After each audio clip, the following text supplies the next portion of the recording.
what's good, yo? Hello, hello, hello. Alrighty, dude. We are in for a treat. Look at this, baby. Let's go. We have it ready, by the way. I have it right here. Path of Exile. Okay? And we're just waiting with everybody in here. Watchparty is ready. The screen that you guys are going to be looking at is ready. We've got under me right here, what I was working on the whole morning is our bingo card prediction for the update. Okay? So, before we get started and talk a little bit about it, King, good morning. Artie, good morning. Kronos, hello, hello. And Mr. Open World Games, hello as well from the YouTube stream. Soul is here as well. Good day, good day. Hello, hello, everybody. Welcome in. We are ready. What time it starts, Scorp? In a couple of hours. I'm just getting heated from now, man. I'm just getting into the hype right now. But we do have a couple of hours. So they start in 4 hours and 10 minutes. So I gotta find a stopwatch counter or something. I don't know how to do that. Does anybody know to help me? So we can put like the countdown. What is it? Stopwatch. Does Google have one? Timer. Yeah, so we need 5 minutes. How do I do that? Okay, so 4 hours and 10 minutes. There we go. Okay. So I'm not sure how I'm gonna do this. Maybe we can put this in OBS here so you guys can see it. Timer. I don't know if there's a better one. Hello, Mr. Lucas and Toronto. Welcome in. It's Update Thursday. Hell yeah, baby. Let's go. It is indeed. All right, give me a second. I'm working. I'm cooking. Give me 1 second, you guys. I am cooking. All right, can I click on that? It doesn't allow me to do that. How do I do this? Okay. So what's the problem here? Does anybody know how to help me put the stopwatch in here?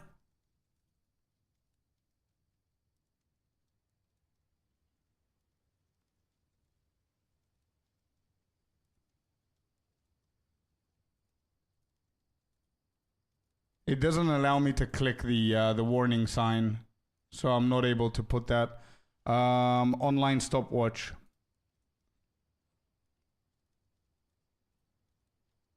Okay, stopwatch. Okay, maybe I can do this here, I guess. So we need a timer.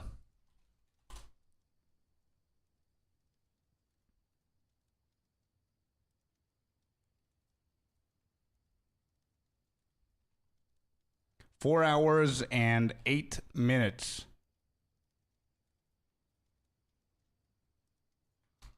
Okay, what if we do, instead of that, we do this? How is this going to be? Does this work? So it resetted the whole thing, huh?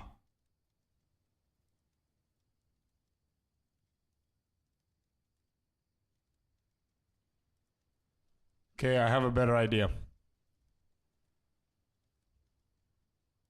Window. Can we do window? Window capture, display capture, timer, online timer. There you go. Okay, so I could do something like this then.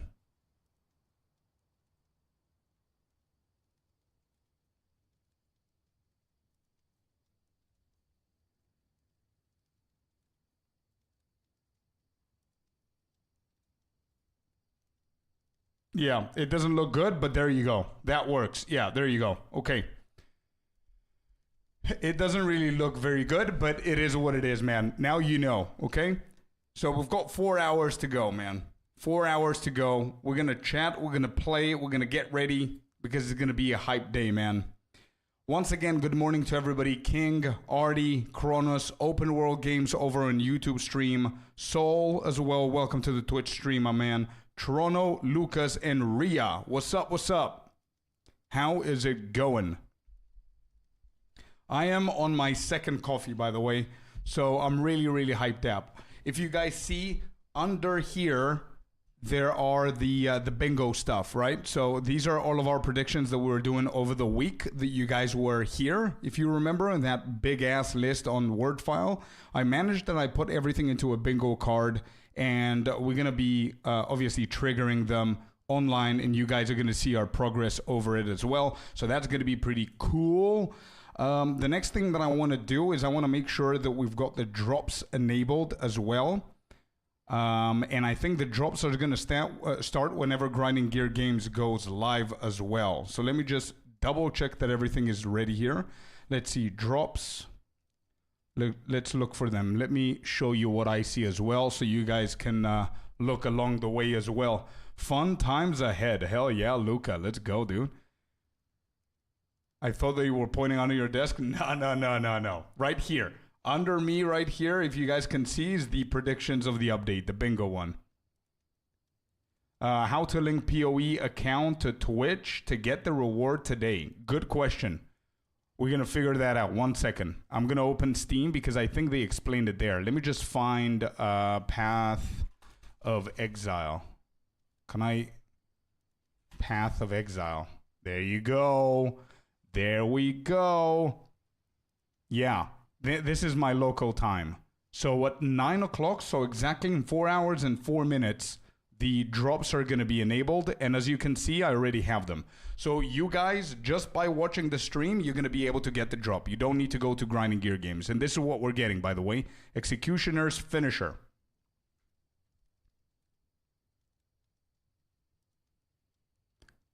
Stream Manager, make sure that it's set to categories Path of Exile. We are good. It's pretty easy through the website. Yeah, watch 2 hours and you get it. Go to participate in live channels. You're already there. Let's go ahead and see here. Let me see where.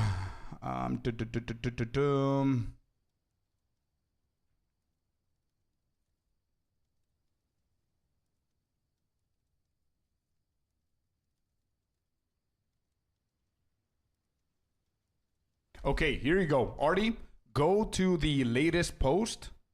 You're linked? Okay, good, man. Good. Nice one, Lucas. For anybody who doesn't know how to link their account, go to Steam. If you're on Steam, click on this one. Under the trailer, you're going to be able to find it right here. Okay, you can click here. It's going to take you to here, to the website. Good. Hello, Black Onyx. Welcome in. You need to log into your POE2 account and link it from there. True. It's pretty easy through the website. True as well. Nice. All right. Good thing that people are catching up. Okay, cool. So I have something that I wanted to talk about. And this, I think it's pretty cool, pretty important. Let me see if I can get it out of the way as well. We found, okay, let me just double check my Discord in case people need me. Okay, so we found a website, okay, but this is more on the hush-hush, okay? I'm not going to provide you with a website, just saying, because I don't know if there's going to be a problem. Maybe there won't be a problem, but actually, yeah, I don't think there's an issue with this, but we did find a website where we found some data mined things that might be coming. Are you guys interested to read a few and see what might be coming? Again, whatever we see on this website could be changed by the time that they release it.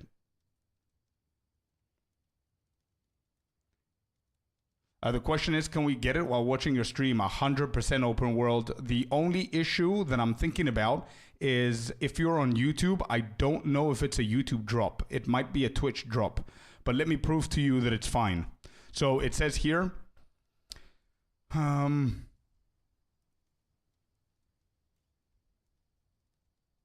There. This means that the drop is guaranteed for everyone who has watched. Whoops, sorry. Everyone who has watched any Path of Exile 2 stream for this amount of time. So 100%. As you saw before, my Twitch is already enabled with the drops. I'm in the category of Path of Exiles 2, and I'm affiliated with Twitch anyway. So 100%, if you are watching the stream, you're gonna have a progress at some point on the top right, where you're gonna see the progress while you're watching this stream. But 100%. Twitch drops for the execution will be enabled from the start of the stream. Obviously, we saw that. You'll get the execution as finisher after 2 hours of accumulated watch time during this period. This means that the drop is guaranteed for everyone who has watched any Path of Exile 2 stream. Okay? So even if we go over here on their official website, they even explain that further, that you can go to any channel in Path of Exile category. Let me find it. Oh, there. If you're planning to stream Path of Exile 2 during our live stream and want to enable Twitch drops for your viewers, you can do it via your Twitch creator dashboard here. Okay, so this is the creator dashboard. There you go. This is what we saw before. And if I go Path of Exiles, there we go. It's enabled, okay? So 1000% sure that you guys can get the drop watching it here. No subscriptions needed, absolutely nothing. Danny, thank you very much for the follow, man. Welcome in. And Hope as well, thank you very much for the follow, the previous one. And I appreciate you. Welcome to the community. It's a big-ass day. Spoilers, yeah. But once again, I do have the website here. The spoilers does not mean that they're going to release those things today. Or on the 4th of April, I'm sorry. What that means is that they're working on these things, and those things that we're going to see might change by the time they come out. But it's really good to see what might come out. And it's only if you guys want, okay? Hello, Mr. Horibaddy. Hello, hello, hello. Welcome to the stream, my man. Welcome to the stream. Okay, so Twitch drops have been enabled. You guys are going to be able to get the drops while watching this stream, 1000% sure. Let's see. We have the timer there in 3 hours and 59 minutes. Grinding Gear Games will start. I already have it enabled. Where do I have it? Is it this? Yes, it is. Here you go. We're already waiting for it, okay? So I'm fully prepared, you guys. As you guys can see, we've got... where is it now? So it's going to be on its own here. Can I... Let me just put the timer back on for you guys. Wait, what's the problem here? Okay, maybe I need to bring it over here. Do I need to bring it over here?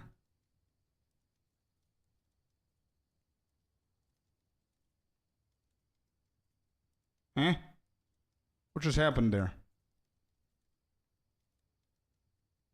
Yeah, I'm not sure what's going on with the timers, by the way.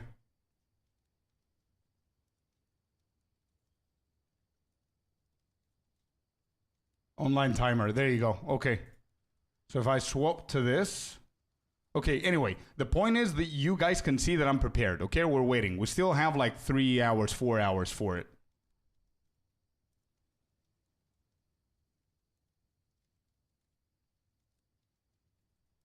Okay, this is weird. If I pull up anything else in front of it, let me see. So if I do this, does that hide it? No, it doesn't. Okay. Okay, anyway, we'll see. We'll see.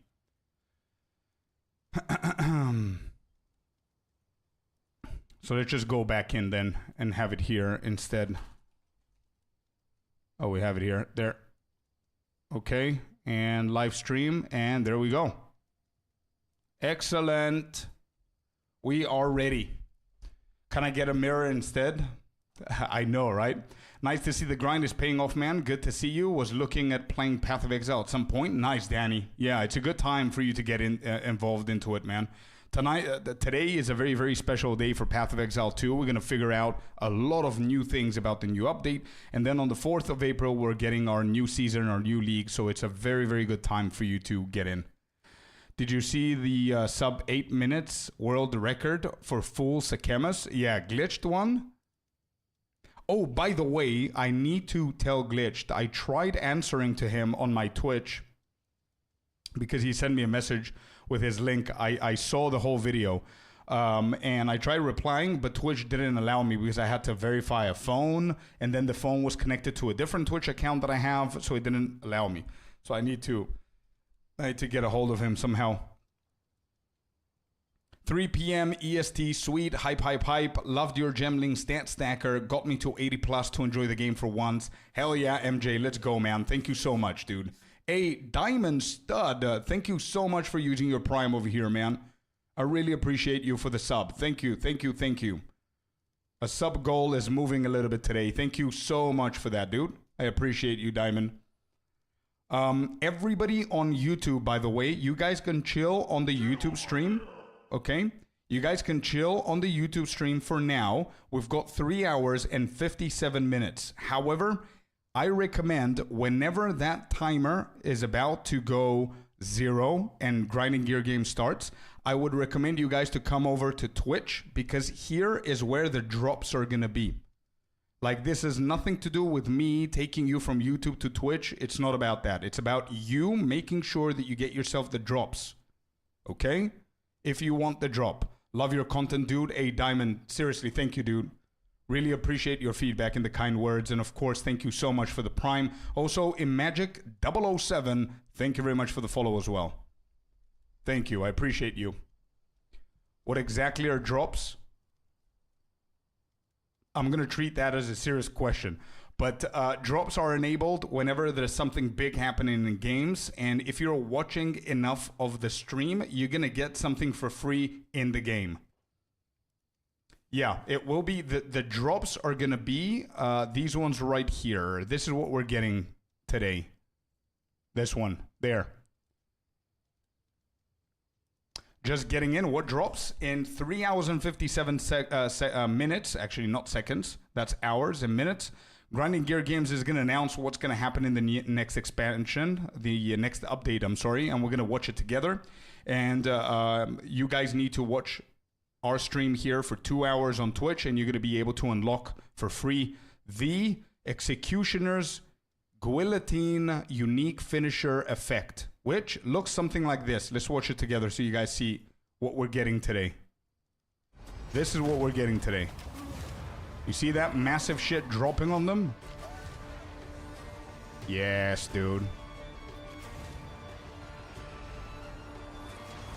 That one. That's the effect that we're getting today, okay? For free. All you gotta do is watch a stream that's enabled with the drops. For example, ours is. So if you watch our stream today for 2 hours, after the timer hits 0, you get that one. Pretty nice, man. When you kill a rare, yeah. It was actually a serious question. I'm a new player, don't know anything about the game.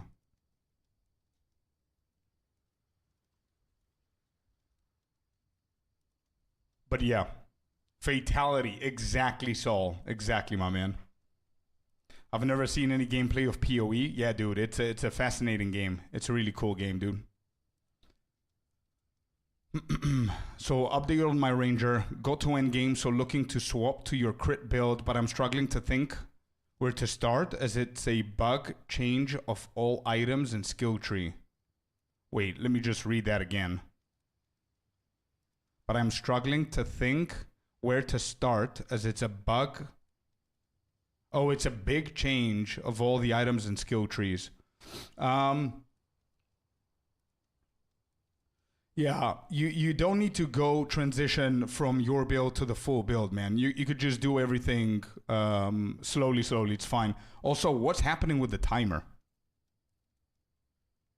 Oh, there. Okay, so I just need to open this every now and then. Okay, good. Cool. Oh, it does stop if we don't have it. Jesus. All right, what happens if I... Yeah, I don't know. Anybody here knows a better stopwatch that I can put on stream for you guys to see how long until the update live? Because apparently the Google one does not work. Anybody has better suggestions for me? Get over here.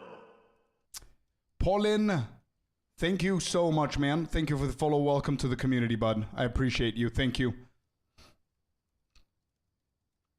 Just got a new PC too, honestly. Might check it out, bro. Dude, Danny, you know me from streaming and everything, man. You know how addicted I was with WoW and what kind of player I was in general. But dude, Path of Exiles 2 is the only game that completely wiped out my muscle memory of World of Warcraft. I haven't looked back for the past 3.5 months now, man.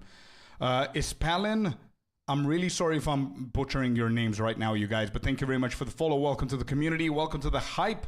Today, we're going to figure out everything that there is to figure out, man. The WoW endgame one worked better than the Google one. True. Yeah, true. That might work. Ooh, thank you, Lucas. Stream elements as well. Countdown timer. All right, let me see. Let me try and figure this out, you guys. Thank you for this one. Use element. All right, what do we do? Countdown timer. Flip the pages of time. Dynamic countdown widget for streamers. All right, how do we do this? All right, I want to customize it. Hours. Wait, did I click on something?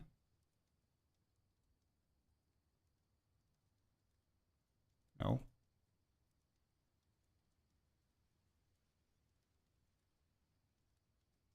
Okay.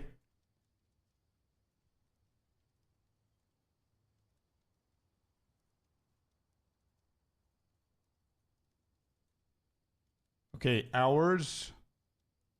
Perfect. Animated timer. 80. Okay, I need to figure out how to change the hours here, you guys.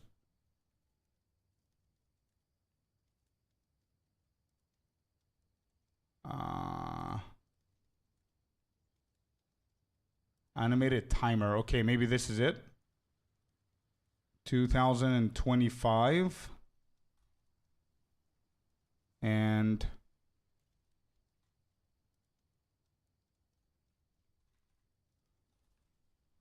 27. And let's do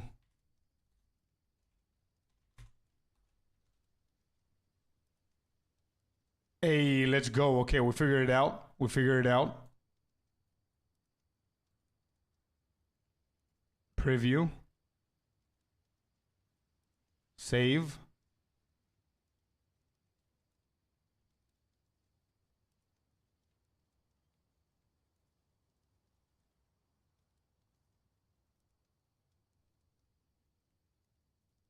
Publish.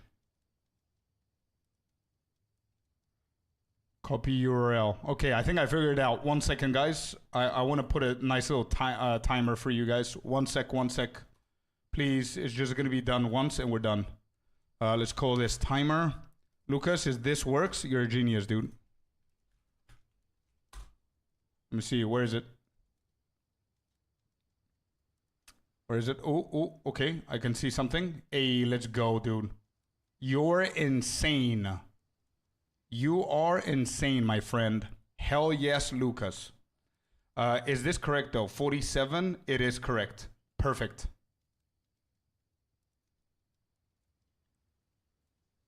All right, we're going to close this. We don't care about that one right now.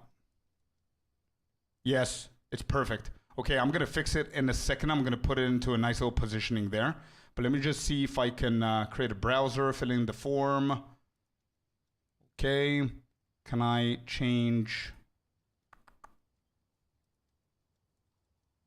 Oh, yes, I can.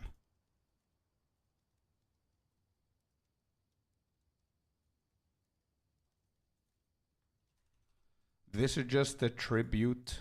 You gotta believe me. Okay, let's put this. It's not working.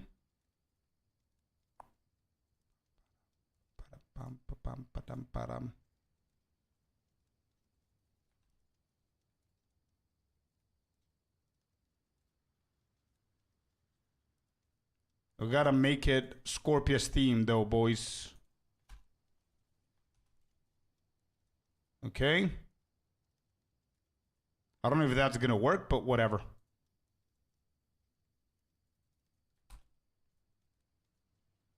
Okay, save.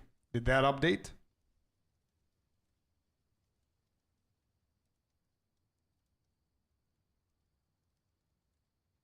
No, it's still green, right? Yeah, it is. Okay, this is copied. Let's go back here. Let's paste the new one. Okay, nothing's happening.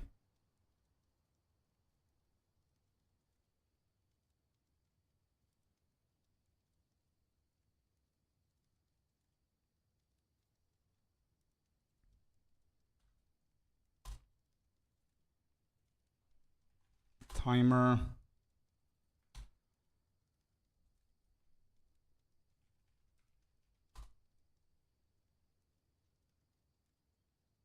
It's still green. Yeah, whatever. Yeah, you have to do it, but for some reason it doesn't work. For some reason it doesn't want me to do that in green.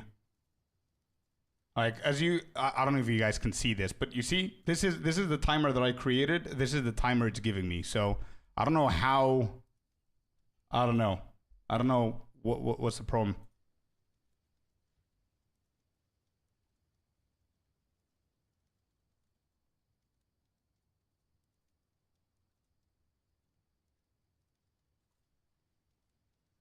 Okay, I don't know. We're gonna figure it out. We'll see. I'm playing Season 2 Retail, scratching the itch. I will pick this up and have a blast. Yeah, dude. It's a fantastic game. Like, seriously.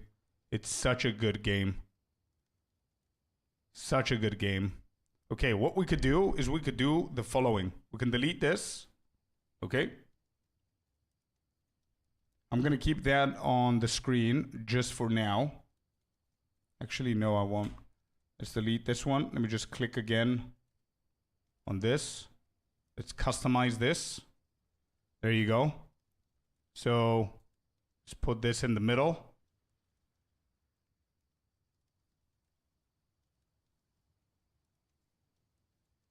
Let's do seconds here. Let's do this here. Let's do this here.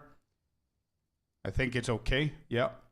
Animated time. What we got to do is we need to put today's date. So this is going to be 03. This is going to be 27. And they start at 9 p.m. my time. So this should reset. Perfect. There you go. And then we go and put a nice little purple over here. There we go. Let's copy this bad boy. And let's go and change all of these as well. All right. Give me 1 second. I'm going to catch up to chat as well. Hopefully this works now. There, seconds. There you go. Okay. This looks okay-ish. So let's just save this one. Publish. Okay. How did we go back to... Okay, how do I publish this? The timer works perfectly. Save. Okay, publish. There we go. Copy the URL. Excellent. Let's open a browser. Let's call this timer. Let's put this in there. And please. Yes, dude, let's go. You see? Bruh. If you're determined, you get it. You get it done. Actually, I don't even know if you need the minutes and the hours and seconds. You guys can figure it out.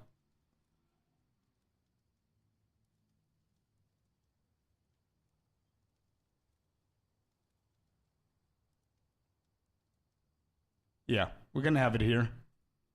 There you go. Okay, we're done. We're done. I'm sorry about all of that, but we had to get this done so you guys know exactly what is going on and when we're expecting everything to start, okay?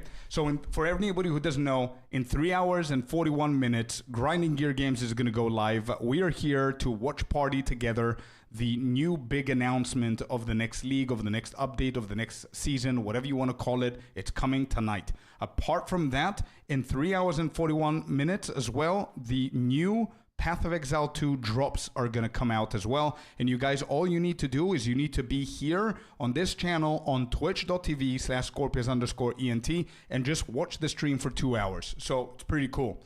Let's see. W's in chat. Indeed. Let me catch up with you all. Hey, Mr. Icy. Hello there, dude. Welcome in.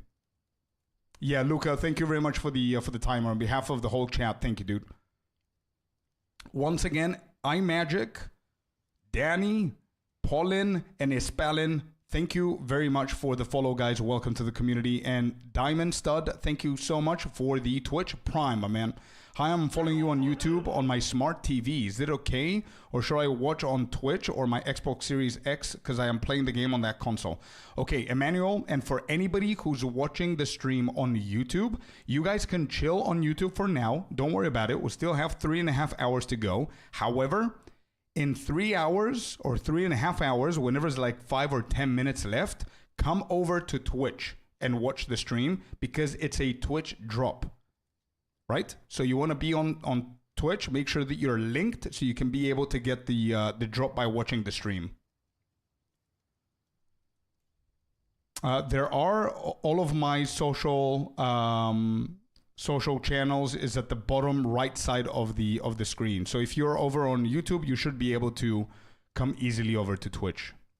Gotta get that timer on brand. Exactly. Yo, Nikos is here. How you doing, man? So far away, DJ. We're almost there. We have a lot to talk about, by the way. 3 hours, poof, they're going to be gone just like that, I promise. I'm on my second coffee, y'all. Just saying. I'm a little bit hyped up today.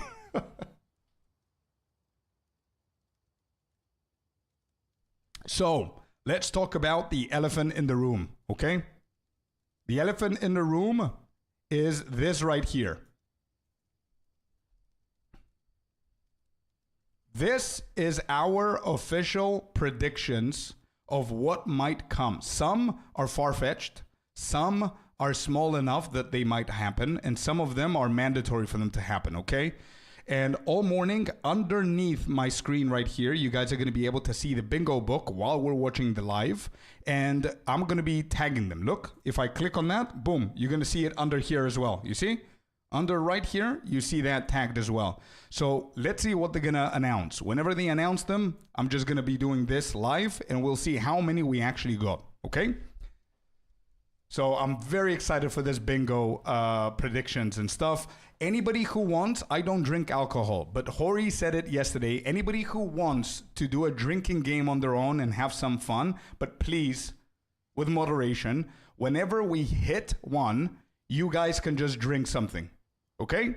I'm going to do the same whenever the time comes with juice or with coffee or with water because I don't drink alcohol. Okay?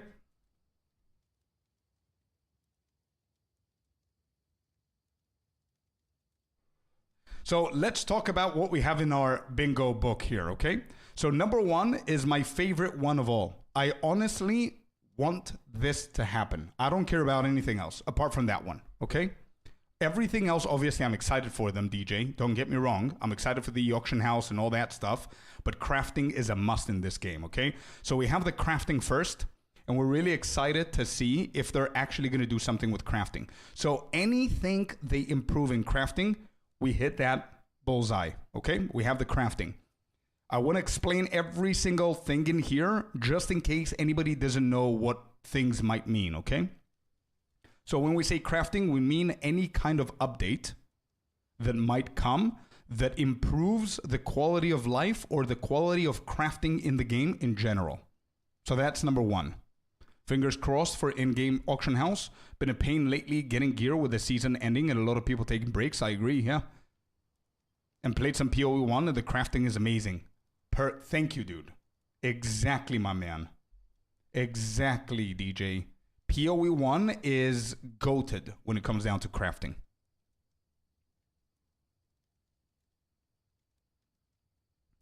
Oscar, what do you mean? Yeah, exactly, Artie. Why not? What do you mean, Artie? Why I don't drink alcohol? You mean I was never a fan, dude. It's always been like that. I just to clear it out because usually people ask me this. Dude, Scorpius, were you previously an alcoholic? No, I never drank alcohol. Nothing bad happened causing me to stop drinking alcohol. I never liked it, okay? But yeah. Oh, it's Emmanuel. Welcome in, Emmanuel. Welcome in. I need to correlate the Emmanuel with Oscar now. So yeah, perfect. Nice to have you here, buddy. I hope they take out Burning Ground. True, Lex, yeah, or maybe just nerf it slightly because it's a pain in the ass. But right now in the end game, I don't have much of an issue with it.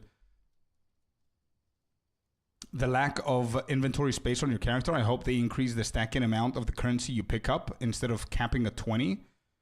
Yeah, Doodle, that's actually a very nice solution because to be completely honest, looking at Path of Exile 1 and other ARPGs, I don't think they're going to improve the inventory space that we have, but maybe they can do something else creative, like you said, make it like 40 per stack, or even give us like options where you can purchase.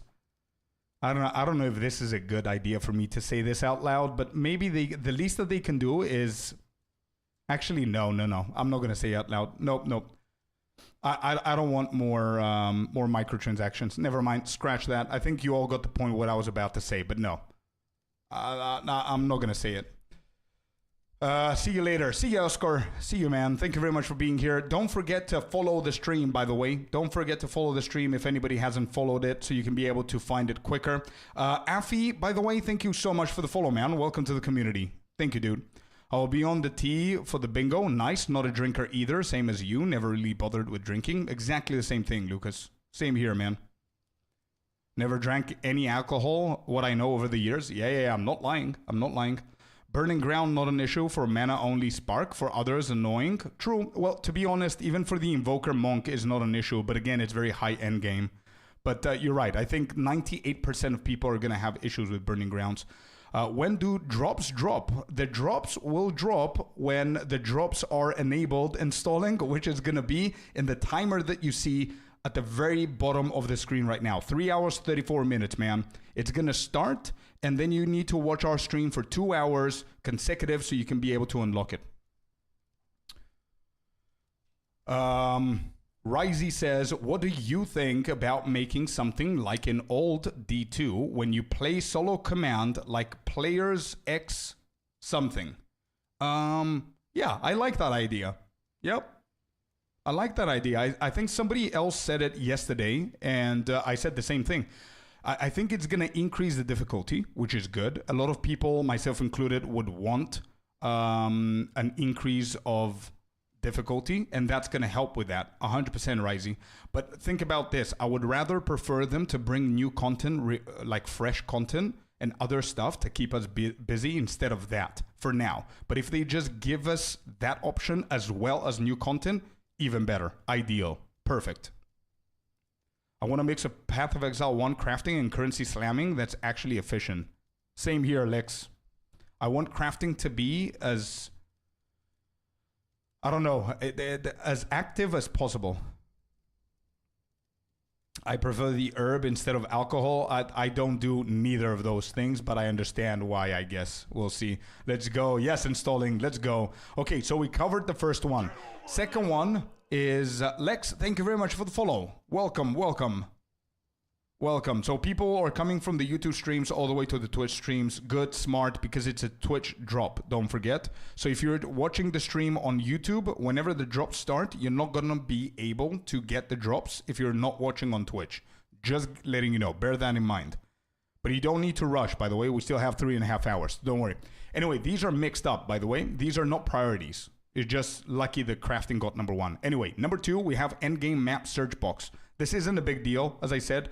There's big deal stuff in here. There's mediocre, and there's also like quality of life. This is more like a quality of life where when you open your map in game, let me see, am I in game?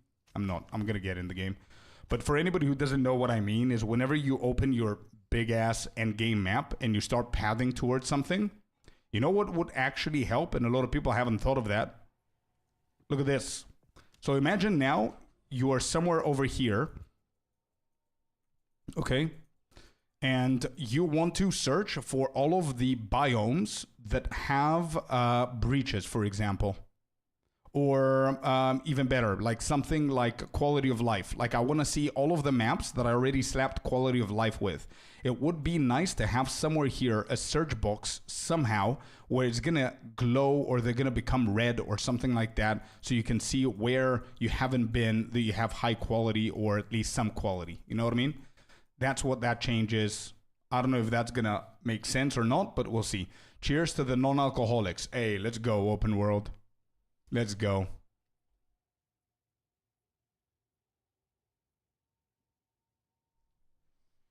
Yeah, that's that. It's not a big thing. Anyway, armor balance, I don't think we need to talk about it too much. You know what I mean by that, right?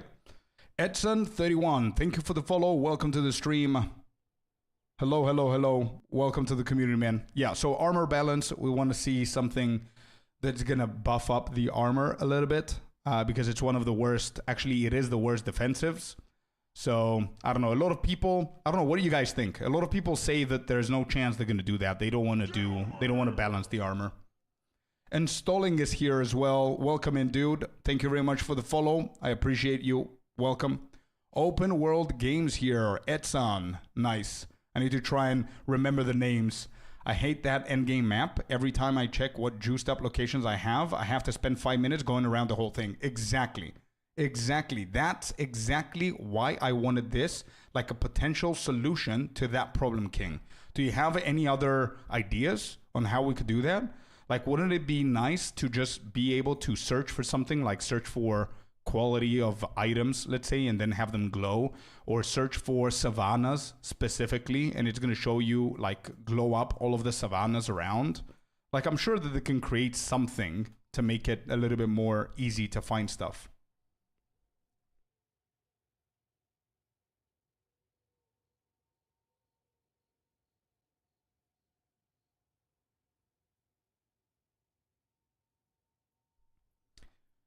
Hello, Aeon MR. ENT stands for entertainment, by the way, so you can just call me Scorp, but hello to you too, my friend. How are you doing? There's one build where armor is actually okay because it applies to your ES. Yeah, but again, which build is that, by the way? I don't know that build, or maybe I do and I forgot. But again, if armor is not correlated to energy shield, it's bad, right? So if you take that away and you prevented armor from correlating to ES, it would be bad. Infernalist with shield and block. Gotcha. What would you recommend farming to start making currency at the start of the league? What I would recommend is to not go... It's going to be a very basic advice that I'm giving here, Lex, but it's something I'm going to be following as well. So I'm not giving you like BS advice that I'm not going to follow as well, but I'm going to do this. Don't be too strict with your filter, number one, okay, from the beginning. Be more lenient and collect as many things as you possibly can.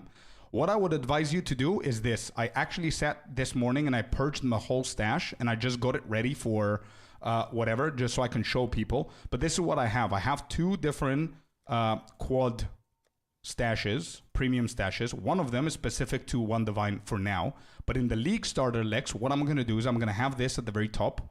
And what I'm going to do is I'm going to put like a price, a random price, depending on what's happening with the markets and everything. And every single thing that I pick up in the game, I'm just going to dump it in here. No crafting, no nothing. I'm just going to dump everything that I don't need in here. If they sell, they sell. You know what I mean? Like, I'm not going to be too picky. That's how I'm going to start the league. Okay? You said, what do you recommend farming to start making currency at the start of the league? So the answer that I gave you now is for the leveling journey, right? For leveling. I'm going to be enchanting. I'm going to be selling stuff. I'm going to do everything that I can to get ahead as much as possible with the stuff. But then when you hit endgame, I don't think you would want to start farming early on. The best thing to do to get more stuff is to just focus on progressing as high maps as you possibly can in the early end game. The higher you get, the higher level you'll be, the higher content you start doing, the higher chances of getting better items. And once you start picking up tier 4, tier 5, or high item levels, that's gonna start giving you an influx of currency. And the reason why, and again, I said it's not a scientific answer that I'm giving you here, and min-maxer's answer, it's a logical answer. Because the faster you get into high end games, the less people are gonna have those things that you will have as available. They're not gonna be able to go there. You know what I mean? Like 90% of people are gonna struggle in the not 90%.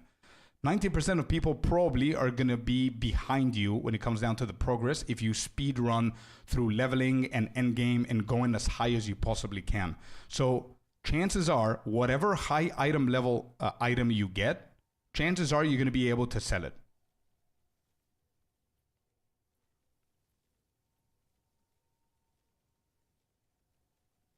I hope that makes sense. Even with the search bar, I would still need to go and find them. Make it so you can search and zoom out like a lot. Zooming out. Yeah, maybe. Maybe, yeah. Dude, I have the solution. King.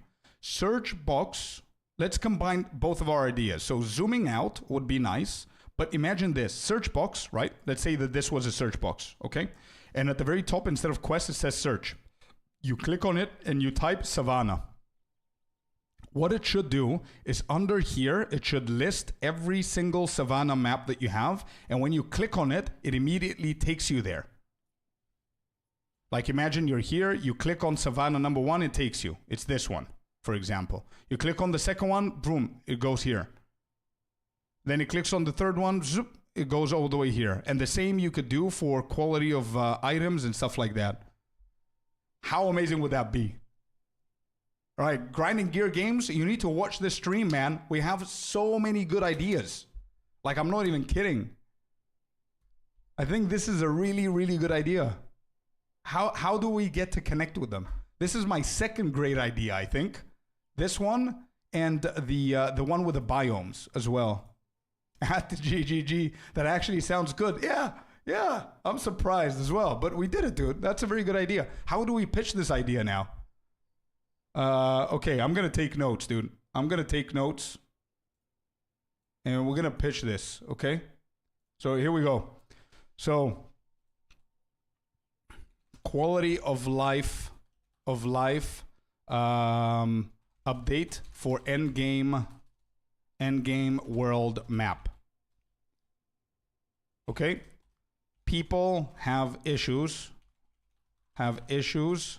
finding biomes they need or juiced up maps throughout their pathing progression. Solution: add a search box where people can type keywords such as Savannah, quantity of items, etc. And once they do, there should be all options of that keyword underneath the search box.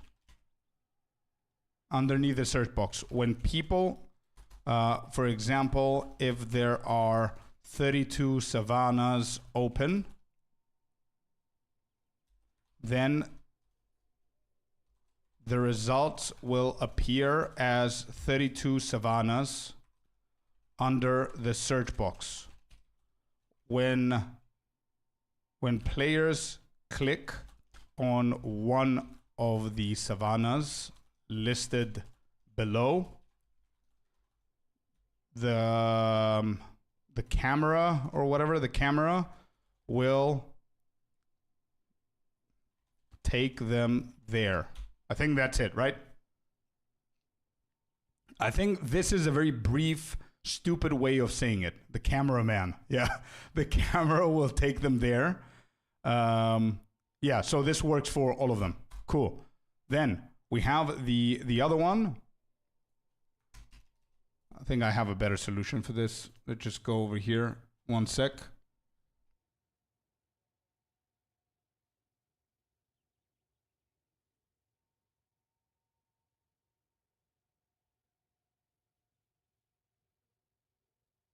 Okay, there you go. All right, so this is our first pitch. Our second pitch is quality of life update for biomes in endgame. This is my other pitch that we had yesterday, right? So the idea of this is players have issues with certain biomes that have terrible terrains. The fact that we need to pass through those biomes is the fact that the biomes discovered are all RNG and mandatory to pass through makes it unpleasant. Solution. Okay? Here you go.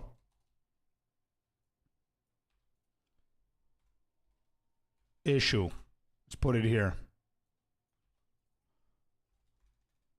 Okay, solution. This is the issue.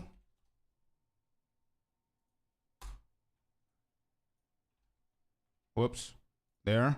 And then we click that. And the solution is this. Create. Listen to this, chat. I know that the majority of you have probably heard this yesterday and the day before. But yeah, AO white, I know. I don't know how to make it dark, dude. I have no idea how to make this dark. It's an online version of the Google documents. If you know how to make it dark, let me know, please.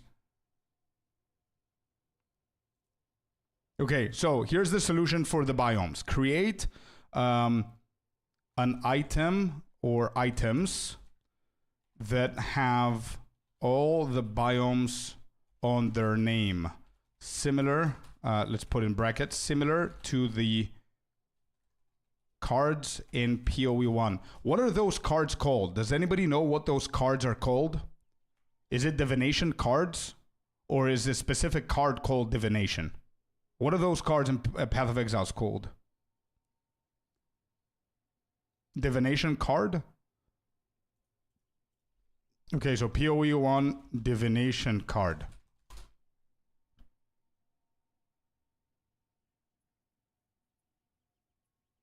Okay, cool. So divination cards. Excellent. Similar to the...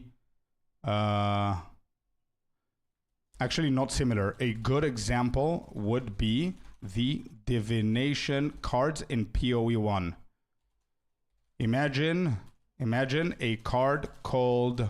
I don't know.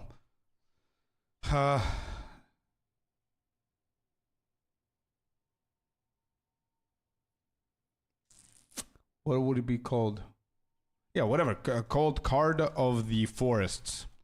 And players need to collect 5 of them from different content.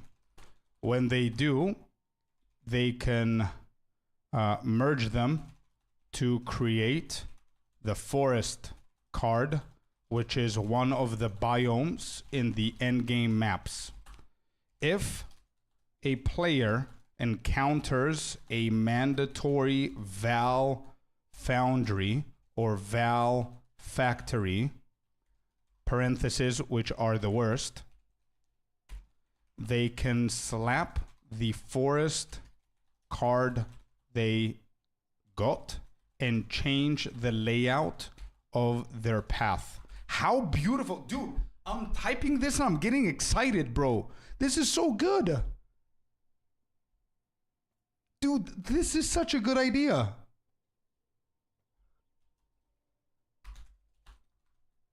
All right, maybe I need to do this in case somebody from GGG is trying to see who's streaming and who's waiting and who's talking about the game.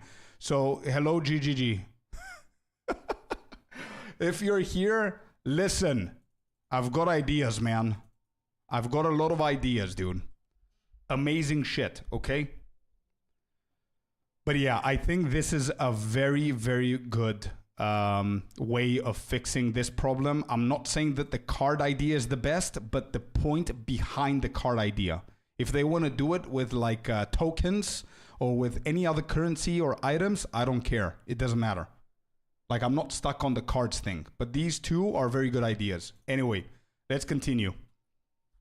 Okay. Let's continue here. We have this. Let me just turn this off. I have 100 different things here. Where is this? Okay, there you go. Cool. So yeah, that's a really good idea, what we just discovered. The problem with Reddit is that people might use it to start whining instead of trying to help. Create post on Reddit. Dev check with 50% chance. Oh, you think, Nikos? Yeah, but why not? Yeah, I believe they said the divination cards are coming because some streamers got the chance to name some of them. Oh, okay.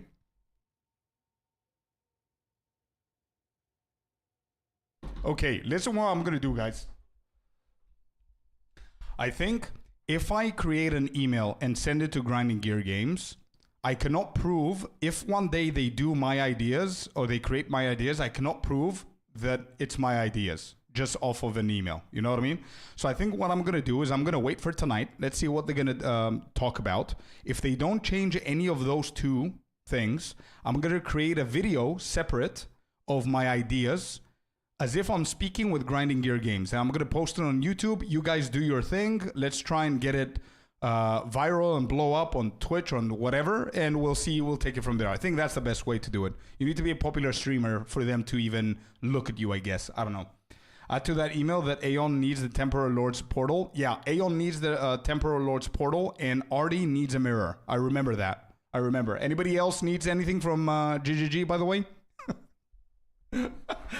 Okay, next is the tablet stash.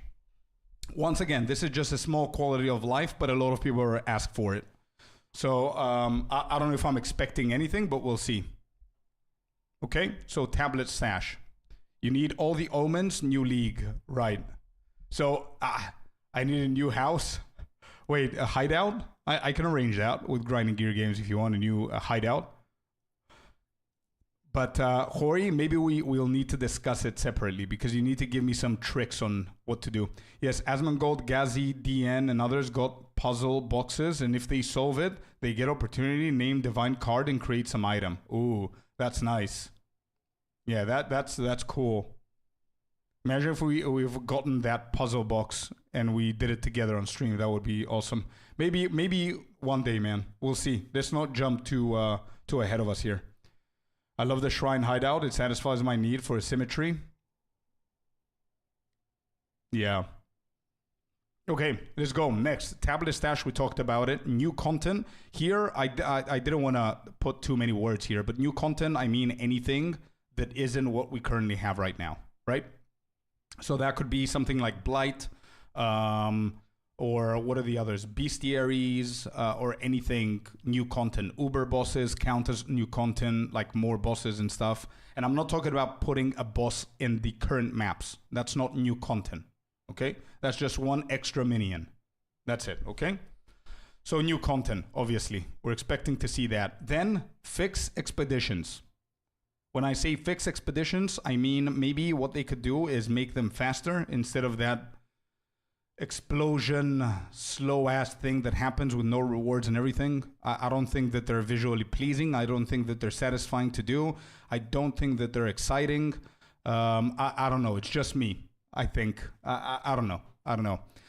Guild content. Personally, I wouldn't have put this up there, but a lot of people were talking about this, so I'm not sure if there's anything that they can potentially do, because don't forget one thing. Path of Exiles 2 is not Path of Exiles 1. I'm joking. What I mean by that is that they're not necessarily going to do whatever they did in Path of Exiles 1. Path of Exiles 2 is a more modern game. It has modern ideas, and I think they're going to take it in a different place. That's why there's something else in this list that we're going to get into very, very soon, that we have our like assumptions that it might happen, because Path of Exiles 2, I think it's going to go more into Diablo comparison instead of their older game, okay? It's double, yeah, it's Path of Exiles, like the root or whatever. Yeah, exactly. Map biome gameplay. This is the one that we pitched earlier with the cards and everything. Then we have fix charms. So we're expecting to see any updates with the charms here. Would be pretty good. Okay? To see anything of doing something with the charms. I don't know. giving us new charms, maybe. Make charms great again. Exactly. Please, I just want to avoid Meyer and Val Factory. Menides, dude, were you here 5 minutes ago when I explained my pitch to Grinding Gear Games about how we can fix the biome issue? If not, I'm going to say it again in 5 seconds. You wasn't? Look at this. Since you're one of the chatters right now who are talking about bad biomes, how does this sound, dude? 1 second. Let me just find it first. I'm swamped with different stuff.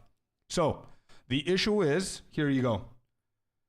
Players have issues with certain biomes like Mire, Val Factory, Val Foundry, all of these things that have terrible terrains. The fact that the biomes are discovered are all RNG and mandatory to pass through makes it unpleasant. Here's my solution. Create an item or items that have all the biomes on their name. A good example would be the divination cards in POE. So for example, imagine a card or imagine an item that's called Card of the Forest, right? And players need to collect 5 of them from random content all around. When they do, we can merge those items together. So now you have 5 Card of the Forest, for example. You merge it and you get the forest card, right? Or the forest item. Then you go to your map, like good example now, and let's say I have, let's find a shitty one. I have, I don't know, what do I have here? What's a bad one? Where? Come on, give me one bad.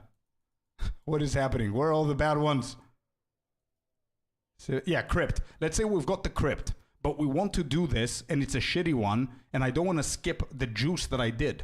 What we could do is we can click on the bad map, and we can put this little card, and it's going to change Mire, it's going to change Val Factory, Val Foundry, Crypt, all of these terrible layouts to whatever item you put on it. So for example, we merged the forest, we love the forest, we put it here, and it changes the layout to the forest. What do you think?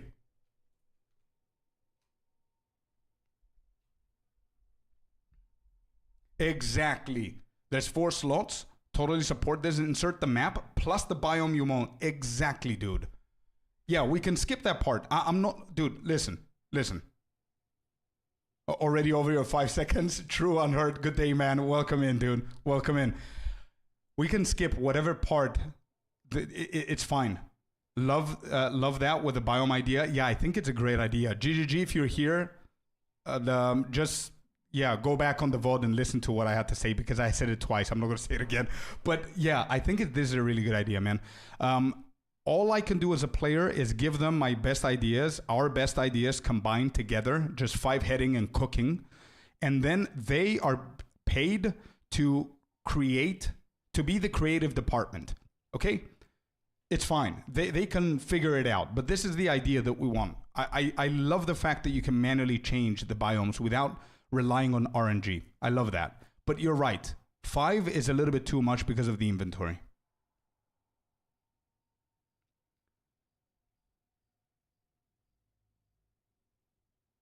Also, please sell biomes on currency exchange. Sure. Yeah.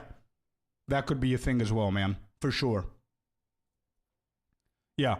Like any kind of item. It doesn't matter. It could be like, bro, I don't know. What items are in here? Like a whatever. Anything at all. It doesn't matter. It could be tablets, bro. I don't care what they are. It could be tablets with 3 out of 3. So you need to get 3 to merge them together to get the actual forest one. You know what I mean? Like I don't care how they do it. The idea is there. I was about to call that out before, Aeon. I stopped myself, though, because I don't want to give the wrong ideas. Because I keep on pitching ideas and stuff, and I don't want to give the wrong impression. But I was thinking about the inventory, and what I said is that I don't think they're going to just casually increase the bag space that we have. I think something that they could do is they can put a microtransaction where it doesn't increase your inventory, but you have the little chest box that warriors have that you get another 20 slots or something. But I don't know. It sounds bad, bro. Promoting like microtransactions and inspiring more of them. I don't know how that sounds to me, man. You know what I mean? Because like apart from cosmetic BS, because that's what they are, like cosmetic stuff here, they look amazing. Don't get me wrong. They look amazing. But the reason that they look amazing is because they're with real money, right? Everything in here looks insanely cool and badass. But the reason why, it's to get you to pay money, right? So if anybody plays who doesn't want to spend money or they cannot afford spending money, they shouldn't struggle in the game because of that. And we already have that happening in a very big way with the stash tabs. Anything else, nobody cares about these, right? Like if I don't have any of these things, but it's almost forced for people, and it's mandatory almost for people to get stash tabs. Of course, Grinding Gear Games is so much better than other companies out there, and I think we all know who I'm talking about, so I'm not going to name any names. Blizzard. What I mean is that if you purchase the game and you purchase the support pack of the game, you get enough coins to get the starting stash tabs that you need, right? Which is a very cool thing for them to do. But if we inspire them to release more microtransactions, to buy like inventory space, I think a lot of people are going to appreciate it because I do believe that 70% of people buy stuff in the shop. But yeah, I don't know, man. I don't know.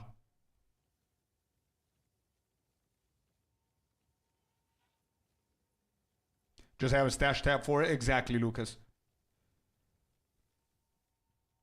My 2 cents, tablets could be an item to put on the map. Let us make maps into towers. Well, I think that's what they're doing, Menides, but not with your idea, though. I think what they're going to do is every single tower is going to be played as a map. So you juice up the towers, and at the same time, your towers are getting juiced up too. Your towers are going to have bosses. They're going to have irradiated. They're going to have rituals. They're going to have expeditions. They're going to have breaches. They're going to have everything. I think that's what they're doing. Yeah. I think that's going to be one of the most obvious changes that they're going to announce tonight. Would be awesome to have able to get on one character 2 ascendancies. Ooh, that's a whole different topic, dude. That's a dangerous topic, I think. 2 ascendancies in one. I don't know how appealing that's going to be to new players or how overcomplicated it could get. If you want to min-max or anything high level, non-SSF, you need stash tabs. Yeah. But, dude, I remember my early days before I was convinced to spend money and buy all of these tabs right here. It was a pain in the ass, Horibaddy. I'm not even talking about min-maxing absolutely anything. Like, if you guys try to get back to the mindset of being new to the game, okay? Think about that for 1 second. If you go back to the mindset of being new to the game, you are scared of selling anything in the game to the vendor. You are hoarding on to everything, hoping that they're going to sell or hoping you just unlocked something valuable or whatever. So you just dump everything in the tabs and you don't know what you're doing. So it was a nightmare in the beginning, man. So I agree with your statement, Horibaddy, but I think it's even worse than what you are saying that it is. Non-SSF, you don't need to be min-maxing to need stash tabs. I think everybody needs stash tabs. Otherwise, it's just too all over the place. Gifting stuff should be easy too. I'd like to buy tabs for a friend and I can't. How is it so difficult to give them money? I don't know about that one, Menides. I'm not sure. I haven't checked it. Is there no way that you can go to the Path of Exiles 2 website, purchase coins, and send those coins to a friend? Just say shit companies, everyone will understand. Yeah. I had one in mind for now, but yeah. They should have a stand set of stash tabs from the start, but understand these guys need money to keep the game going as the game will be free on full release. Yeah, true, Lucas. Yeah. I mean, don't get me wrong. Who's Wong? Don't get me wrong. You can play the game without stash tabs, but it's going to be a menace. Like, you need to manually put everything together and whatever. It's so much easier with the stash tabs. Yeah.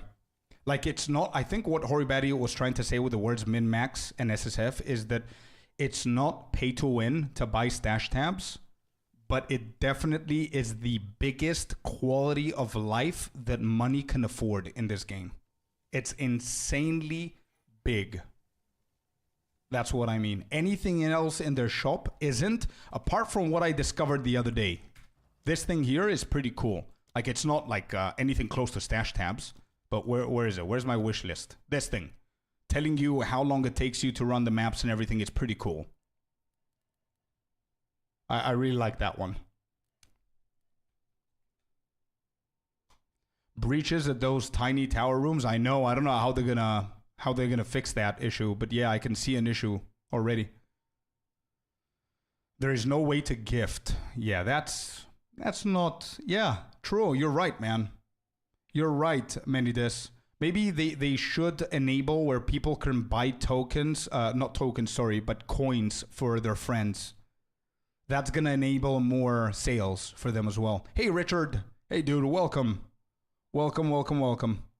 Now that I've seen Richard on the YouTube stream, just a kind reminder to everybody watching on YouTube right now. As you guys can see on the timer, we still have 3 hours. So don't panic. Don't worry about it, okay?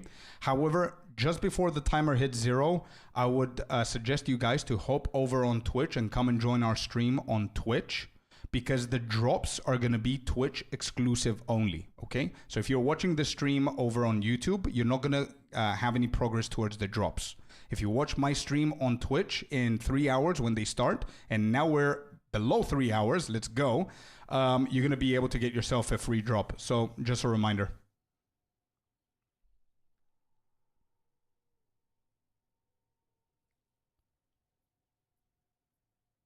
I sold everything, not even disenchanting. Yeah, same. Probably no gift, so people don't say I sell this for X stash tabs. Oh, you're right, dude. Wait, is there a way around that? You're right. In-game transactions to not be gifted to other people, because people are gonna abuse that to sell items in the game. Right? That's what Aeon is saying. Is there a way around that? Yo, Light, thank you so much for the follow. Welcome to the community, man. Welcome. Lovely to have you here. Get over here. Wow, that timing is at 3 hours, exactly 3 hours. Yeah, Oscar6 Racco. Thank you very much for the follow as well, guys. I appreciate you. Anybody who's watching the stream, don't forget to follow the channel. I really appreciate it. Welcome to the community, everybody. What are the drops? So we're gonna get an effect, Richard, a finisher move, man. It's pretty cool. Let me see if I can find it for all the tabs that I have here. And another one, Wasabi 902. Thank you so much for the follow, dude. Welcome to the community. Yeah, this one. Where is it? The Executioner's Guillotine, or whatever that's called. There. For anybody who doesn't know what the drops are, this. So you kill a rare or a boss, and this giant thing is going to slap them from the heavens.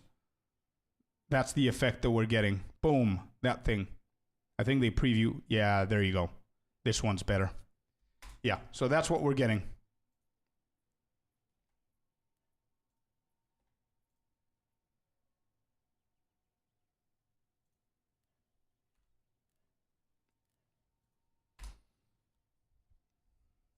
Hey there, Fab Skills. Welcome, dude. Hope you're having a good day. Are you in the game, Scorp? I am, Aeon. Yeah.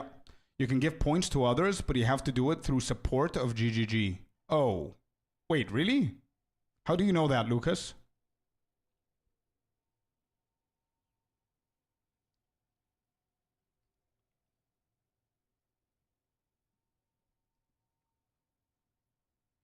Yeah, something like that can work, Manidas. And like EverQuest, there was Chronos, which is a 30-day subscription. That was like currency in the game. Basically, you could buy items that way. Oh, I see. Yeah.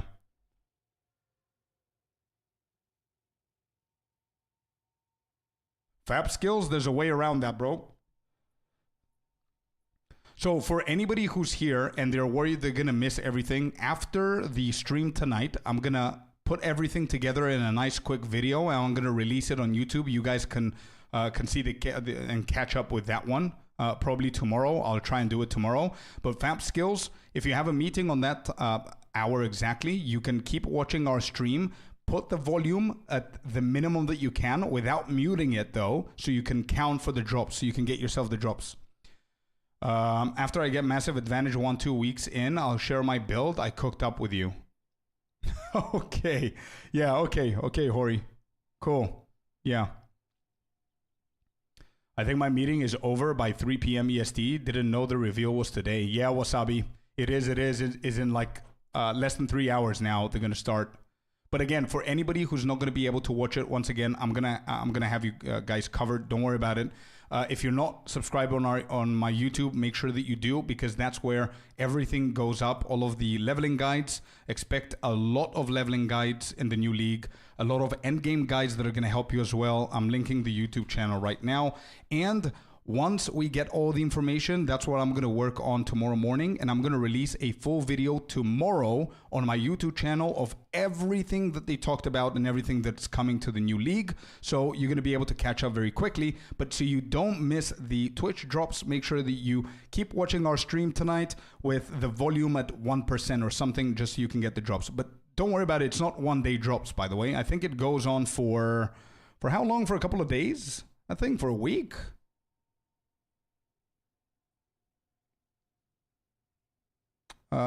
Where did I see it before?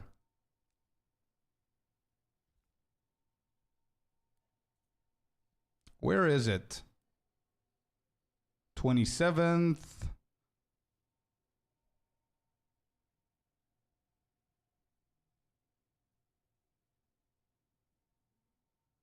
Wait, it says here drops will be enabled from 12 p.m. PDT until 10 p.m. PDT.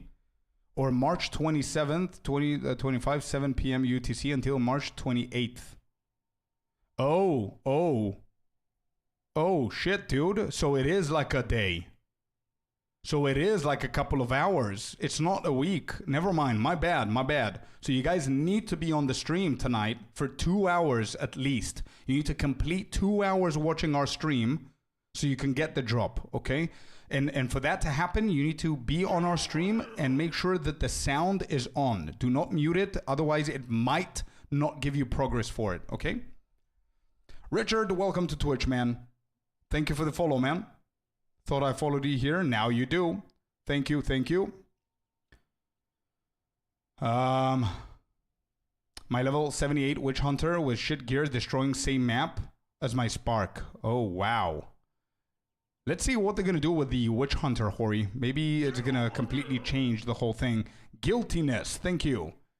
And Abrax as well. Thank you very much for the follow, guys. Welcome in. I appreciate you. Welcome to the community.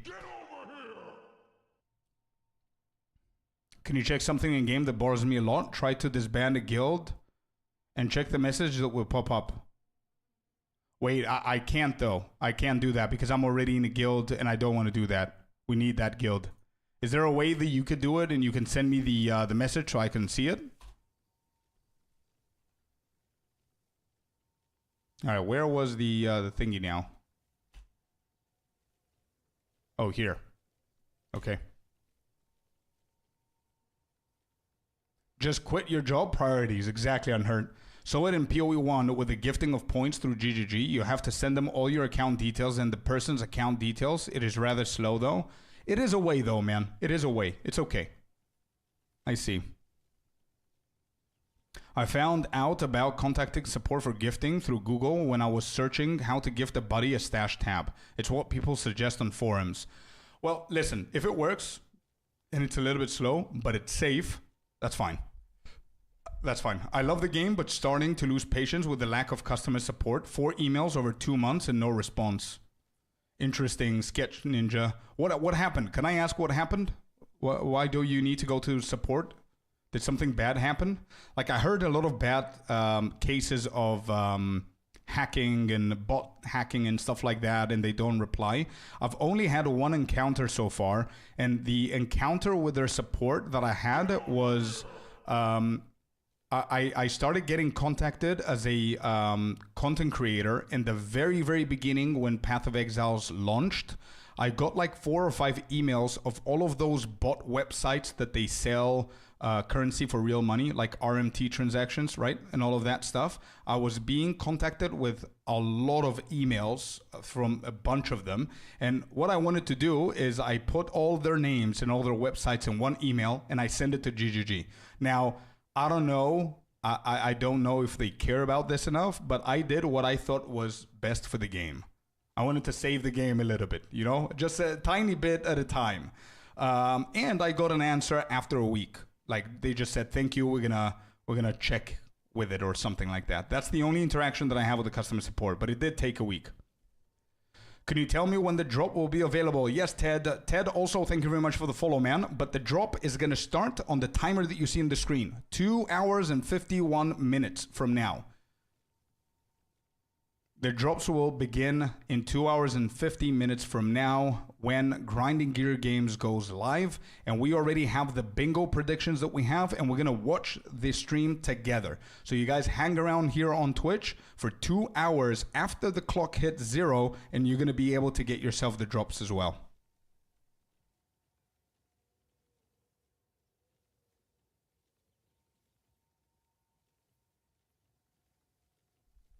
I want you to check the confirmation message. Don't really disband the guild. Is there a way that you can send me an image, Aeon? Same here for support. They replied immediately and then silence, and the problem is still not solved. Nothing bad, just want to buy the final support pack, but it's reading the wrong price. I cannot merge my points with the order. Ooh, that's terrible. That is so bad. You know why that's bad? Not only to what's happening to you, Sketch, because that's an exciting thing to do. You want to get the support pack, get a few more coins and all that stuff. That's a cool and exciting thing that you want to do. But it's bad because it's harming them. And they're not available there to help, which is very weird. Have you checked with forums and stuff what people are saying? I love your bingo board, so much better than the Google document. Tell me about it, Unheard. Bro, I couldn't sleep last night. I was thinking about it and I was like, hey, this is a big day for Path of Exiles. I cannot do the update predictions that we have with chat over on Word, man. I need to do something cool. And here it is, man. We spoke about all of this up until this point. So we're going to cover everything else for people who don't understand what the bingo board is. Same problem with merging support packs. I see. Just having a quick look for the Headhunter belt you have. Is one divine too much on the trade side? No, it's good. It's good, Lucas. Hey there. Abra. Abra. Listen, it's either I'm going to call you Abra or the Pokemon Abra. Which one is it, my dude? Is it Abraham or Abraham? Abrahaz. How you doing, man? Thank you very much for being here, and thank you so much for the follow, man. And I want to upgrade, but I want till they fix it. Hey, thank you for letting me know, by the way, you guys, because I was thinking of upgrading to the support pack as well. An extra 300 coins right now would be pretty cool. Will there be a watch party with loot drop? Yes, correct. Correct, dude. We are ready to watch the stream together, and you just sticking here. We're gonna see the predictions that we have on the bingo, and as you guys can see, I'm gonna be doing this, and you're gonna be able to see it below me. You see below this camera, it's already there. Aeon with a 10 gifter ruse, baby. Let's go. I just sounded like Christopher Walken. What? Thank you so much, dude. My tonality there was like Christopher Walken for a second. I don't know if you guys heard that, but thank you so much for the 10 gifted, man. Really appreciate you, dude. Thank you. Yes, Abra. Yeah, 100%, dude. As you can see, whatever they say, and we actually got it here, we're going to mark it, and you guys are going to be able to see it under my camera, you see? So you're going to be able to see it, to get everything there. Abra is fine. Okay, perfect, dude. Thank you. Yeah. So 2 hours is what you need to do. After the timer goes 0, 2 hours, you remain here. We unlock ourselves the drops, all of us. Because what I'm going to do is I'm going to watch their stream right here. It's already ready. So it's going to be like this, nice and big for you guys. And we're going to be commenting and everything. So it's going to be dope, dude. I'm so hyped out. Look at that. Everybody's in the chat here. Let's go. Okay, so this is ready. Then let's go back to our bingo bookie.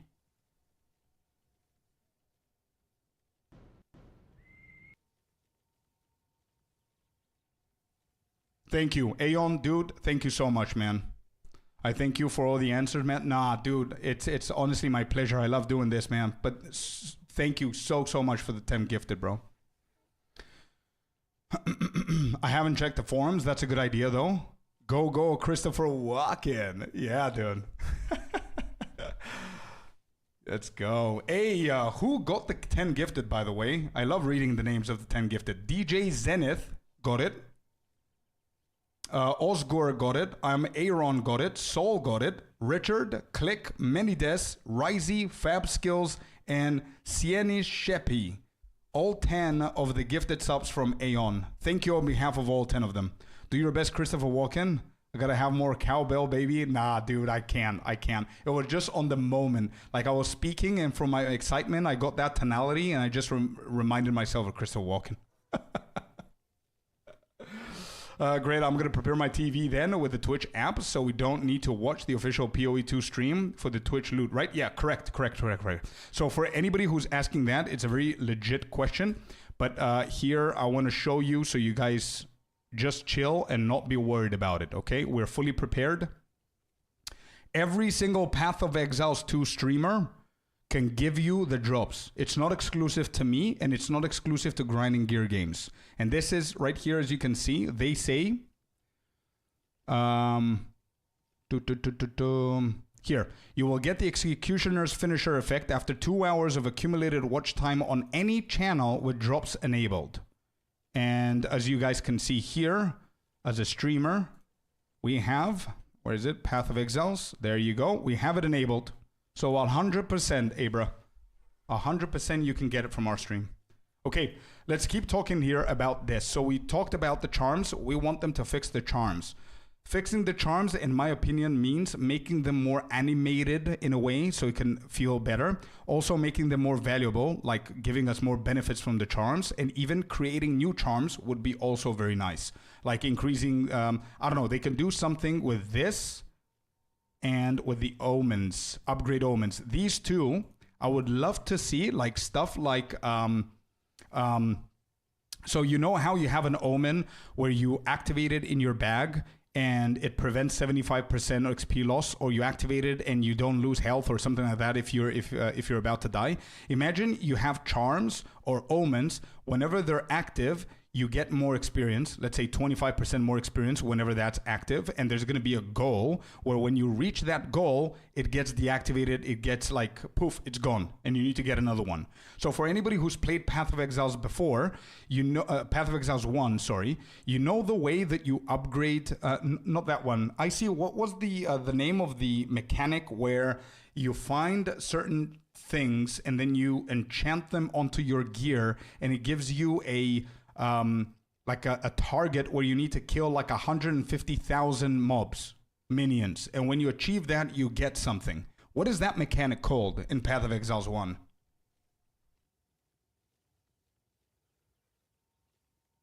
Yeah, that's a good one, Menides. That's a very good one, dude. Increase movement speed when you're hit. Perfect. Maybe put more charges on them. Yeah, but I want something extra, Richard. I want something extra, dude. Not just the charges. I want them to be more, like, exciting. You meant Abyss or Blight? No. So imagine Path of Exiles 1, I see. We do the content, and there's an item that drops that you can right-click it and put it onto your chest or your weapon or whatever. And under your weapon, it says that now you need to kill 100,000 monsters, and something happens. What was that? Does anybody know what I'm talking about? Incubators. Perfect. There.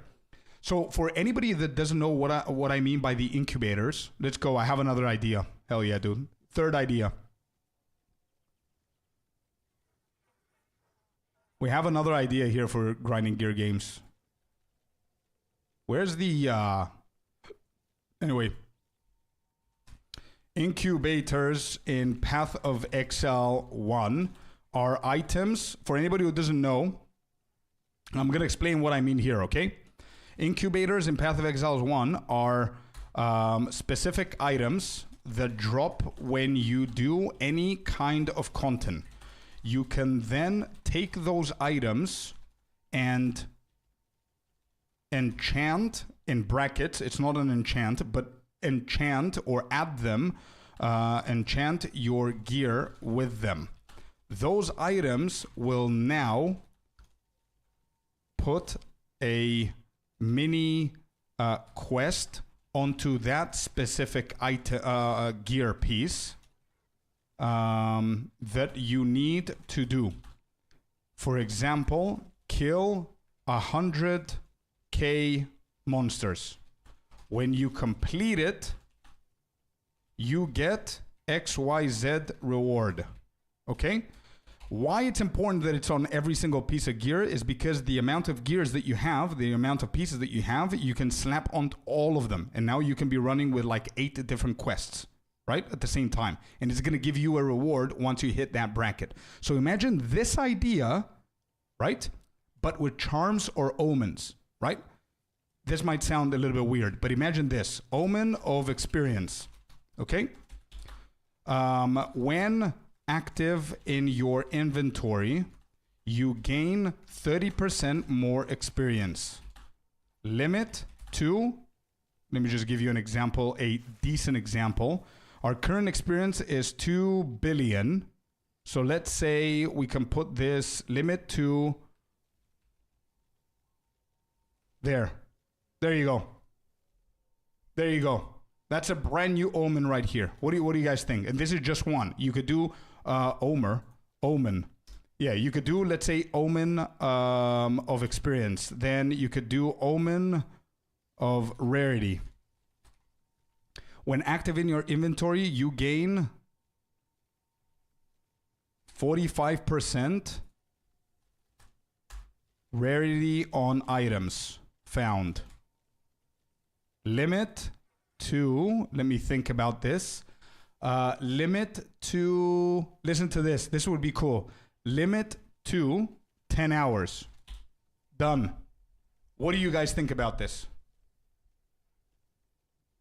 Not active in inventory. Let it be in your charm slots. Diablo 2 charm situation. I see. Yeah, sure. Whatever. You get the idea, though. Something has to happen that it gives you a benefit up to a certain point. Once you hit that ceiling, it gets destroyed or something. Or the charms, like you said. I have a charm that gives rarity for bosses and elites. Okay, then. So this is the... Yeah. Sure. I really like this idea with the omens, man. I really, really like this idea with the omens. Especially if you put like hours into it. And this is game hours, right? Played hours, not like normal day. Like you don't log out and this keeps on consuming it. I would love to see this with the omens, man. That's another very good idea, I think. But I honestly, I want to hear from some of the other min-maxers as well. Is King here? Is Icy here? Is... Hori here. What do you guys think about this omen thing? Because to be honest, man, I honestly don't think... We'll see if I'm right in 2.5 hours, but I don't think that Grinding Gear Games is going to continue with the same narrow-minded content ideas that's going to traditionally follow what you guys know from Path of Exiles 1. I don't think that's what they're going to do. I think they're going to expand in different areas. You know what I mean? So if anybody's thinking here that no, this does not exist in Path of Exiles 1, therefore they're not going to bring it, I think that shouldn't be the case. I think it can work. I'm here. What do you guys think then about this idea?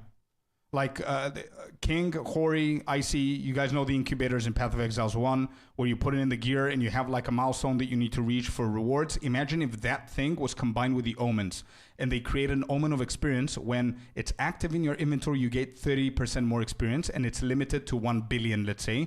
The second you get 1 billion with this shit in your inventory, it disappears. It vanishes. And the same for rarity, something like that.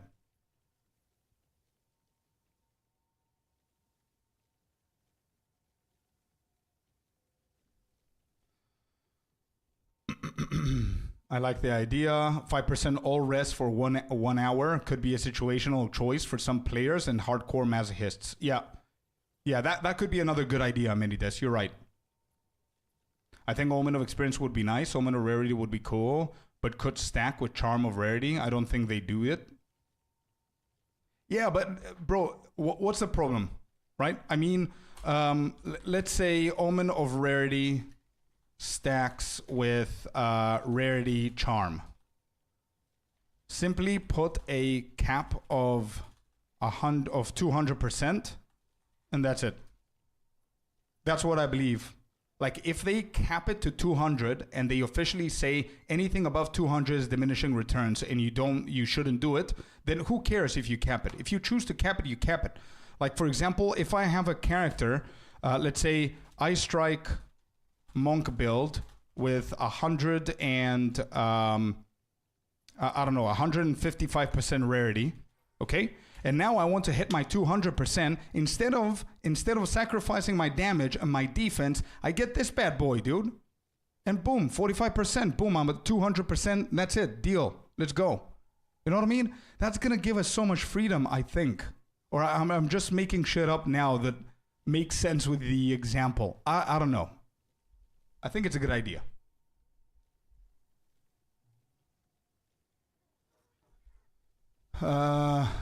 The rarity one is reasonable. The experience one would be abused so hard and break some competitive aspects. Okay, no worries. I respect that, and I think also, again, I just blurted a couple of numbers, but we can reduce this, man. We can reduce anything to make it possible. Like, obviously, we're not developers of Grand and Gear games, but presenting them with these ideas, they can come and say, okay, we like the idea, but this is not going to work.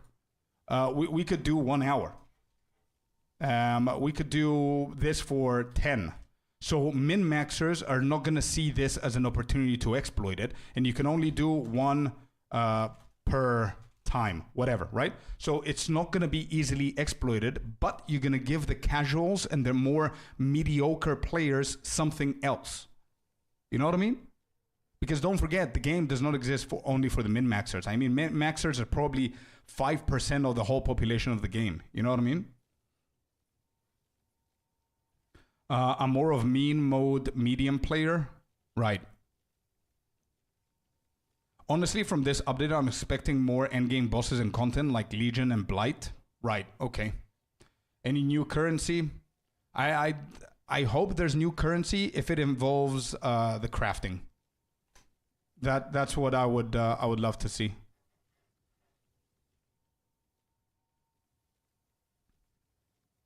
Adding time would not be a good thing. Rarity 1 is a reason 1. The XP 1 is abusable, so I don't think the XP 1 should be a thing. Right. I don't like time-based things in PoE. It forces you to be on all the time. No, but imagine, King, that you can activate it, you can pause it, right? You can pause and activate it whenever you go to your maps. And when you log out, it doesn't keep counting, bro. It's just play time, King. I think time works as charge to make people always get more as an economic incentive. Okay, yeah. 10 hours, but now you needing to trade and waste it in the hideout. No, but again, imagine if you can pause it though. Would that be better?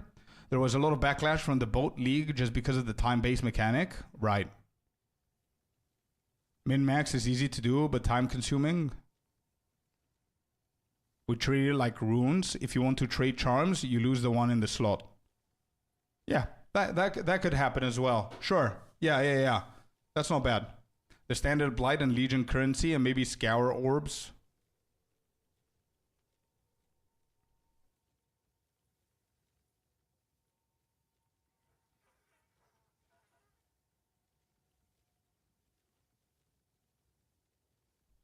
I believe that you have to add at the end of the email something saying that you don't claim any copyrights. Oh yeah. That's a good idea, Ion. I need to write it down because I'm gonna forget. I don't know when I'm gonna be able to do this email. Probably later on tonight or tomorrow morning, whenever I figure out what they decided to do. Copyright disclaimer at the end. Okay. Yeah, I don't mind. I don't care for copyright stuff. Okay. That's a very good idea, dude. Okay, so let's continue here. So we talked about charms. The next thing on the bingo card that we have is map endgame changes. And the map endgame changes that a lot of people are talking about are the ones that are already rumored, that they're going to be adding bosses everywhere, that the towers are now going to be acting like maps and all that stuff, right?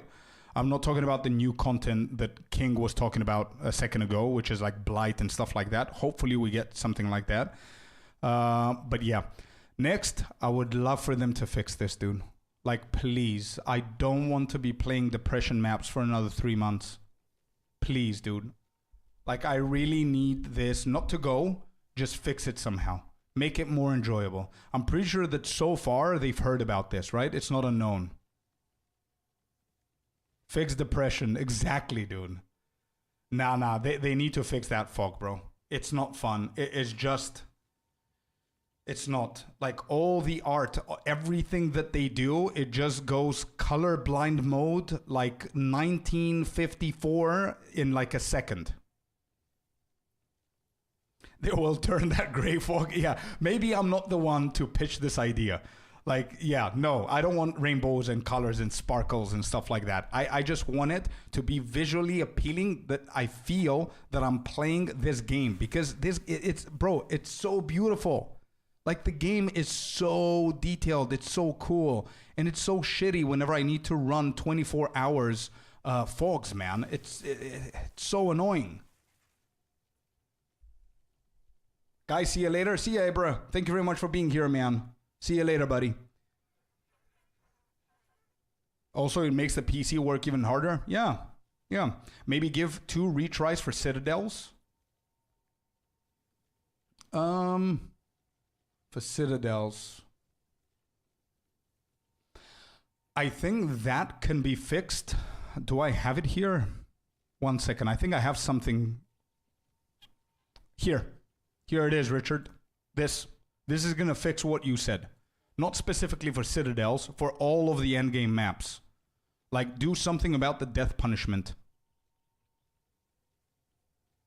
Because what's happening now is that we need to path for very long to find the right biomes and the right maps that we want. We need to juice all the towers to get it exactly where we want. And I'm talking about now, I'm very high end game, but imagine that you're early end game, the build is not sufficient enough.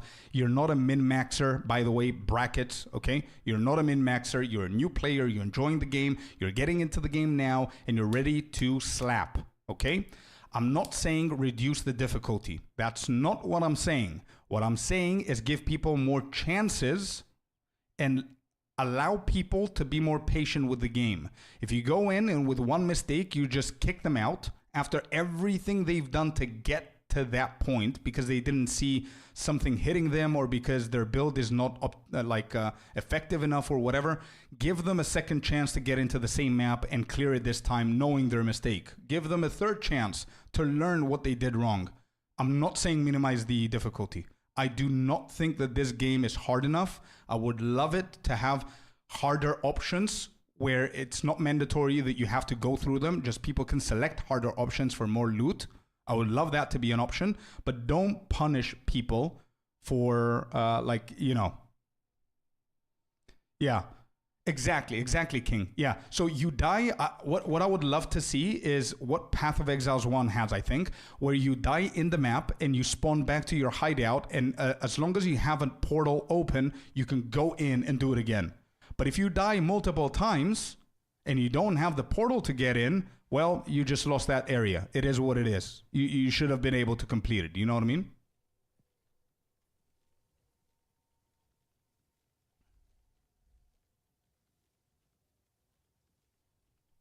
Not played them that much, but seeing it on your stream, agree with needs to be changed. Yeah, unicorns shooting lighting out of its butt. Something like an LSD effect is delirium after all. True. What about Diablo 3? Is the timer for the stream start? Correct. Yes, Ria. It's the stream start and the drops. So in 2.5 hours, we're going to go over to their stream and we're going to watch it together. All you guys need to do is hang around here. Make sure you follow the channel. Stay here. We're going to watch it together.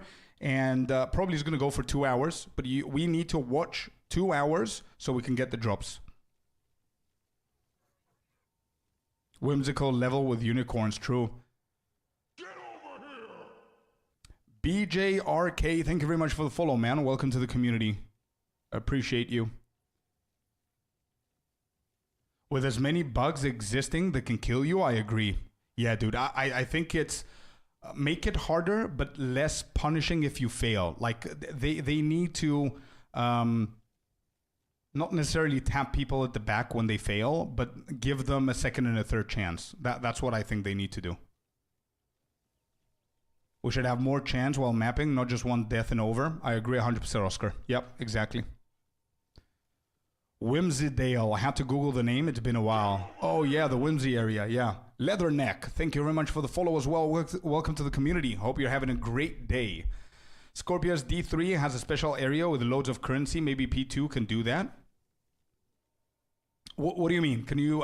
It's been a very long time with D3 for me, Richard. Can you tell me a little bit about the area with loads of currency? What do you mean with loads of currency? Like you do the area and a lot of currency drops, or what?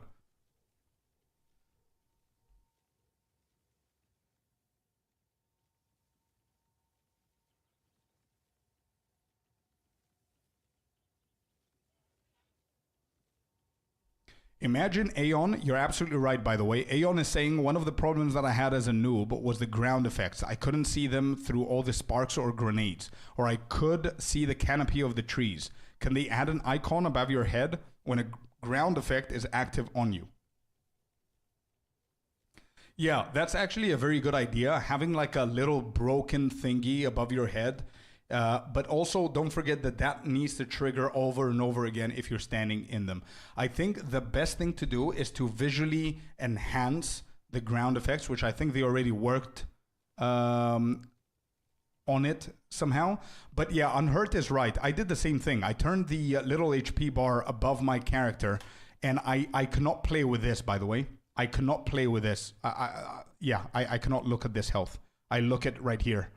So that helped a little bit, but I think removing the fog is going to help even more.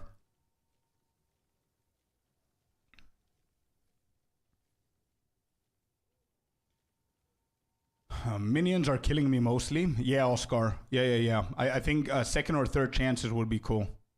There is unicorns you kill in D3. They drop all types of currencies, even special items. I think not a specific area, Richard, but what I would love them to do, not necessarily, this is what we keep on talking about, gaming developers, that I would love to see them do that. They don't need to copy and paste exactly what another game does, and they don't need to reinvent the wheel. They can get an idea and make it unique. So for example, what I would have done with your idea, Richard, is if players want something like what D3 has, instead of creating a zone dedicated to exactly that, where there's going to be like animals, specific animals or whatever that drop a shit ton of currency, what I would do is I would put that one animal, for example, let's say a tiger, whatever. I'm not creative enough right now, but you'll get my point. Let's say a tiger, a snow leopard or something, right? That makes sense to the vibe of the game. And I'm going to code it to be a 1% chance, so it's very rare, that it can appear in any of your maps. Maybe 1% is too much, but you get my point. I would enable it to be anywhere. Anyone can get it. You know what I mean? I think that's going to be even more fun when people encounter it. That's going to be really cool. Instead of having a place where people can go there over and over and over and abuse that shit, you know? Like a gold goblin. Perfect. Yeah. Very good. Same for me. Yeah. I did too, but if you're a noob, those ground effects are killing faster than a boss. I'm walking over the poisonous ground. I'm not eating it. Yeah. I agree with Aeon, guys. I agree with Aeon. Even if we're right with enabling like the HP stuff and the ground effects and whatever, if you're new to the game, your mentality is very different. Your mentality is like you're still taking in the visual aspects. Your brain is trying to organize everything that is happening in the, like in the screen at the same time. You don't know half of the names of things. You don't know what the game is, what's happening in the game. By the time you figure out that you're in the burning grounds or something, you're dead. So yeah, he's right. So I don't know how they can fix that, but they need to work on it. Like, I think campaign-wise, I don't care. I don't, like, I've been talking about for like over 30 minutes now how they need to make the game optionally harder for people that want to do that, but also give people second and third chances when they die in maps. However, on the contrary of everything that I'm saying, I don't care how many times people die in the campaign. The campaign is there for exactly that reason. The campaign is there for you to level up. The campaign is there for you to learn the game. The campaign is there for you to die. And I'm not talking about hardcore, obviously, right? So people dying in the campaign, absolutely fine. It's fine. If things are not bugged, if they're not dying from glitches, no worries. It's okay. It's a learning curve. If, however, bad things happen or glitches happen or things that you cannot even see because of the fog of depression, for example, and you die in a map, after you spend an hour and a half juicing that whole pathway for you to go there, and you have one try, and you die from a simple little mistake or problem or hit or whatever you haven't seen, then that, I think, it's a little bit, it can be changed. I wouldn't say unfair because it's part of the game, but I would love to see something else here with the death punishments in the maps.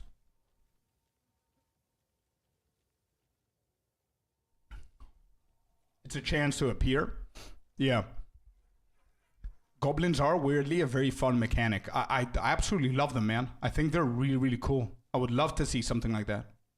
Chaos stuff should be nerfed. Without CI, you should be focused too much. True. Imagine if we don't have Chaos Inoculation, bro. Imagine if we don't have Chaos Inoculation. Chaos things would have been a huge issue. 100%. My Infernalist hasn't died yet. Hell yeah, Richard. That's a big achievement, man. Nice.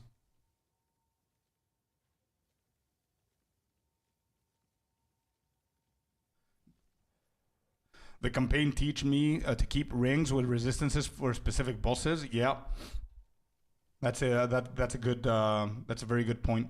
They should have some things scale higher, like Uber T4 encounters or higher waystones, etc. Not everyone will want to reach the Uber endgame, and that's okay.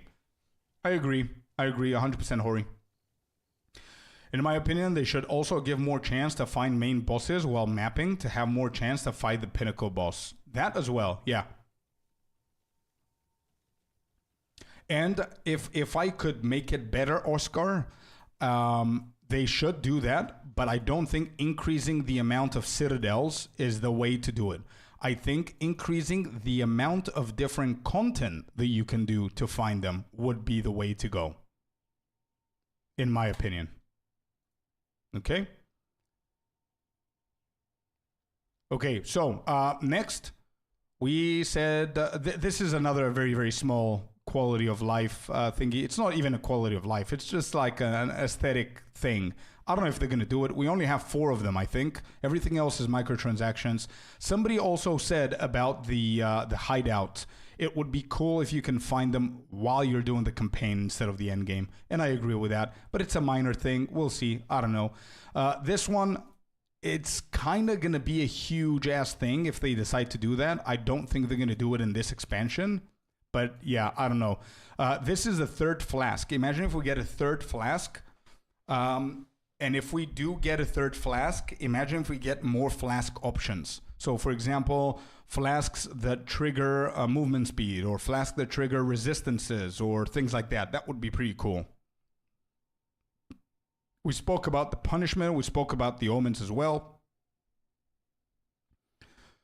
This is a big one, but I'm not talking about enhancing the visual effects of stuff. I'm talking about general performance fixes like FPS with spark, with a spark ability, for example, or with the Herald explosions, with the Delirium fog, things like that. I would love to see some fixes. Pity system. Tinder needs one too. That's funny, dude.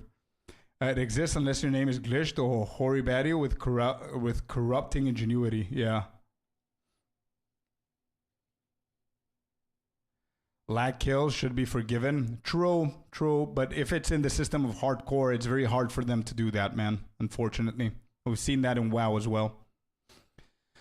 Stash tab quality of life filters. That could be a nice little thing as well. And also, have you guys thought about a search box in our inventory?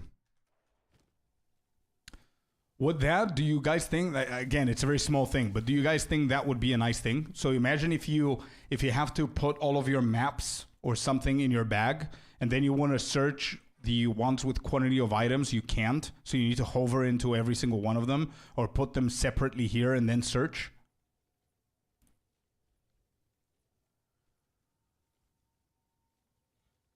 Yes, especially while gambling amulets or rings. There you go. Yeah, it is small, but it's going to be pretty decent for a lot of people, man. Because if I do this, bro, all right, let me just give you a good example here since we have the money as well. Here's a good example of what I mean. We came here to gamble with our friend, and we're just going to pick up a bunch of amulets here. I have no idea what I have. I need to hover onto every single one of them, or I need to put them in a stash tab and then search. I would love to have a search option here and just be able to type in something like levels of skills and just pick up the ones that I have, you know? Tsunami, thank you very much for the follow. Welcome to the community. Appreciate you and lovely to have you here. Highlight search tabs too. Start copying quality of life stuff from last epoch and don't stop. Man, many this. I am thinking of playing last epoch as well. I haven't played it yet. So I cannot relate to that. I'm 100% sure that if I played a last epoch the past 2 weeks, I would have had so many more ideas that they could do with it, but I haven't. And they changed their date, so maybe we can get into it whenever they release season 2. Oh yeah, I see. Makes sense. Yeah, man. Like, for example, now, in order for me to see if I got something good, I need to go into each and every one to see, did I get spirit? I got one here. I got level of melee, whatever. I need to put it into a stash tab. I would love to have like a nice little search box somewhere else, you know, in the inventory.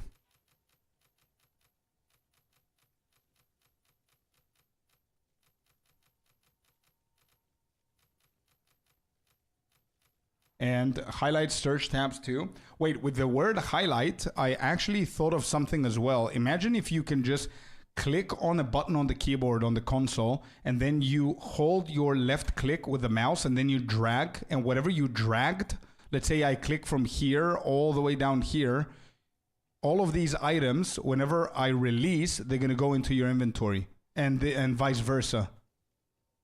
Wouldn't that be good as well? Giblock, hello, man. Hello, welcome to the YouTube stream. How you doing?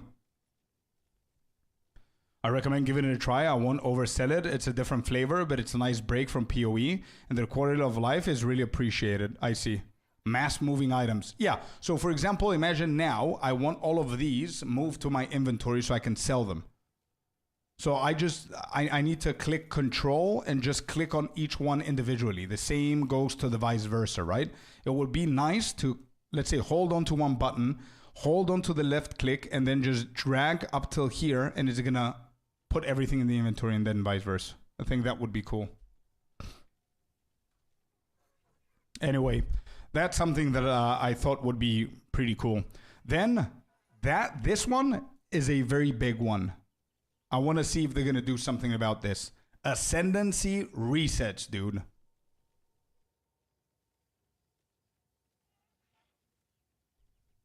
Is there any reason in the world, any logical reason in the world, that we shouldn't be able to reset our ascendancies?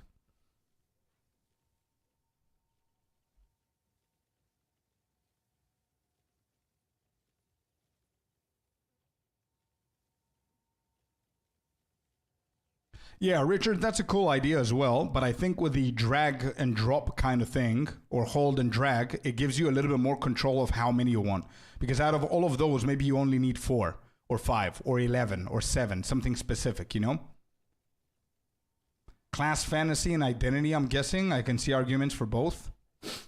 I can see the argument with class fantasy and identity, but I mean, it's Path of Exiles, man. It's an ARPG. I mean, I can get a warrior and make him use a wand. I mean, it like a monk with a bow. You understand what I mean? I don't know if ARPGs like Path of Exile should focus into class fantasy with locking people's choices of talent choices. You know what I mean? To the point where you're never allowed to do it. So now you need to go all the way back and level that shit once again. You know what I mean? Like, I do get it, but I think it's a little bit too much if that's the only reason.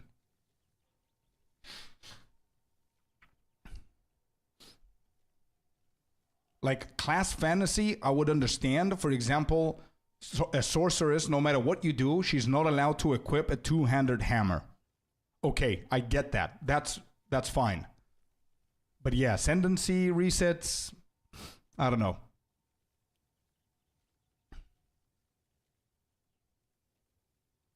Yeah, POE leadership was sweaty tryhards who didn't like QOL.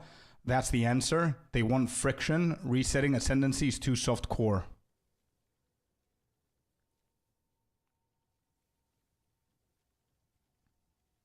The same problem with locked staff is the Act 2 quest with the 3 vials. That choice is also permanent. True.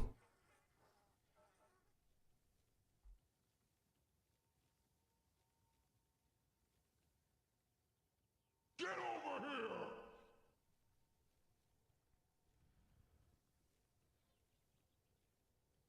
Hey, I am THKD Forever. Thank you very much for the follow, man. Thank you. I appreciate you. Welcome to the community. The same problem with the 3 vials. Yeah, especially for new players, as the ascendancies are not equal, so it can be a big mistake that is a bit punishing. It's not a little bit punishing, bro. It's very punishing. So I'm going to give you a very good example. Yourself. You got yourself a mercenary. I'm pretty sure that you looked at the Witch Hunter and you looked at the Gemling, and you probably liked the Witch Hunter's portrait more. And you saw the class fantasy that Horibadi is saying, and you said, okay, I'm going to go with this badass. You went with that one. Then you probably realize, okay, maybe I need to check a guide or something like that, right? You go into the guide and you see that 1% of mercenaries are playing your build, or they're playing your ascendancy. You're like, okay, now I need to go back and change that. And whoops, you're already level 80 and you can't do that. So the only thing that you could do is go back, create another mercenary, and you need to do that shit all over again. So that's what I mean. That point, going all the way back and do it again, I think it's a little bit too much when it comes down to class fantasy. Like, and Menides, I'm okay with that. I may be biased. It doesn't matter if you are. You're absolutely right, bro. It doesn't matter if you're biased. I agree with that. But here's the solution. You don't want us to feel softcore? It's fine. Let us reset the ascendancies, but put a challenge in between. Like Aeon said before, run the Trial of Chaos again, or do something. Maybe Trial of Chaos, no, because it's too easy. It's going to take people like 5 seconds to do it. But you understand what I mean? Give us a challenge. Let us pass that challenge, and then we can reset. Been there, done that too, yep. If a fire build was good, it would be likely. Warrior wand holder would be funny. True. Speaking from that mistake, exactly, dude. Yeah. My first character was Witch Hunter and I abandoned it, but now I'm back and made a nerf safe build. No such thing? Oh, I think he's onto something, Richard. Trust me. I've seen the guy. I think I saw a little bit of what he was doing this morning. I saw you online with the Witch Hunter. I think he's cooking, dude. And I think Witch Hunters are definitely nerf safe.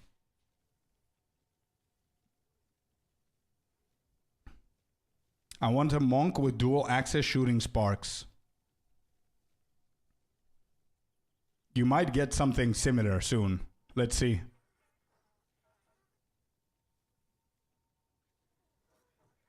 But yeah, I don't know. I don't know, man. I just need to have the ascendancy reset. And again, like Menides said, I might be a little bit biased because as a content creator, the one thing that I personally do is I do guides, leveling and endgame guides, right? So what I had to do is I had to create every single class from level 1, get it to endgame, do T18 endgames so I can have a good leveling build and a good endgame build. And for each class, that was for one build. So if I wanted to do a Chayula build, I had to level it up all the way again. If I wanted to do another build, and it goes on and on and on, right? So I am biased as well. Having this is going to save me so much time, man. It's insane. List of unsafe things from Nerf, Hoa, Heralds, Warriors. Do I agree with... Yeah, and there's more on that list, by the way, Meridas. Archmage, Blood Mage, Deadeye, Lightning.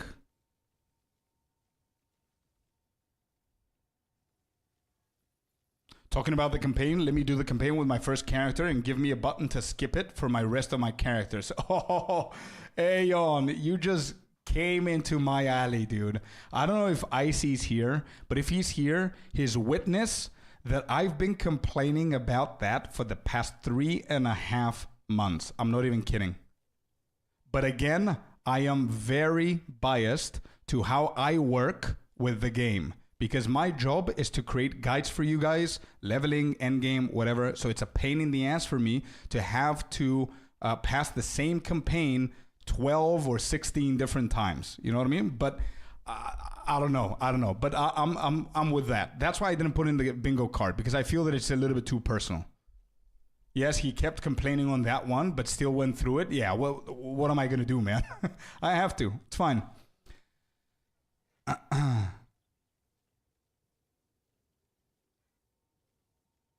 Have you played Acolyte of Chayula at all? The build I'm making towards for both Witch Hunter and Chayula, but I need to understand Chayula better. No, bro. I'm not confident enough to help you with building that. I did a little bit of Chayula with the Monk, but I quickly converted back to the normal one. So no, I don't have the confidence, the experience to help out with that.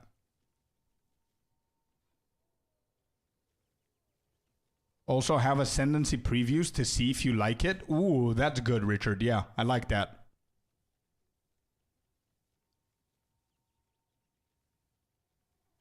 Only 3 characters above level 85. I'm already bored of the campaign. I feel you, MR. I feel you, dude.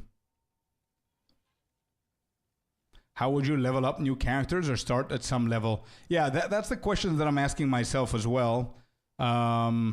Start at level 65 with the average gear.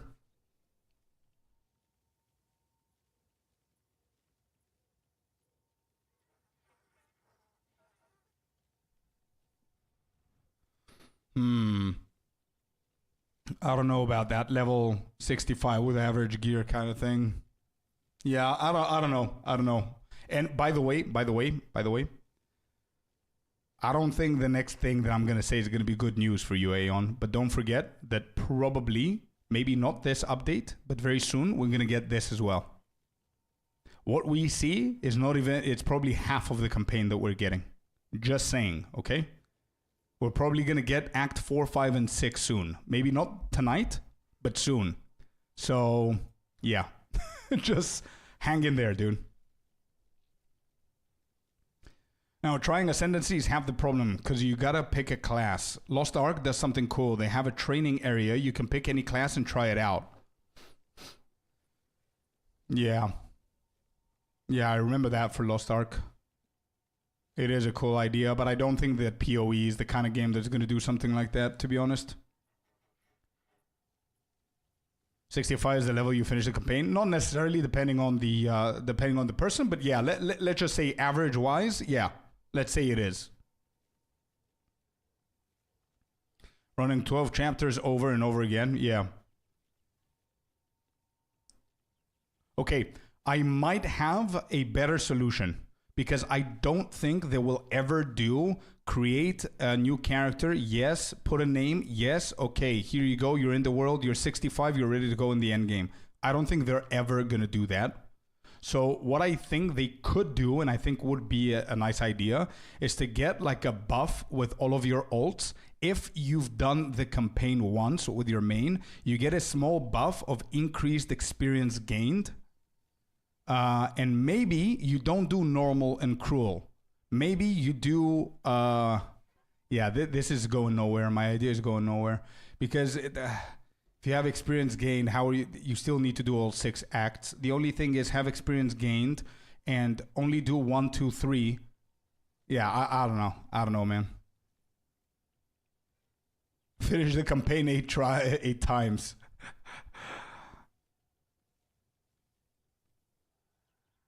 Normal, nightmare, and hell. Yeah, I think that's what they're gonna do, Richard. I think that's what they're gonna do. If they bring another like 4, 5, and 6, it's probably gonna be normal, cruel, and then something like hell mode or something. Yeah. I think that's what they're gonna do.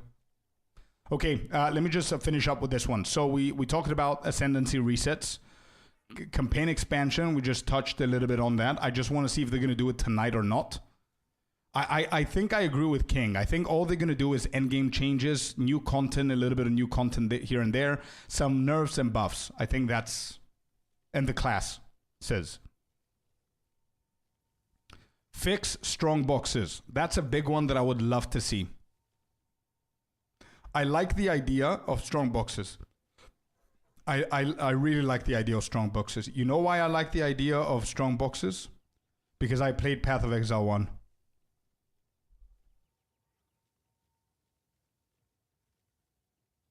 I really liked the way that they did the strong boxes in Path of Exile 1. Like, you find a strong box, you can actually aim, for anybody who hasn't played Path of Exiles 1, strong boxes are the same thing as Path of Exile 2, but better. Better visually. You see the mobs immediately. They spawn exactly where the strong box is. 2, they're more punishing. They're harder. You can literally die. You can get one-shotted. So you need to know what kind of strong boxes they are. Imagine the strong box has effects of the expedition. You know, the expedition says the mobs deal extra critical damage and they resist to cold damage or whatever. Something like that. So there's mechanics to the strong boxes. The cool thing about it is that, yes, it's more punishing.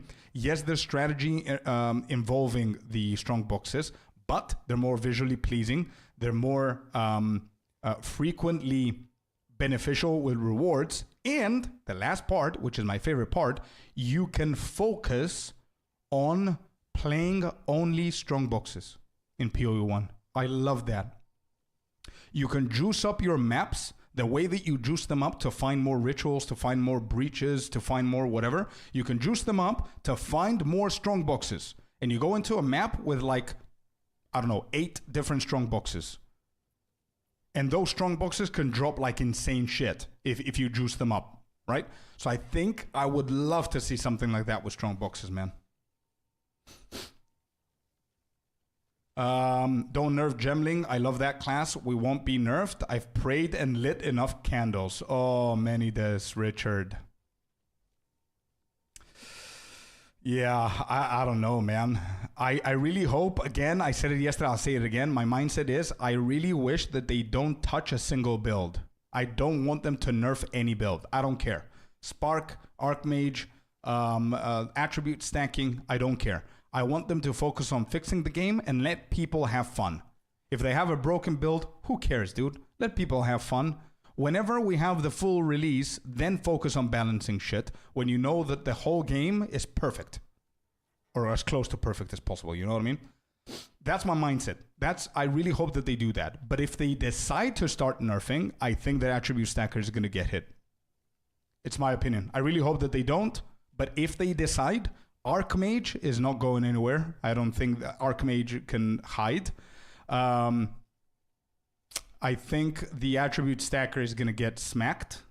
I think the Herald tech, the Ice and Thunder tech with the explosions, is going to get slammed to the ground. I believe, not to the ground, but I think the explosions are going to be less frequent.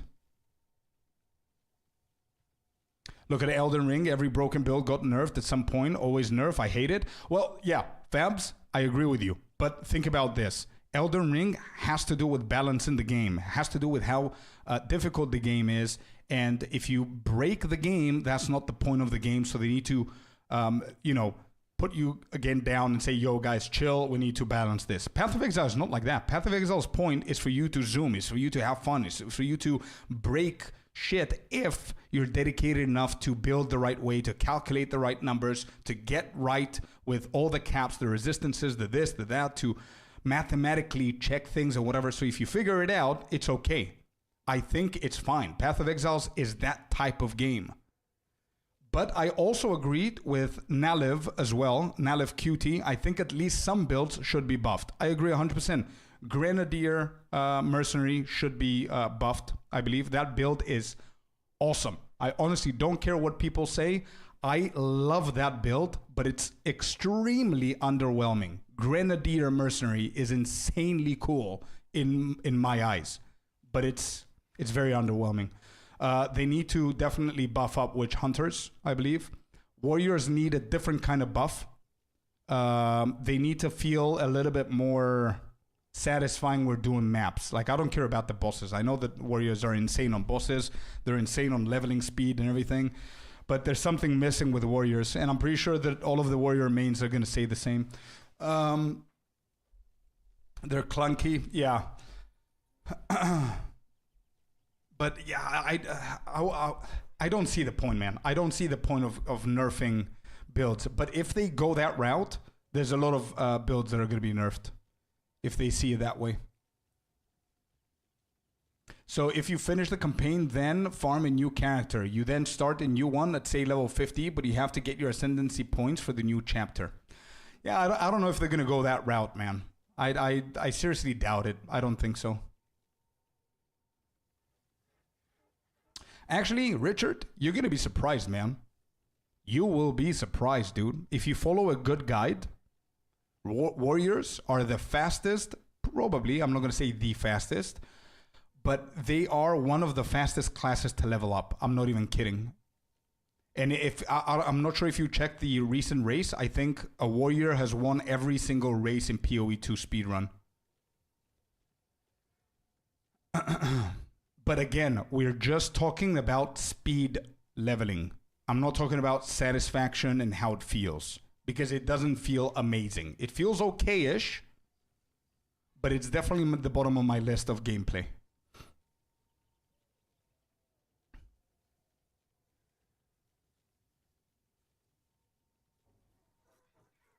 $8K mana, let's go. Big congrats, Artie. Nice, dude. Bosses are kind of easy if you act like a warrior and you go very close to that boss, assuming you know when to avoid the AoE. Probably this is to help melee classes, but it can be exploited by everyone. Yeah. Yeah, true. Which is the reason why I would love to see a harder difficulty in the game in general, without making the entire game difficult. Just having options there for people who want it. Anyway, back to the bingo thing. Fix strong boxes, man. Just please, bro. I love the strong box gameplay in Path of Exile 1. Then we have this. We know that Huntress is coming, which is very exciting. There are rumors there's going to be a second class. Okay? The guesses are Druid, and my personal guess is Shadow as well. I don't know why. I'm just going to put it out there.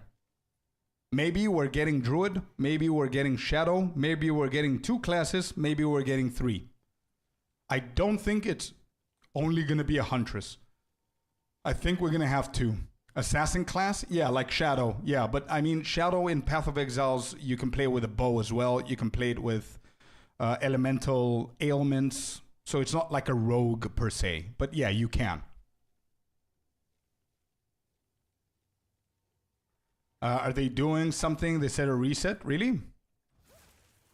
Is there a reset? Oh, the realm is restarting in 55 minutes. We're restarting the realm to deploy the 1.1G update. Its patch notes are in the patch notes forum. Okay, so apparently there is something, but it's very tiny. It's like small patch notes. Where do I find the patch notes forum? Where's that?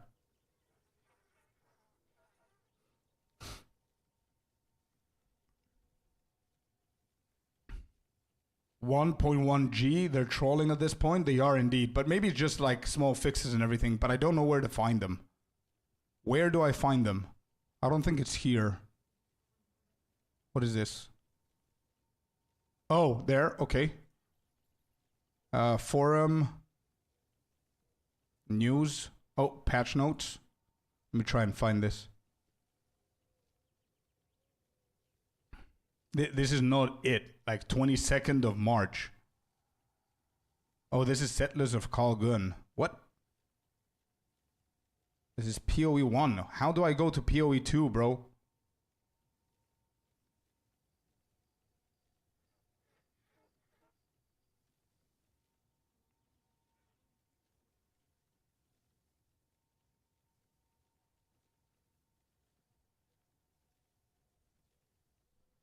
You can. That side is a trap. Yeah, we're... Okay.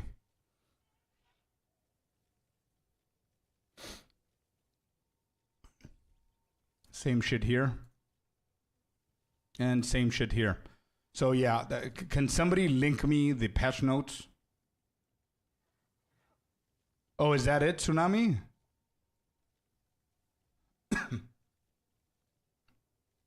Added support for our upcoming... Oh, there it is. Perfect. Thank you so much, dude. Is that the one? Yeah. 27th. Added support for our upcoming Path of Exiles 2 announcement. Enabled the microtransactions from the Penance and Paladin series of supported packs for use in Path of Exiles 2. What? Yeah, that's the first comment, actually. What?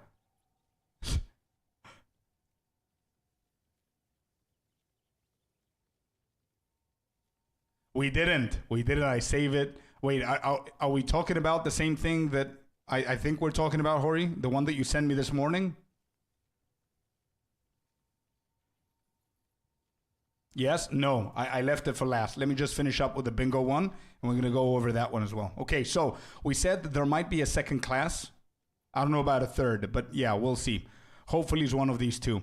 Then another big one, a lot of people would love this, is an in-game auction house. We had a whole ass debate with you guys yesterday. Let's not do that again. I agree that it's something that a lot of people would want, and we might suffer some negative consequences, but I still believe that it's going to do really good stuff for the game. That's all I'm going to say.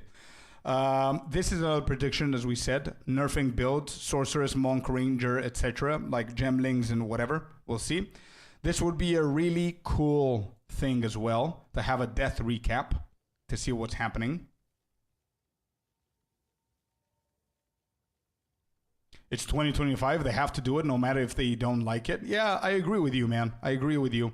But I'm just hoping that they're going to do it in a way that it's going to be smart to prevent some negative things that a lot of you guys pointed out that I agree with, and they're pretty good things to be concerned with, you know? Shadow is daggers. I'm sure it's going to be gladiator as ascendancy with swords.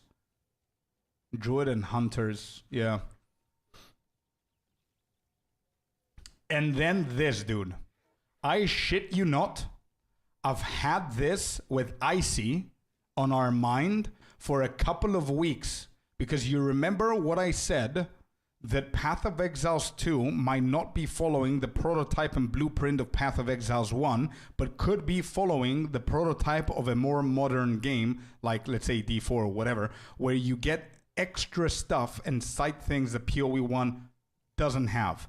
I can already picture veterans of POE1 shitting on POE2 because they never got things in POE1. And one of those things could be the mounts. And I added this in here because we had a hunch with Icy for a couple of weeks that this might happen. And the reason I left this as the last things that I wanted to talk about is because this morning we got ourselves a data mined leaked site with a bunch of shit in it, and I'm gonna talk about those things, okay? And one of those things in there had something related to this. Now, the problem, though, is that we don't know if this is gonna happen tonight or if it's gonna be in the long-term future. Not sure, but there's something there, okay? Just letting you guys know, we're gonna talk about it, okay? They do need to work on gemlings. I was able to do T4 Zesht and Arbiter in 1 second. Yeah, no, dude, it's insane. They will probably do something about gemlings in all these builds. I think so. But I don't know if they're going to do it now. We'll see. Do you have a guild I can join? I don't currently have a guild for us to do stuff together. I just have a guild with a friend to just exchange stuff. Aaron. But as I said previously, I think I'm going to do a guild like a Scorpius guild whenever the game fully releases. We're going to do an official guild then. They have to add things to the game just to attract the POE1 players too. Right now, POE1 is one of the competitors of POE2. I think that that's fine, man. POE1 being the biggest competitor of POE2 is golden for the company, man. The problem that I'm having is... actually, yeah, I'm gonna keep my mouth shut for now until I see what's gonna happen tonight, because I don't know if I think the best strategy, in my opinion, the best strategy is not attracting veterans of POE1 to POE2. The best strategy for me is attracting new players into the game even more than what they did, and the most important thing, maintain retention of those players. They need new blood, exactly. New blood, people that don't know the franchise, and not only that, every single person that is playing right now POE2, I'm 100% sure that 70% of the whole population right now have never played Path of Exiles before, or Path of Exiles in general. So what they need to do is their best to retain those people. I don't think necessarily getting all the players to convert from POE1 to 2 is the best thing ever. Because don't forget that they're min-maxers. There's people that played 20,000 hours into the game. They have a lot of different opinions. There's already talk and videos of veterans of POE1 shitting onto POE2, which I don't think it's a cool thing to do. I mean, it's the... You know what I mean? So, yeah, that's why I don't think it should go to POE1 players necessarily. And that's why I would love to see tonight them shifting into a new direction. I don't want tonight to be, hey guys, we have a new update, and the update is going to be half of POE1. That's one thing I don't want to hear tonight, man. I don't want to hear, we've been inspired by POE1. We saw the POE1 players like this. We saw the POE1 worked with this. I don't want to hear that tonight. I want them to go into a different direction by them learning from their mistakes and everything in the past, which is amazing to have a history with such a big game like Path of Exiles. But shifting towards something else, combining different cool things, you know what I mean? And just be creative in a way.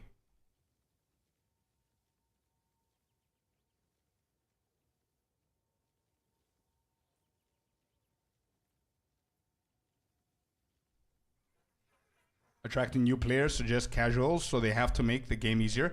Man, I agree, 100%. But look at this. Personally, I've been playing World of Warcraft for 20 years. I had a phase when I was a casual. I didn't care about anything. I was just running around, chatting with friends, doing whatever. I had another phase for many years that I was playing insanely competitive, min-maxing, achieving rank 1 in my server, things like that. And towards the end of my WoW gameplay, I would say, like whenever I met Icy on stream and stuff like that, I was very dedicated into the game, like running my own guilds on classic and retail and both versions of WoW. So imagine POE1 and POE2. I was doing the same thing for both games, 2 different guilds, 2 different discords for them. I was raid leading, I was doing everything. And the reason why I'm telling you all of this is not for me to flex. It's not that. What I'm saying is that this game, Grinding Gear Games, managed to get my attention to come to their game. And not only that, it's retaining me, dude. I'm not a casual player. I have over 700 hours, dude, in the game. And that's not good enough for how much I've played, because I have probably another 500 hours editing videos that I could have been playing the game, right? And what I'm saying is that throughout the 3 months that I'm playing this game, I've met so many other people coming from World of Warcraft, League of Legends, and so many other games that I don't think they're only attracting casuals. I think they have a gold mine and they need to stick to it. If they're listening to player feedback, they need to do it correctly and not just do what Path of Exiles 1 veterans want them to do. Because if they do that, what's going to happen in 2 years is the circle of population is going to start shrinking, and all they're going to be left up with is the same amount of players that play both games. When one league gets old, they hop onto Path of Exiles 2 league. That gets old, they hop to POE and POE1, and it goes both ways. You know what I mean? So they need to go in a different path. I don't know if that makes sense. I don't know. I'm very passionate with this idea because I absolutely love this game. And that's why I decided to go and play Path of Exiles 1 as well to see what the game is all about. And all I can say is good shit about the game. It's an insanely good game. Exactly, Aeon. Thank you. That should have been my sentence. The minority of the players are the veterans and the min-maxers. If the best in PoE makes a video calling Path of Exiles 2 unnecessary, then that sends the wrong message. What they need to understand is that if you like Path of Exiles 1, stick to Path of Exiles 1. If you don't like PoE2, don't worry about it. Let other people enjoy PoE2. Let new players enjoy PoE2, which in 3 years, those people are going to be the veterans of PoE2. It's okay. It's fine. It has to be a different game, bro. By veterans, you get what I mean? Yeah. I don't mean just all play. I do 100%. 100%, yeah. But they are still the minority. True. It's good shit. Yeah, exactly. End of story. Good shit. I like PoE2 better. Yeah, same. But I like it. You know why, Richard? Not because it's a better game. Because I honestly, right now, 27th of March, I don't think PoE2 is a better game than PoE1. And it's a very obvious thing to think about. PoE1 exists for 12 years. Trial and error for 12 years. Content, 12 years. I don't know how many leagues for 12 years. It's a much better game for the past decade, okay, than PoE2. PoE2 is a baby right now, 3 months old. The reason why I love PoE2 more is because of the potential that it has. But PoE1 is an insanely good game.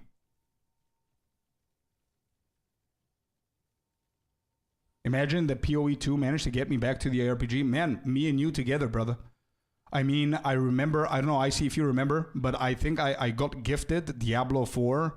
I think it was by Klima. Klima gifted me on stream Diablo 4 because it was a massive hype. So I stopped playing World of Warcraft for a week. I got to Diablo 4. The week was done and I was back to WoW. I had finished the campaign. I had finished everything. Zero motivation to play the game. Just went back to World of Warcraft. Same thing, by the way. Same thing. I know. I don't want to get into the debate of Diablo and stuff like that. But again, it's one of the biggest ARPGs that exists, Richard, right? It's like the biggest franchise of ARPGs. The godfather of ARPGs, if you will. Diablo 1, think. Diablo 2, Diablo 3, whatever, right? But you get my point. It should have been more interesting, but it wasn't. Now imagine same thing's happening. I'm playing World of Warcraft. I have a whole list of chores that I want to do for YouTube, for streaming, for whatever. I see Ice Rain in our chat, our moderator here on Twitch and YouTube, comes to me and says, hey, yo, dude, in a month, Path of Exiles 2 is coming out. It's a game that I love. I know that you don't play RPGs. I know that you're focusing on WoW, but I think that you should try it. Do you know what I told him? Nah, dude, I'm not doing that again with the RPGs. Last time I did it was D4. I have a lot of shit to do in WoW, so I'm not going to do it. The day comes that Path of Exile comes out, this guy messages me and says, dude, you going to play it? I say, yeah, I just bought it. I'm going to try it out. That was it, dude. 3 months later, we're here. I never, ever think of World of Warcraft for the past 3.5 months, man. Insane.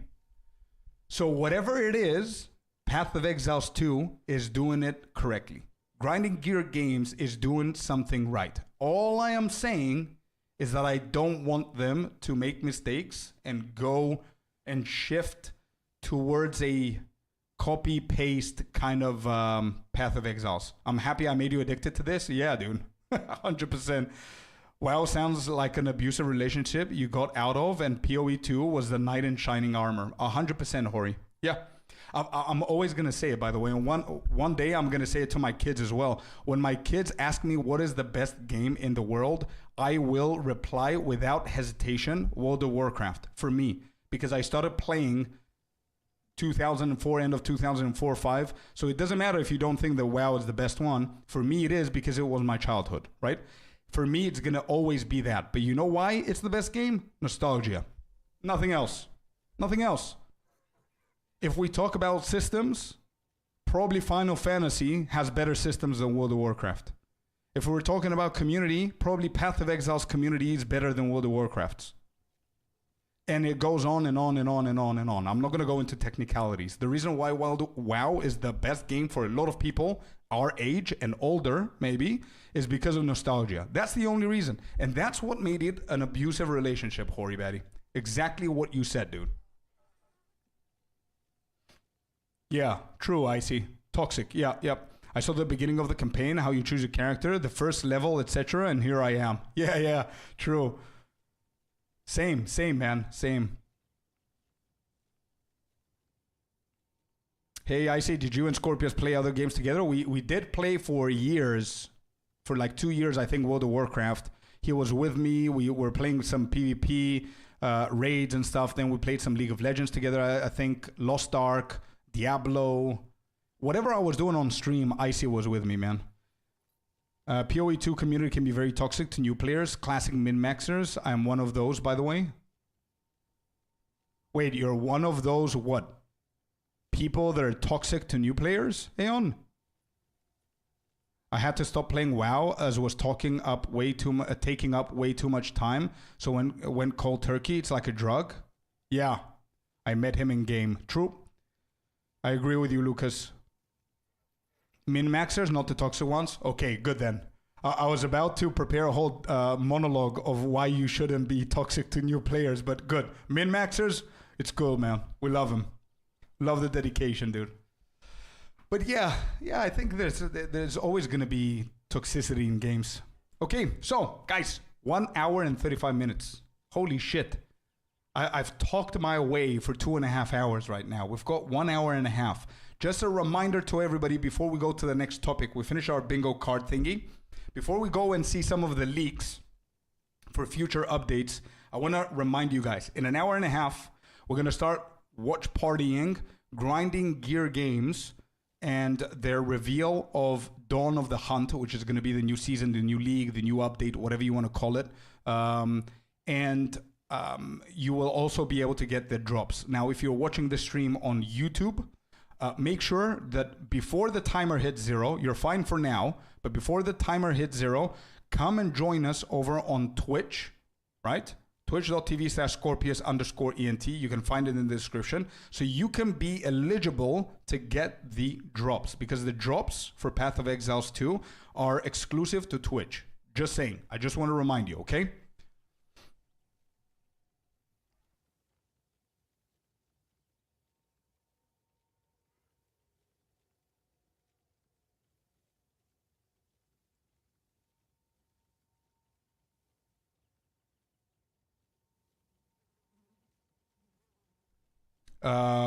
Point one, update after 15 minutes. Yeah, Nikos, we checked them, man. It's nothing. It's just something that they're doing for tonight, actually. I checked it. Where did I have it? Damn it. Where? Oh, here. This is it. This is all they're doing. Is it 15 minutes? Is it this one, Nikos, you're talking about? Yeah, whenever they're doing the 15 minutes or whatever, it's going to be only these things. Added support for our upcoming Path of Exiles 2 announcement, whatever that means, and enabled microtransactions for the Penance and Paladin series. That's it. That's all they're doing. There's nothing crazy. RVD, thank you very much for the follow, and welcome to our Twitch stream and the community, man. I appreciate you. Anybody watching here on Twitch, it's free. You don't need to do it for the drops, but if you want, you can follow the channel, man. We're doing a lot of crazy and cool stuff here in Path of Exiles 2. We're going to be watching. We are ready right here. You guys can see I've enabled the drops. So watching my stream for 2 hours, you guys are going to get the brand new drops, which are the Executioner's Finishers. And we also have this ready, which is Grinding Gear Games official channel that everybody's waiting. We're waiting alongside as well. They're going to start a countdown here very soon as well. But we do have our own 1 hour and 32. And we're just waiting for everything. So let's move on. Let me see. Where was the thingy? This we don't need it anymore. This, okay. Found out his stream, then we hit it off, and I joined his guild, and he made me a mod, an officer. Yeah, since then we two are all time gaming together. True.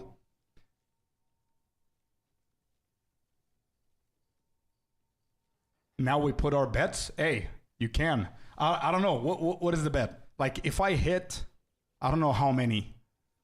If I hit half of these, what do I get? Like it's never gonna happen. By the way, no chance. Realistically, I think what we're gonna see tonight is 1, 2. I'm gonna be as realistic and brutal as I can. Okay.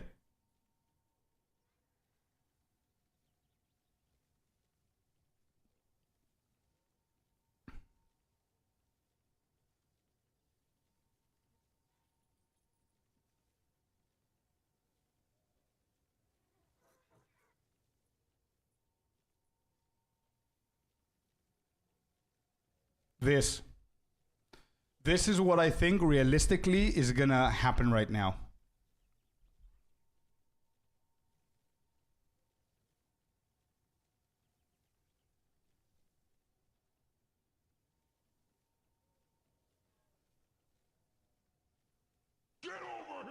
Yo, Binky, thank you very much for the follow. Welcome to the Twitch stream. And Marius, if you're watching, thank you for subscribing on YouTube, man. I appreciate it.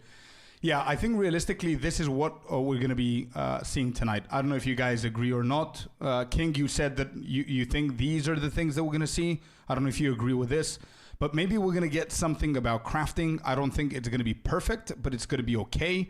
I think they're going to talk about bringing at least one new content. I think they're going to fix a lot of the endgame content that we currently have. That's going to be a no-brainer.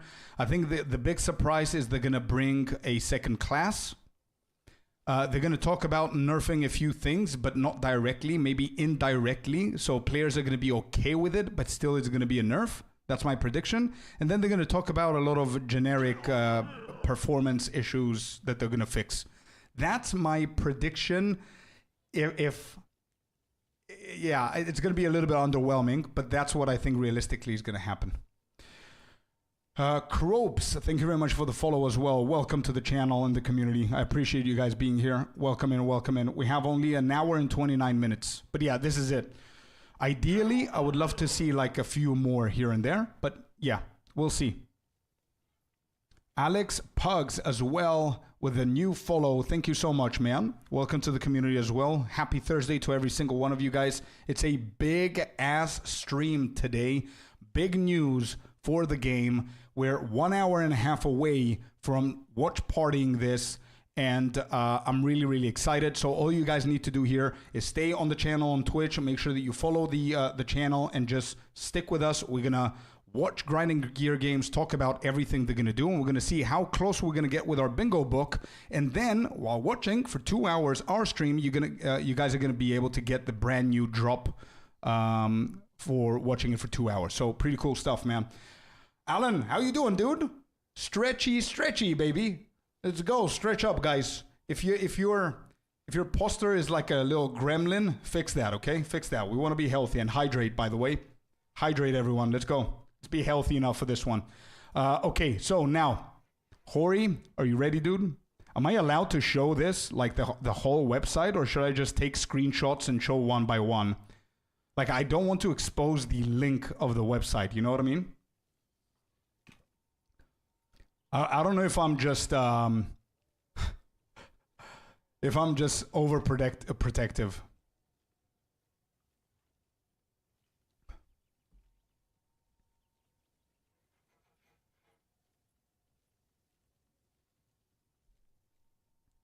Yeah, I can do the F11. Okay, whatever. You know what? It is what it is. Let's just go. So what we are going to look at the moment, this is all of our ideas that we're going to pitch Grinding Gear Games. Grinding Gear Games, if you're watching, dude, I have so many cool ideas. You're probably not doing it. I'm just speaking to nobody right now, but very cool ideas that we came up with. Okay, where is the leak? All right, guys, I have it ready. We have a website that has a lot of data leaks. Icy, you're going to like this one, by the way. There's a lot of spells and stuff like that we found that are being worked on. Some of them might never see the light of day.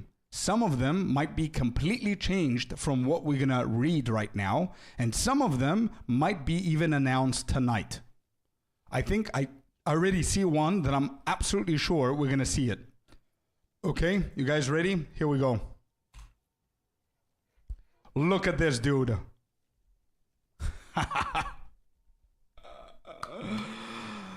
Oh, man.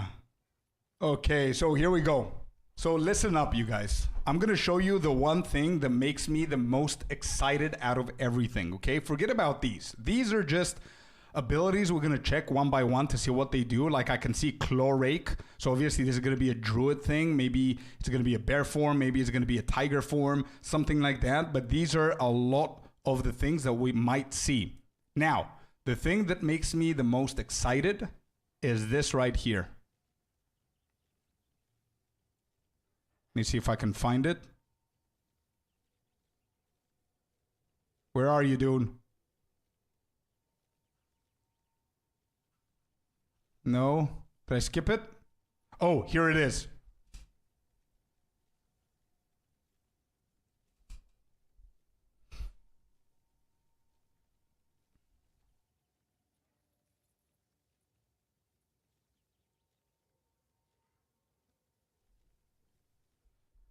How amazing would that be, you guys? Summon Raw Mount.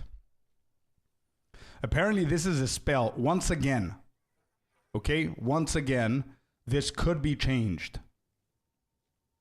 It's a minion. Yeah, but again, maybe these things are just here for now. Maybe this thing is going to change. The word minion might be deleted.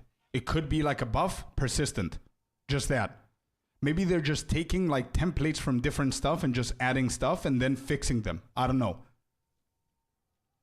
Summon a raw mount. Like a horse, but a bird, apparently, it says. Reservation 50 spirit. Filet mignon. Yeah, it's a mignon. So this is very excited, man.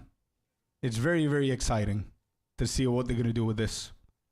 But if we go all the way up here, there's a lot of different spells. We have the axe chop. Bring your axe down in a sweeping slash, creating a slash along a line in the ground with a chance to cause bleeding. Axe execute, axe heavy cleave, axe leaping chop. There's a lot of axe things going on here. Leaping axe catch. Requires thrown, so you can just throw your weapon. Spinning Inferno, spinning throw as well. Is there going to be a whirl spin warrior? Good question. Let's see here. Spiral throw. There's a throw. Shielding cry. Whirling slash. Ready your axe, then spin, dealing high damage to enemies and causing them to bleed.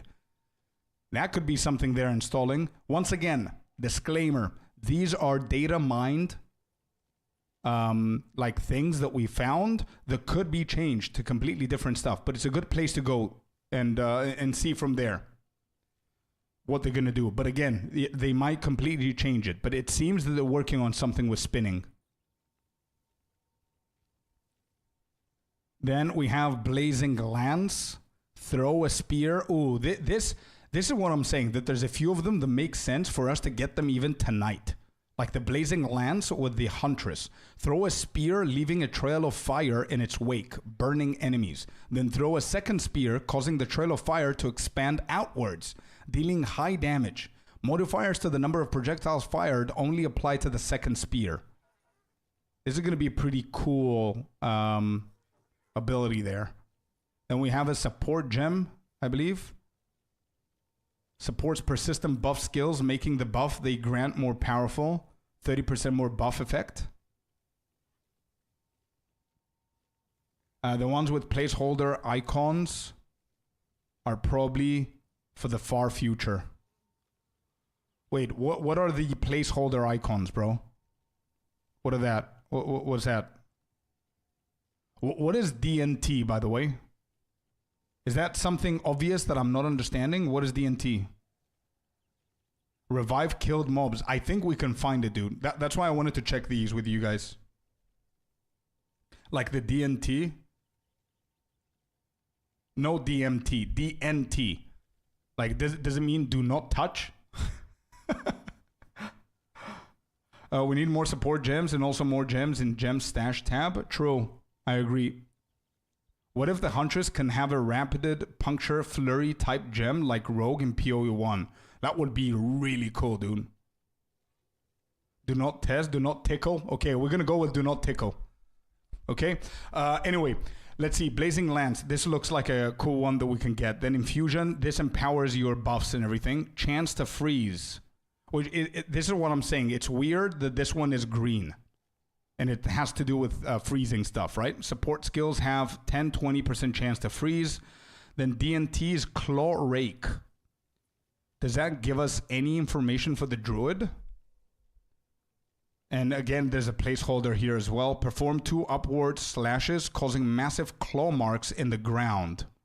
It doesn't say if it requires claws.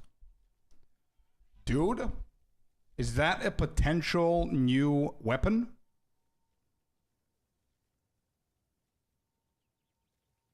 The chance to freeze had a weird Argon, probably only for the bear form. Yeah. That's what I'm saying. It is weird. Claws are for Shadow. I know. That's why I'm getting excited.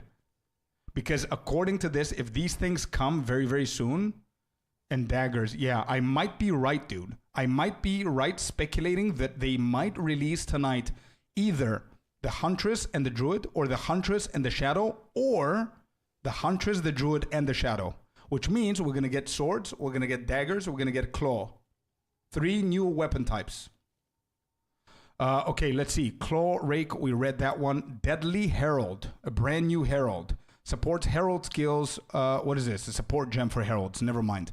Making their triggered effect deal more damage at the expense of their persistent buff. Supported skills no longer grant a buff. Supported skills deal 30% more damage. Unlucky Cherry, thank you very much for the follow. Welcome to the community, my man. Hope you're having a good day. I can see sword tonight. Oh, sword 100%. Like they confirmed that we're getting a sword because the ascendancy, the new ascendancy of the warrior wields a sword, and the new ascendancy of the mercenary wields a sword. One of them is a one-hand and the other one is a two-hander. So we're definitely getting a one-hand and a two-hand sword. 100%. That's confirmed. What I'm saying is that if they release a second class, we're going to get even more weapons. You know, heralds are getting nerfed for those to exist. Yes, dude. Yep. Oh, that means if heralds are being nerfed, you guys, that means most probably the rest of the builds that are broken are going to get nerfed too. There is absolutely no chance, and I'm willing to bet whatever you want, there's no chance they're nerfing the herald tech and they're not nerfing the attribute stacking or archmage. No chance.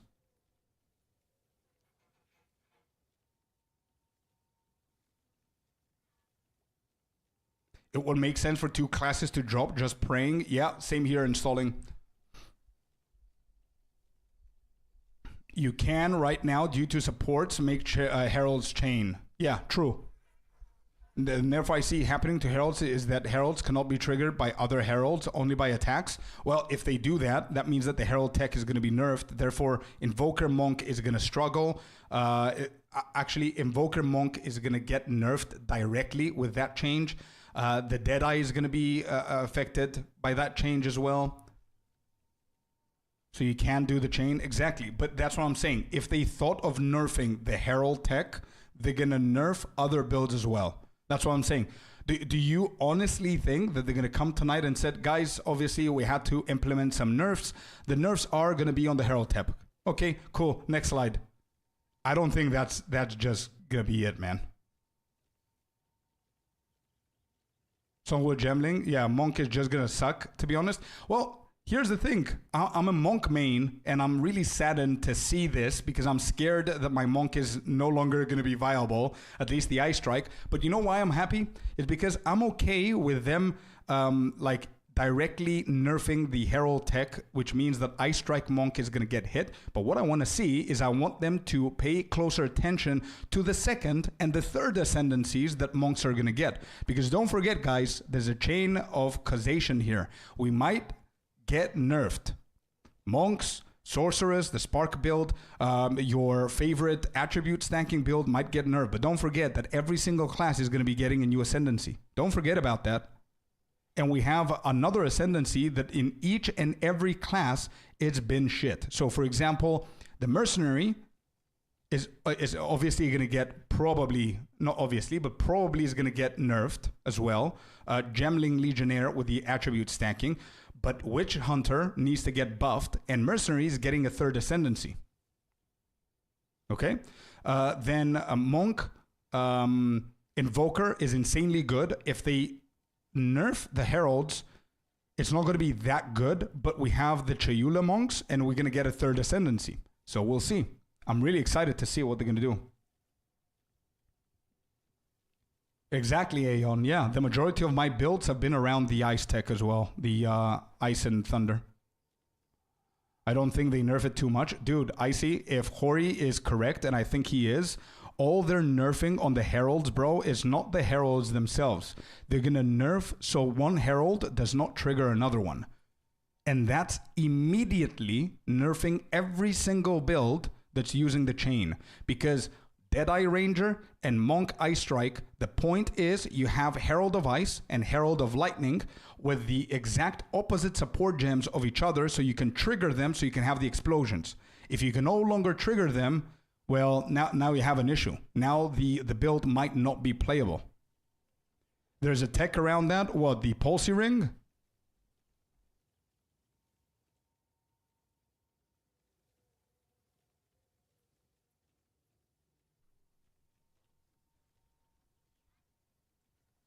No. It's a helmet. What was it? Yeah, I remember that. I remember something with a helmet. Wait, what was the helmet? I don't remember the name of a helmet, but I do remember the thingy. But they said they want spells interact with each other, so no, I don't think they do that. Well, dude, they're working on a new support gem for the Heralds that says that you increase the damage of the Heralds by 30%, but they no longer grant you a buff. The new classes will make up for it? Yeah, I think so. Like always, right? Isn't it like that always? Detonate Minion. Test. You're here. It works, Abra. You're here, my friend. 1 hour and 14 minutes to go. Can't be giving the tech out on stream. Message me on Discord, dude. Test failed. They should leave all the good builds and just buff up the poor ones that no one plays. That way you will have more build diversity. Yeah, I agree, Lucas. I agree. We'll see. It's whole point of POE2, so no, I don't think they nerf it this way. Maybe just radius. Aren't all stats on the OP uniques for stacking just getting nerfed badly?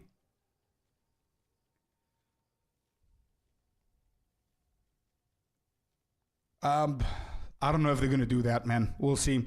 Let's just continue here. We've got Detonate Minion, which is detonates an allied minion whose current life is below a threshold, dealing heavy damage to nearby enemies. So you've got that shit now, right? Then we have Evasive Strike, which looks like they're still working on this one. Leap back before dashing forward, taking out enemies in a path.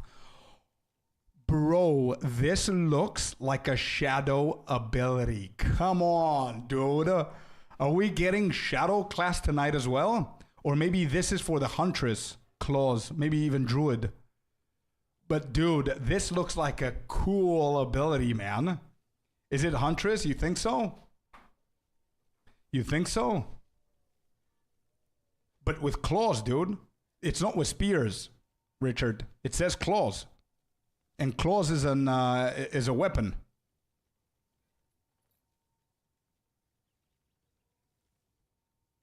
What is the least played class right now? Hunters use spears. Exactly, and this is claws. But again, don't forget what I said, huh?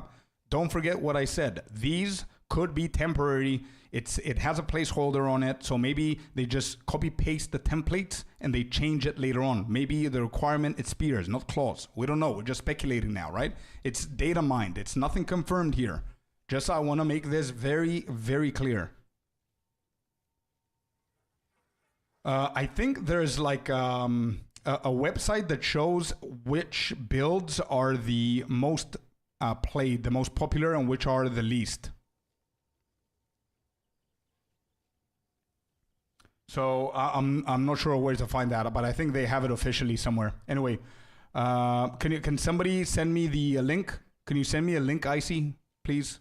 Evasive Strike. So yeah, this one looks really, really cool. It could be Huntress, it could be Druid, it could be a Shadow. We'll see. Fusillade. Supported skills fire an arrow upwards, which then hits the ground. So something like Lightning Rod. Supported skills fire 4 additional projectiles. Supported skills can only be used with bows. Interesting. Already did send you a link. Wait, where? Chat only via phone and audio video via TV seems stable. Let's go, Abra. Let's go, bud. Nice. Third Rager Ascendancy. Maybe. Well, listen, it's not a surprise. I cannot click that. Is that a link? I see, I cannot click that. It's not a surprise if we're going to get every single existing class having a third ascendancy, by the way. Because I don't think, I do not think that they're going to give warriors a third ascendancy, give the mercenaries a third ascendancy, and the other classes are only going to have 2. I don't think so. I can click it, me too. Yeah, I can't. Okay, no worries. Let me just find it from here. Okay, now I can. Where do I see that? Do I click on builds or what? Site dedicated to the game. Yeah, whatever. Make sure the sister site. Yada, yada, yada. Builds. Do I click on builds, dude? Oh, there it is. Okay. Let's quickly just look at this real quick. What's with the drops? We're going to get drops soon. Adimania. We're going to get drops soon. When that timer goes 0, Grinding Gear Games goes live. We're going to watch party the reveal of the new league. And while we're watching, you guys need to stay here and 2 hours. You need to watch our stream for 2 hours. You're going to get in-game drops. Okay, so the most popular build in standard. Let's look at standard first, okay? See all of the builds. Here we go. No, I just want to see percentage. This is what I want to see here. So I'm going to go back a little bit. So the most popular build is the Stormweaver, then is the Gemling Legionnaire, and then is the Invoker, with insane gap between them and the 4th one. New Executioner effect. Yeah, that's the new drop. Yo, Adi Mania, thank you so much. And Sketch Ninja, thank you very much for the follow, guys. So welcome to the community. Appreciate you being here. Almost an hour, guys. Almost an hour. Really, really excited. We have a lot of stuff to cover for that hour, so I'm really excited. So 4th is Infernalist. 5th, wow. I'm actually surprised to see Deadeye all the way here. I would think that Deadeye is a little bit higher up. Wait, who said, yeah, Witch Hunter is 0.8%. An anonymous gifter. Thank you very much for the sub, whoever you are. I appreciate you. Thank you. An anonymous gifter just gifted a tier 1 sub. Appreciate you. Thank you so much. Thank you. We're at 47 out of 100 for our goal. Yeah, so Witch Hunter, man. Where is it? Chayula is not even here. And I think this Witch Hunter is probably King and Hori and Lucas. You 3 are the 0.8%. And all 3 of you guys are in our chat. All Witch Hunters are in this chat, by the way. Oh, man. It's the second from the end? Wait, no, that's Chronomancer. This is solo self-found. This is hardcore SSF and hardcore. I don't see it here in standard. I have a Witch Hunter. Exactly my point. Every single witch hunter that exists in POE2 is in our chat, by the way. The Acolyte of Chihuahua. Yeah, where's the Chihuahua? Where? This is SSF, man. The 4 Lance players from Monster Hunter community. True. See all of the builds. Let me just see. Oh, there it is. Okay, never mind. It's less. Whoever said Acolyte of Chayula was absolutely right. That's the least played as well as the Warbringer. Okay, we're expecting to see some buffs, these two. Okay, let's go with our data mine stuff here. Let's see. So for anybody who's just tuning in right now, we have a bingo card right here under my camera, if you guys can see. It's our predictions for tonight. What we're expecting to see or what we want them to talk about, right? These things underneath. Whatever they say, I'm going to be marking them and you're going to follow along with our bingo predictions. Second thing that you need to know is in 1 hour, Grinding Gear Games is going to start. So we're going to watch the interview together. Okay. And really exciting shit. And whenever they start, they will also enable the drops, which means that if you're watching our stream right here, you will be able to get your drops, the brand new finisher, and you need to watch my stream for 2 hours consecutively. That's all you need to do. You don't need to sub, you don't need to follow, you don't need to do any of that. If you like the stream though, you can support it, but that's up to you. You don't need to do anything. And the third thing I wanted to tell you is we found this beautiful site, which is data mine stuff for the game that are eventually going to come out at some point in the game. So we're going over them to see how much information we can get with what might come tonight. So far, we saw the Fusillade, so this could be a third ascendancy of the Ranger. Next, we have Ice Spear. This is 100% one of the ascendancies of the Huntress, I believe. So Ice Spear, what does it do? Throw an icy copy of your spear that deals cold damage. After a short distance, it arms, massively boosting its damage. When the spear breaks against an enemy, it deals damage in a cone-shaped area behind them. So I think this is literally the ability that we saw in the mini trailer.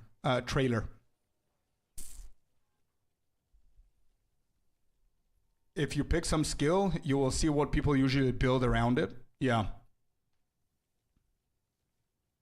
What is Deadly Herald? Wait, no, Deadly Herald, we covered it before. Deadly Herald is just a support gem, which causes your heralds to not give you a buff anymore, but enhances their damage by 30%.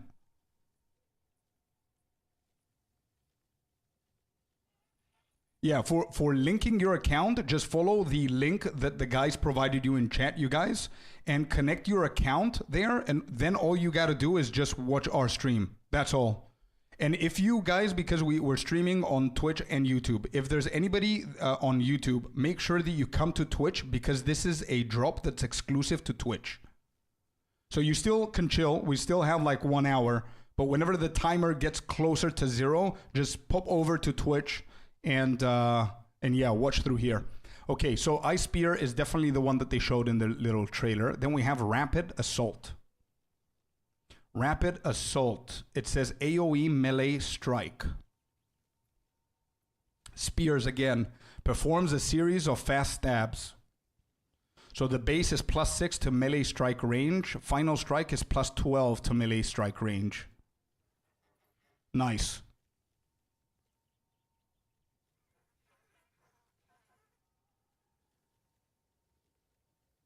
Thanks for reminding to link account. Yeah, guys, make sure whoever's watching on Twitch right now, make sure that your account is linked so you can get the drops. Okay?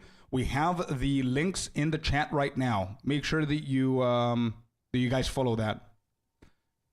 Just not puncture damage. Yeah. Got my account linked a while ago. Perfect. So you're ready, man. You're ready. I would recommend you guys to do it right now. Make sure to be here, crack open something to drink, get your accounts linked, and just chill so you don't do it last minute. All right, next we have Spear Mine. And this has a placeholder. There's not a lot of information here. It spears. Hey, yo, I have an idea. You imagine that this... Because it's a placeholder, maybe it's not for spears. Maybe this is for the new Mercenary Ascendancy. Good call, Adimania. Good call, bud. Is Hunter's going to be Dex? I can only assume it's going to be Dex, yeah. Then we have Sandstorm Swipe. Blade Storm, but with spears. Look at the developers just coding and having fun with each other, man. They put little emojis as well. Blade Storm, but with spears. That would be cool, man. 400% more attack speed. Enemies inside the storm have 30% reduced movement speed. I think it's going to be Dex and Int. Yeah, maybe. Time to relax this day because I'm free from uni tomorrow. Nice, dude. Cool day for you then. Yeah, this is going to be very cool if it's actually true. 400% is probably trolling. Yeah. But how long was the cast time for this or the channeling time? Because it could be very quick, Aeon. It could be like a 2-second thing, which 400% would make sense. You know what I mean? Like a quick swirl or something. Enemies inside the storm have 30% reduced movement speed. Yeah, but that second line is, yeah. I got my magnesium tablets in the cold water and ready for this. I pretend it's beer. Good, good, good. Arkine, thank you very much for the follow. Welcome in. Welcome to the community. Lovely to have you here. Then we have Impale. Let's just get through all of these. We're almost under an hour. Impale is movement. Oh. Jump back from a target, dealing melee damage and attempting to pin them. Cannot be performed without targeting an enemy. Oh, never mind then. Pins enemies as though dealing 50% more damage. Yeah, this is a little bit weird. The phrasing here.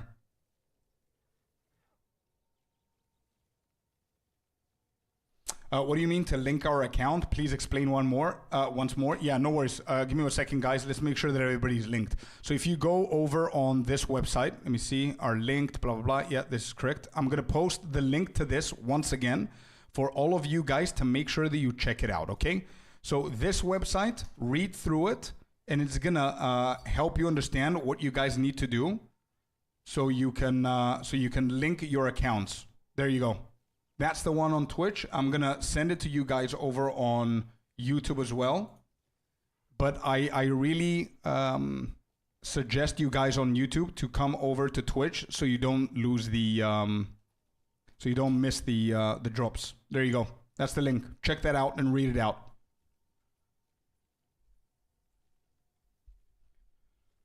Okay.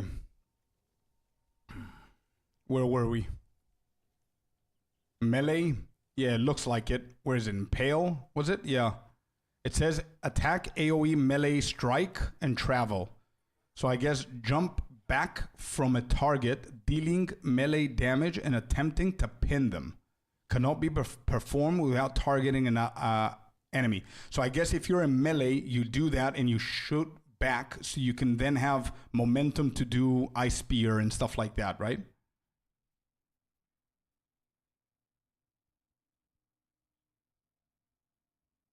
Looks like an escape move, yeah. Okay, next, infusing strike. Not a lot of stuff here. There's AoE, melee, strike, lightning, cold, and fire. Infusing strike, yeah, it doesn't say a lot here. Then storm surge. This is also like a support. It says travel for some reason. Oh, maybe you know what this is? Like I'm looking at the icons and maybe you just teleport from one to another one, creating 2 storms in both of their locations. Something like that. The Dan Piper, what's good, Scorpius? Hype for the reveal stream. Oh, yes, dude. We're under an hour now. It's getting hot and heavy, dude. We're getting hyped up. We're ready for it. We found this for anybody who's new to the stream now. We found this website with data leaked stuff that they're working on. So we're just hovering over them to see what we could expect.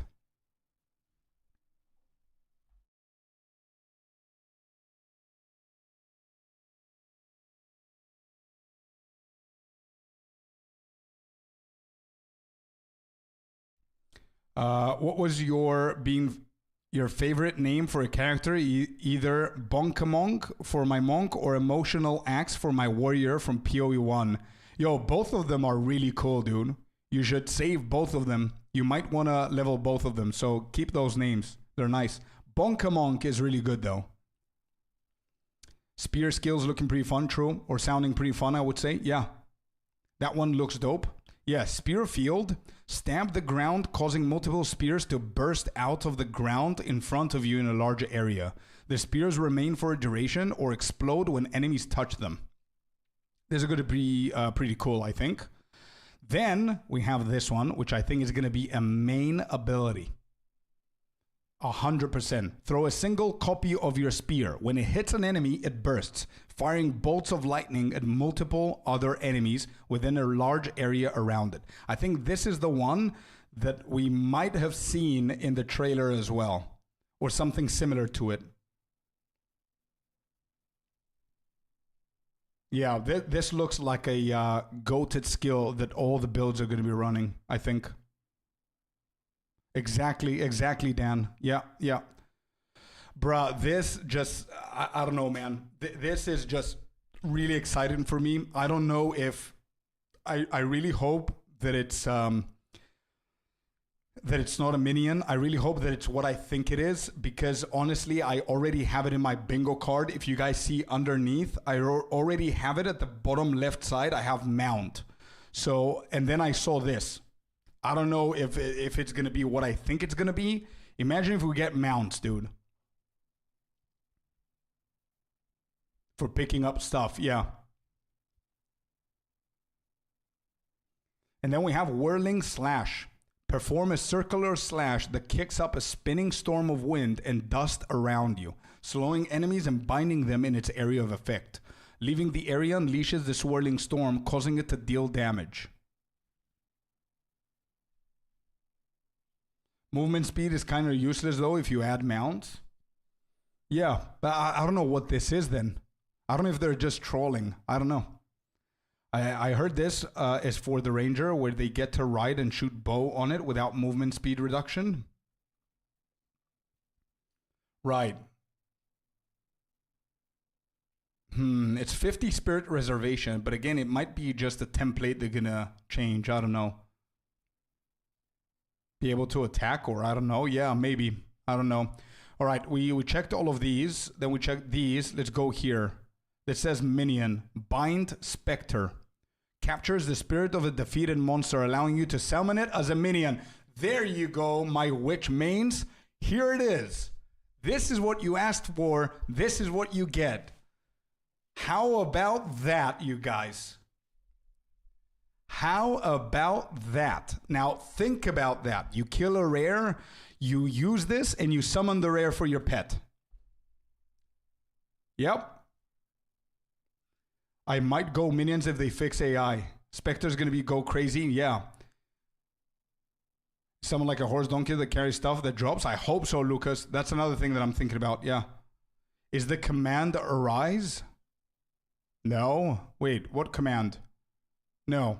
There's nothing else written here. It says Bind Spectre minion, level 1 to 20, captures the spirit of a defeated monster, allowing you to summon it as a minion.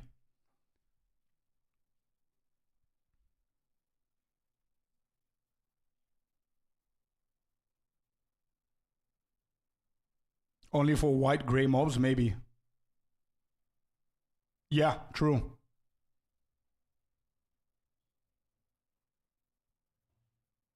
Gotcha. I see. Okay. I didn't get it. Okay. Cool. So you guys are getting that one. You literally asked for it yesterday. Let's go next. Cast when stunned.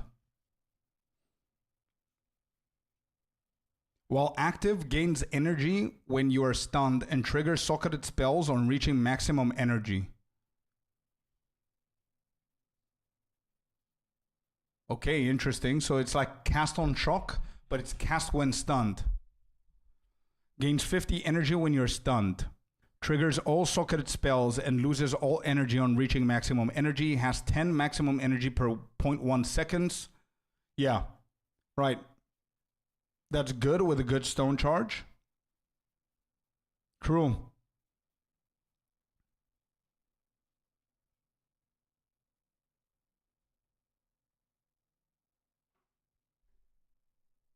Yeah, That could be good. Then we have a second one, cast while channeling. While active, gains energy while you're channeling a skill and triggers socketed spells on reaching maximum energy.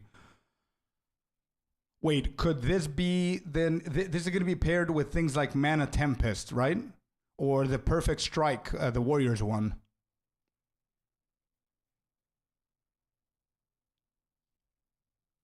Right? Things like that with the channeling. Then we have Demon Magus. Summons a reviving Demon Magus which casts socketed spells in order. Bruh. What?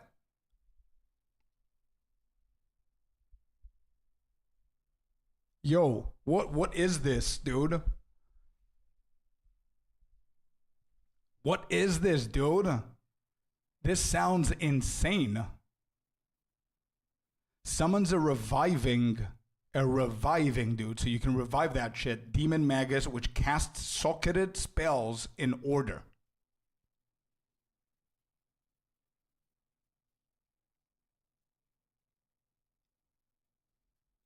Then we have Expanding Ground. It doesn't say anything on this one. There's no information. Frozen Vortex. Supports any skill that hits enemies, causing it to create a chilling vortex on shattering an enemy. Creating a chilling vortex. Okay. Hydra Familiar. While active. Oh, there you go. That's an aura. We have a new aura here, boys. While active, a companion Hydra will rear up from your body and regularly cast socketed projectile spells at nearby shocked, frozen, and ignited enemies. Bruh, this is gonna be cool. Dude, I think this is gonna be really cool, man. Hydra. While active, a companion Hydra will rear up from your body and regularly cast socketed projectile spells at nearby shocked, frozen, and ignited enemies.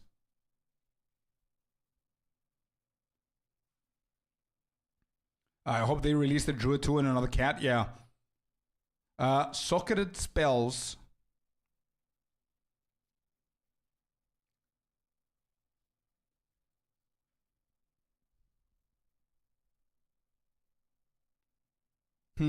I think it could be like the support gems, or it could be the cast on shocks, for example.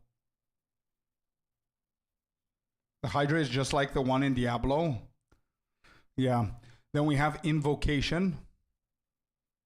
Support spell skills, causing them to reduce the cast time of other skills when used. Cannot support totem skills, channeling, whatever, okay? Lightning Storm. This is the one that we saw in the video for druids, by the way. Creates a lightning storm for a duration, which repeatedly strikes enemies in its area with shocking bolts. Do you guys remember? Yesterday we watched the video gameplay of the druid that they released a year ago, and they were using this spell right here. And it doesn't seem to have a placeholder. It seems that it's ready to go. So we might actually, this could be a good indication that druid's coming out. I don't know. Just saying. Essence Harvest. Recover 5 to 50 mana when a minion from supported skills dies.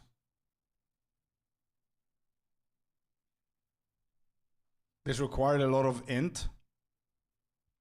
Yeah, true. Hey, no. Wait. Don't forget that if you're a druid, you go different tree as a humanoid and a different tree with your bear. So your humanoid can focus on the intelligence because you're going to be casting with your human. Your bear isn't casting, you're casting as a human form. Right? So your bear is going to focus on strength. Your cat is going to focus on dexterity. Your human is going to focus on intelligence. Pinpoint Critical.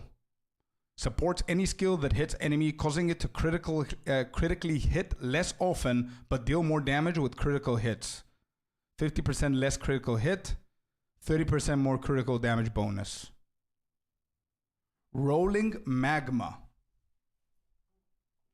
Lob a fiery orb that deals area damage as it hits the ground. Wait, isn't this like very similar to the one that they already announced that they're going to release? What is that one called? What is the one that they confirmed that's coming called? Sacrificial Lamb. Your skills target minions from supported skills within 6 meters if possible. which create minions, causing your skills which can target minions to prioritize targeting minions for supported skills. No idea what that means, but whatever. It's rolling magma, is it? That was the eruption skill? I don't know what they called it in the trailer. Is it rolling magma or volcanic something? The one they announced was a support gem. True, yeah, Aeon is right. It was a support gem. Enervation. Supports any skill that hits enemy, causing to regenerate mana on shocking an enemy. Ooh, dude. This would have been perfect for Spark Sorcerers, I think. Regenerate mana per second for 4 seconds when the support skill shocks an enemy. Soulbreaker. Support skills you use yourself, causing them to trigger a chaos damage nova when breaking enemy energy shield. Spreading Frost. Any skills that hits enemies, causing them to chill enemies near enemies they freeze. Spectre. This is something's happening here. From the summons the spirit of the bound monster as a reviving minion. Minions from this skill have 0 to 19% to all elemental resistances. Look at that, which means... Yeah, I got it, Lucas. I've got my coffee, I've got my water, I'm good.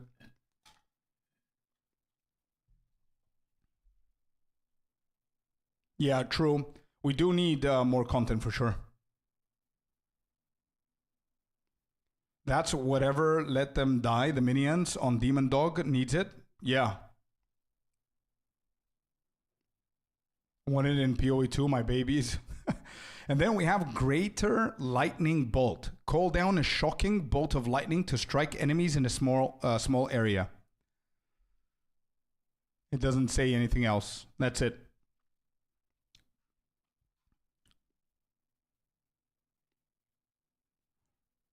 Okay, so this is bear. It looks like it's ready, you guys. Shapeshift into a bear and swipe with your claws. Hitting enemies generates rage. We've got Maul, attack number 1. Rampage as well for the bear, unarmed. Shapeshift into a bear. I'm just reading to see if we can get another animal here. Wait, hold on. Blade dance. Isn't this like the movement? Isn't this like the movement thing in POE1 that I used with Shadow? And it uses swords instead of claws. It was Whirling Blades. It was called. This is called Blade Dance. Bro, I might be correct that they might release Shadow as well as Druids. We might get 3 classes tonight. Just saying, okay? I really hope, if it's not now, it's very close to it. Because it's talking about, all of these look like Shadow abilities, dude. Fires an arc of knives in front of the caster, which deals physical damage. Cast on block. Nobody cares about that right now. Well, active gains energy when you block and you triggers whatever. Cast on death.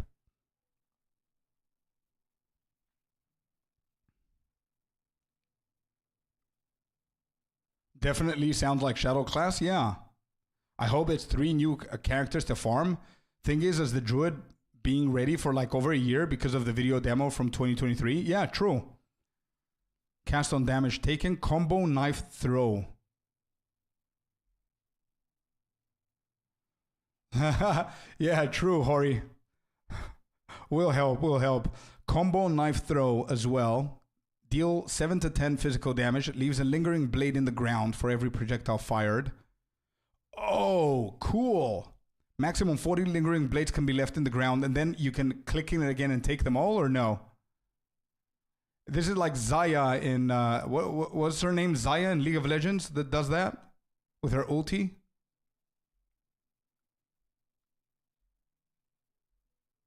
Okay, dodge roll.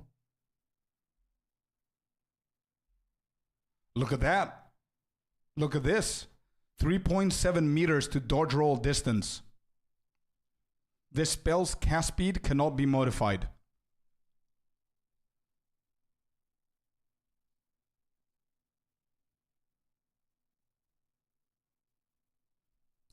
Dominating aura. This is the only thing that they wrote in this thing. Zoomancer.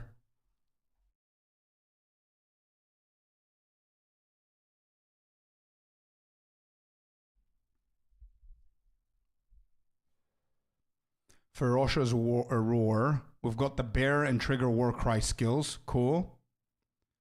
I still don't have an answer on what the second and third animals are going to be. Flame slice. Okay, this looks like it's going to be something for the new ascendancy of the warrior or the mercenary. Flame slice.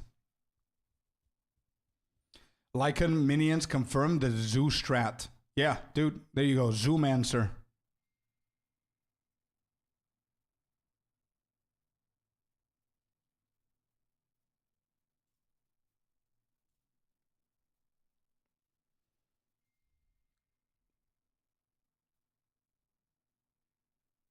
So, yeah, I don't know what that's going to be.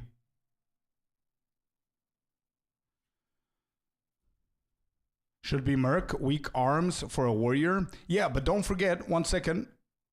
Don't forget, BJ, that it says two-handed weapons as well, two-handed swords. And we saw that the warrior was forging a two-handed sword with his hammer, whereas the mercenary is holding a one hand with a shield.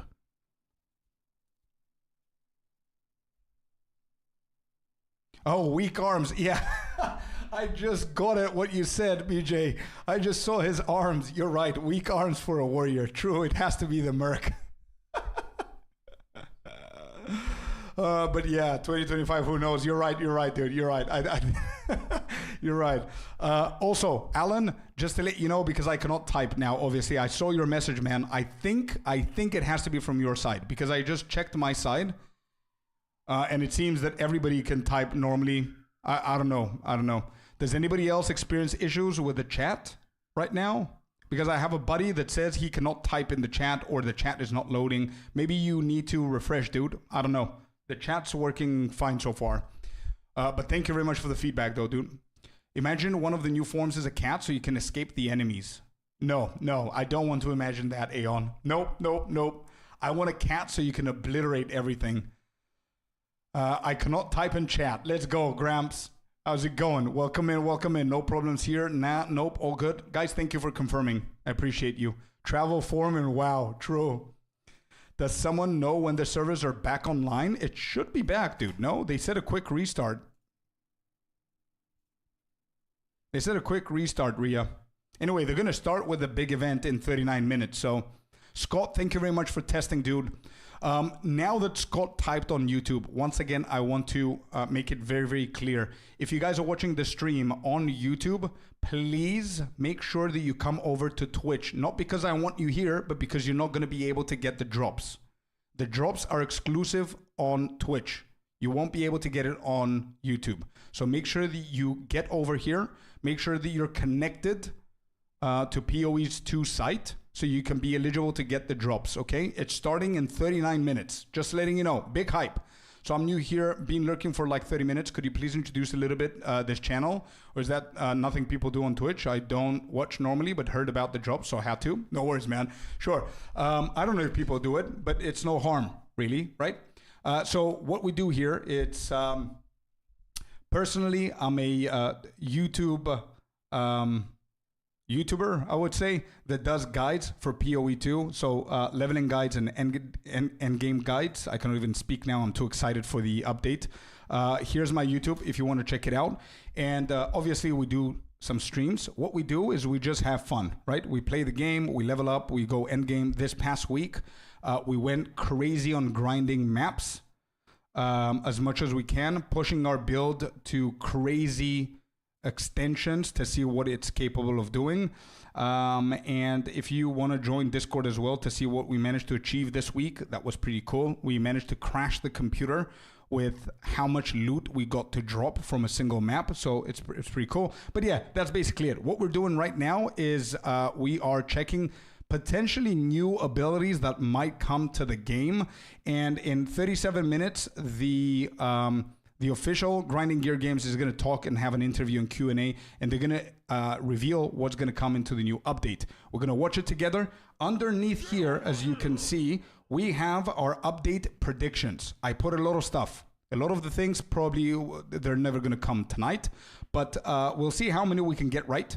We're going to watch it together, and by you guys watching this stream, you're going to also be able to unlock yourselves the brand new Twitch drops, watching it for 2 hours. Also, Lovetta and Arkine, thank you so much for the follow, guys. Welcome to the community. Appreciate you.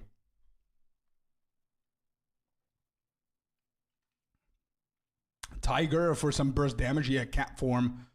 Do you have a guild, man? I don't. Not yet, dude. I don't have a guild yet. I think I'm going to create a guild soon, though. Because there's a lot of people... You're going to stream the Q&A? We're going to stream the whole thing, Lucas, of course. We're going to stream everything, dude. We don't finish until they are done. And until you don't get your drops. We don't finish, okay? We'll watch the whole thing. There's a lot of people asking me for a guild, so maybe I'll create one. 36 minutes, baby. Let's go. Bleed build incoming and lawsuit from Blizzard with it. True. I linked Path of Exile, but it didn't say POE2. I'm pretty sure you're going to be fine. Yo, thank you so much for the resub. Neo Gramps with a 5 months prime. Thank you so much, dude. I appreciate you. We're 48 out of the 100 sub goal. Thank you, Gramps. Thank you, my dude. Unreal release, we'll make community one. Yeah. Big thanks. We'll give that YouTube a shot later on for sure. Sounds interesting. Perfect, man. Thank you. I appreciate you being here, BJ.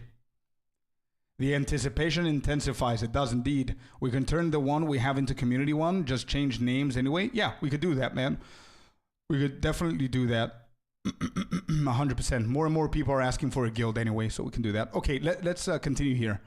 So druids are getting also another ability called Ferocious Roar, apparently. The shape shifts into the bear and triggers war cry skills. Cool. I want to figure out the second one. Come on. What's the second animal? I want to see. Shapeshift and bear, slam the ground, great force, causing a stunning shockwave that deals damage in a large area around you. Okay. Nope. We need a better song for the anticipation here. Hyper Slash. That's another weapon, by the way, guys. Sexy beast.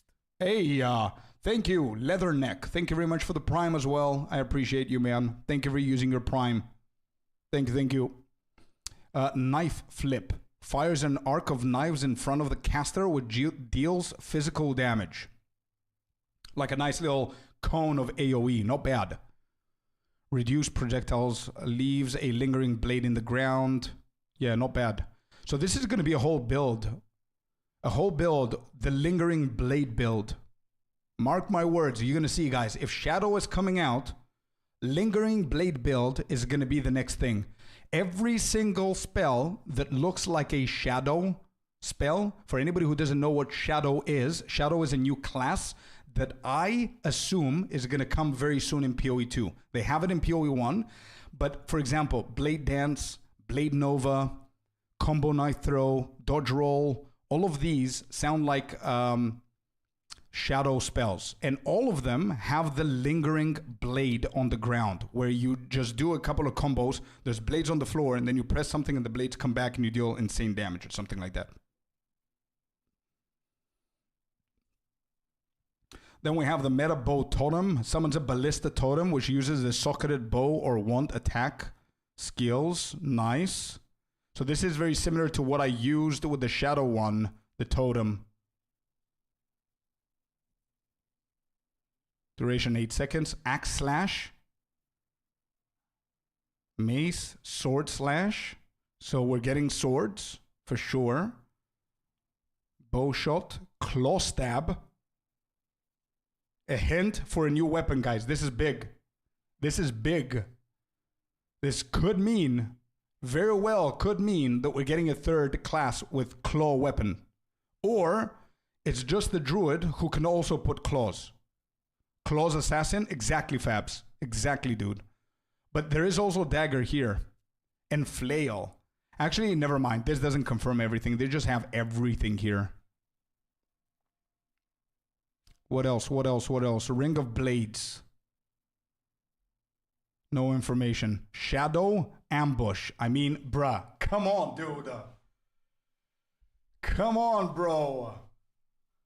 Flail is for Druid. Yeah.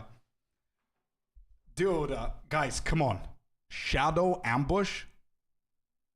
With daggers? Shadow Dash? Movement speed? Here we go. Shadow Thief Slash with daggers as well. Shroud, so we're getting into stealth. Gain stealth. Oh my god, they're teasing me, dude. I'm an assassin main in every single game that I've played. And one of my favorite games, Path of Exile 2, does not have my playstyle. And I read things like this now. I am so excited for this shit, dude. Come on. Spinning Flail. Nice. Storm Blade. Two-handed swords. Ever tried Flicker Strike? Yeah. Flicker Strike is insane. Do not tell. Maybe, Richard. Did not test. Oh, makes sense. It's that on steroids. Right. Summon Wolf. There you go, Icy. And I think Aeon wanted this as well. Summoning Wolves as a druid. That's confirmed 100%. But we don't know if we're going to get it tonight, though. Summon companion. Summon a reviving companion to aid you in combat. The mercenary. Oh, this is big. The mercenary will use socketed attacks and can be given equipment in the skills panel. Yo. This could potentially be big, by the way, for the new ascendancy of the mercenary.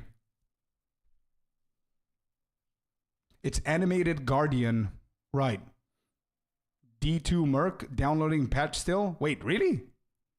There's a patch to download? What is there to download? 683 megabytes. Okay. Grinding Gear Games allows mercs. Me too. Yeah, let's see what they're going to do. Sword Leap Slash. Sword Lunge. Nice. And another one here. Tornado. We know that this spell was used by the druid. Skill panel. I know, Lucas. Yeah. So maybe this one, you, let me see. The mercenary will use socketed attacks and can be given equipment in the skills panel. I don't know how they're going to form that. I don't know if they're going to change something with this.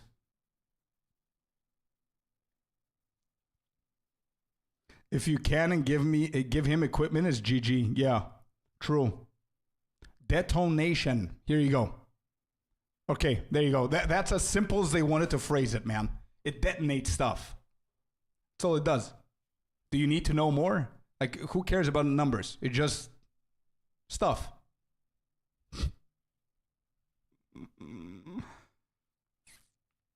Creates a poison cloud, burning effects, or detonator skills, which cause the cloud to explode and fire a burst. Wording copied for toxic grenade. Yeah, okay, so they're copying the stuff. Triple/combo. They haven't done anything. Volcano. This is another one that we've read. Create a volcano that fires yada yada yada, and is slammed near the volcano, causes it to erupt. We saw this with the druid that played it. So you place this shit in the middle, whatever you're fighting, and it starts popping these things. And then most probably the build is going to be you use this and you put the new socket gem that does the same thing, and you double the things. Howl. Okay, dude. Yep, I think we found it, guys. The last two spells, I think we found it. It's going to be a wolf. I believe the second animal is not going to be a tiger or a cat or whatever. It's going to be a wolf. And I think this can confirm it. It says not a claw attack, more like a bite. And it has a wolf in the image. And then this one is howl. So there it is. I was about to say there's no chance. There's so many abilities and we cannot figure out what it is. Will you summon companion? Maybe. No cat, the purrs in town. Yeah, so you become a wolf and you can summon wolves. I don't. This is a spell, by the way. If this was a support gem, I wouldn't say that because you could put the support gem and summon wolf, which is up here, by the way, right? But these are spells. And you know what I believe? Maybe there will be skins where you can change your wolf into a cat or into some other animal. So yeah, that's what I believe. Okay, let me see. Let me close that real quick. We're here. Let me just refresh to make sure. Yeah, we've got a timer here.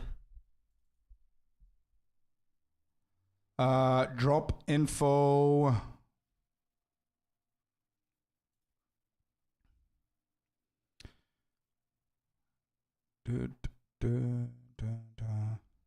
Okay, cool. So I'm gonna have this and we're gonna wait, okay?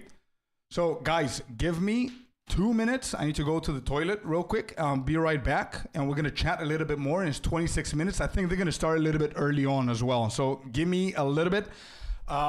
This is the final warning for anybody who's not on Twitch. Make sure that you guys come over to twitch.tv/Scorpius_ENT. If you're on YouTube, in the description, the first link is going to be the Twitch one. Come over here so you can be able to get the drops. Okay? I'm not saying this for you guys to come here just to come here.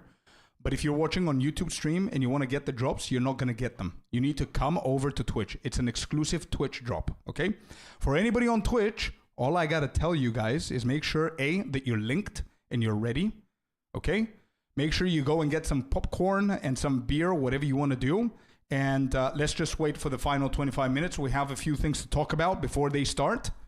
And that's basically it, okay? Just give me 2 minutes. I'll be right back.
Alrighty, we're back.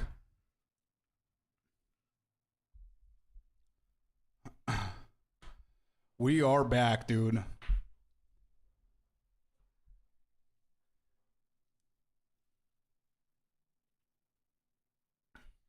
Okay, so what do I miss? We've got 20 minutes to kill. Let's see, let me just update myself with the chat. Maybe Twitch is having a breakdown because a lot of people are visiting streamers. Yeah, it's gonna be a lot, man. So I guess I can just take a very, very quick moment to just say one thing. I am humbled for the fact that you guys, out of the thousands of streamers and hundreds of others that are more popular or whatever, you guys are here. Thank you, really. I appreciate it, dude. Really appreciate it, guys. Just want to throw it out there, okay? I don't talk about that a lot, but thank you. Imagine being 1 hour and 59 in, and then somehow the electricity in your town goes off. That's crazy, Ria. Oh, thank you, dude. Thank you. The connection will stay during the drop. Yeah. Imagine Twitch goes down on the presentation. That would be crazy, dude. You buffering, Scorpius? I don't think it's from my side. I'm not dropping. I have the alert to let me know if I'm dropping any frames, and I'm not dropping any frames. So it might be from your side, Richard, or just Twitch is weird right now.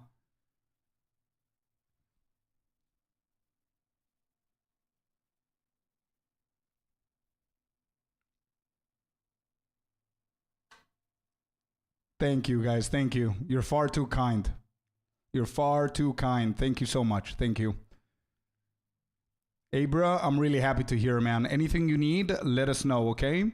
We have a beautiful community, and I'm not talking about myself. I'm talking about the people in it that are willing to help everybody. Like King, Icy, Horibaddy, and there's a lot of other names that I can spend 19 minutes naming that are helping a lot of people. So if you have any questions, you can ask them in chat. You can join our Discord as well. We have a Discord channel, not a plugin or anything. Just I wanted to let you know that there's free help available. You don't need to do anything. You don't need to subscribe. You don't need to follow. You don't need to do anything. If you need help, just join that. There's different hideouts. Every class has its own hideout that you can go and ask for help and stuff like that. So yeah.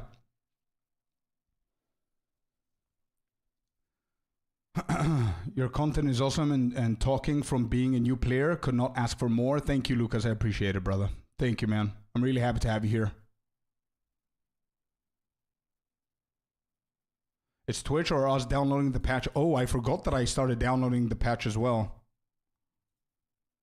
Oh, it's done. Wait, what was the patch? Was it those 2 sentences? That was it? Fastest way to spend 30 million gold in POE2. Gamble them. That's the fastest way. Hello there. Addy Mania. Welcome back. Welcome back. Convert mirror to divine and vice versa. True. Just 60 MB? Wait, are you... Really? I think it was more for me when I saw it before. All right, you know what I'm going to do? I'm going to refresh because I want to be on point here.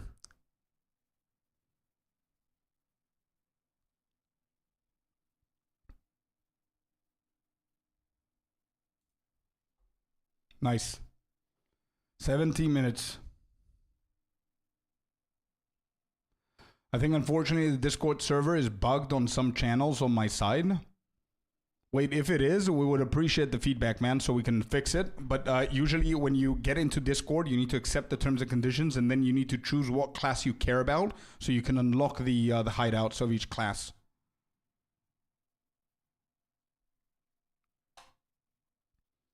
Do you think they're going to say anything about bots?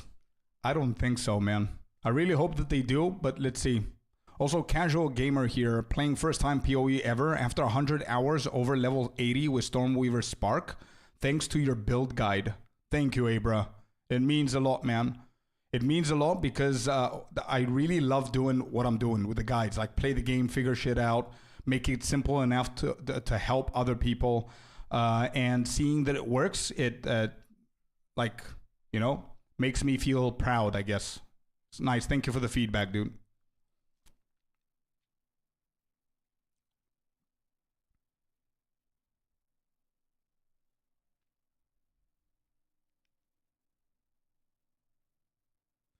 I did notice that the general chat gets hidden for some reason the first time you join.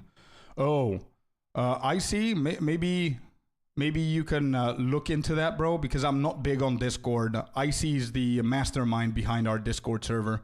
So I see people are saying that there might be some bugs on Discord. King says that he notices that the general chat gets hidden for some reason the first time that you join. I don't know if you remember the issue that I had when we were on the call and I couldn't find it? I don't know if that has to do something with it. Discord is buggy. Our Discord or in general? Oh, you see? Another one I see. Lucas says, I'm on Discord. I cannot see the general hideout. Only the ones I selected when I joined. That's a problem because we do spend a lot of time talking on the general hideout as well. I'm a casual gamer, first time playing something like POE2. Your guides help me a lot. They are on point and easy to follow and understand. Thanks and keep up the good work. Kraups, thank you so much, man. Appreciate the feedback. I'm going to continue exactly like that. And to be completely honest, I am really excited for the new league. Because what I'm going to do, the new league, is I'm not even going to wait a second. I'm going to immediately start the new class here on stream. We're going to go blast on stream over the weekend when it comes out. 4th, 5th, and 6th of April is the weekend. We're going to stream every day. And I'm going to start with a brand new class so I can provide you guys with a leveling guide as fast as I can so you guys can follow up. Then I'm going to do the same thing for an end game version of the new classes so you guys can follow up on those as well.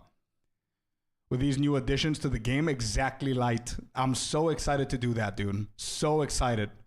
I cannot wait to get my hands on it. Through 7 ways, kinda? Thank you, Icy. Thank you, dude. Hi all. Hello, Mr. Titan. Hey, Scorpius, want to level new class together? I won't be able to, bro. I'm gonna go nuts on it. I need to do it on my own. Thanks for the offer, but I can't. Because I'm going to be recording, I need to be following certain paths and certain speeds and stuff like that. So I cannot do anything except that because I need to do it on stream, but also record them so I can be able to provide you guys with leveling guides as well on YouTube. Otherwise, if I don't record my streams, like without the camera, just gameplay, I won't be able to do the videos. I'm going to need to play outside of the stream so I can do it, you know? Server actually back on to those who care and aren't playing right now. Right. Good to know. Switch from YouTube to here just to get the finisher. Of course, Light. Yeah, that's exactly what you got to do. Which reminds me, there's 13 minutes to go, guys. If there's anybody on the YouTube stream that cares about getting the Twitch drops, now's your cue to come over to the Twitch stream. Otherwise, you're not going to be able to get the drop because it's exclusive for Twitch. Last time I was that hyped was WoW Wrath of the Lich King. I know, Abra, I know. Same here. Massive bin, the patch from maintenance? Yeah, probably. Probably. Weavern21, thank you very much for the follow. Welcome to the community, bud. Thank you for being here. Welcome in.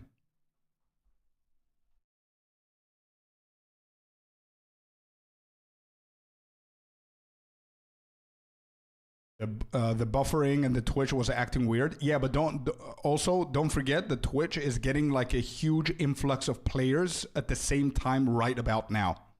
So it's definitely going to be a little bit slower. I just hope that it doesn't affect the stream. Not mine, theirs. Patch does not seem ready yet on console. I cannot start the game yet. Right. The phone for my Steam account isn't starting anymore to link up my POE2 account. What should I do? The phone for my Steam account isn't starting anymore to link up my POE2 account. Interesting. I am not sure, dude. It's on iCloud? Oh. Can you not do it on a laptop or something? Yeah, apparently it's new anti-raid feature that after joining the server, it show you public stuff after 10 minutes after joining. It's something you must turn off as owner. Okay, Icy, can you do me a favor, dude? Because I'm going to forget with all the hype tonight. Can you just write it somewhere?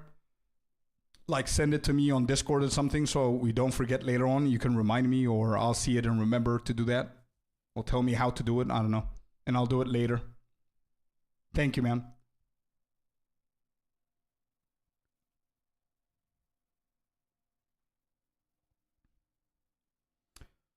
Does it have to say Path of Exiles 2 to get the drops?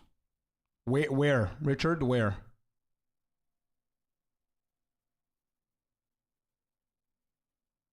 Oh, on the website, you mean? It's one website, I think. I don't think you need to be on Twitch. Drops connect. Yeah, you will just get it automatically if you're connected.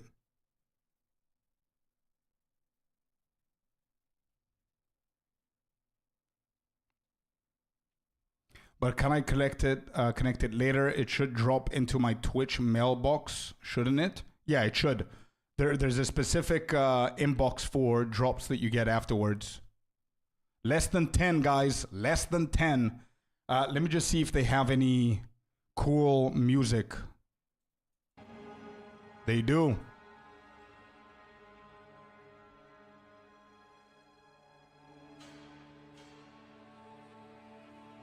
All right, let's have that one playing for now to get into the vibe a little bit more. We don't need Spotify anymore.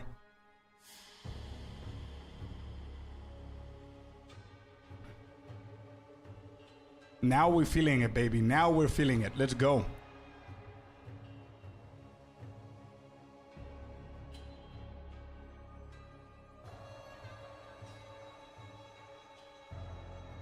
Yeah, I think the website that we posted before is doing a very good job explaining to you step by step with the links and everything on how you can connect it. You should try to connect it now before it starts, just to be safe.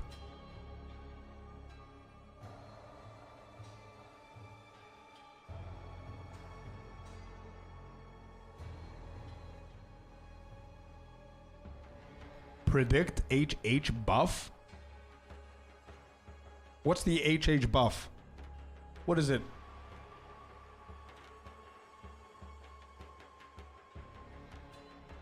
Nice. I'm worried about Rhea. Oh, Headhunter. Right.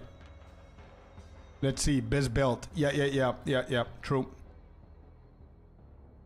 Yeah. I see you want to check with Rhea because he said that you tried to log in.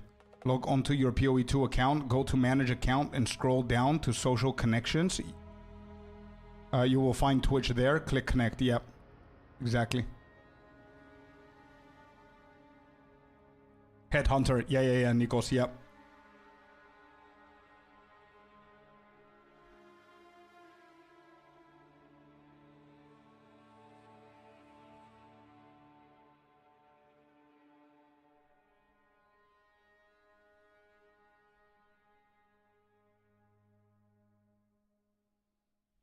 Nice, that one. Rhea, try this one, the link that Lucas just sent in.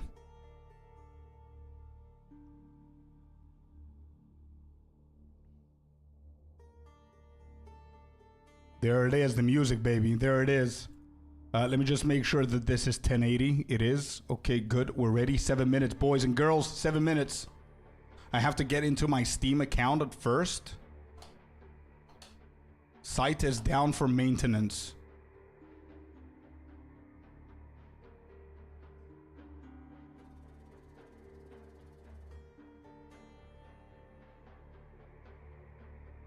It's up for me. Perfect, because the main site is down for maintenance. Yeah. Try that link. Try that one that Lucas sent. But I have to get into my Steam account at first. Oh, so you cannot get into the Steam account. Yeah, now that makes sense.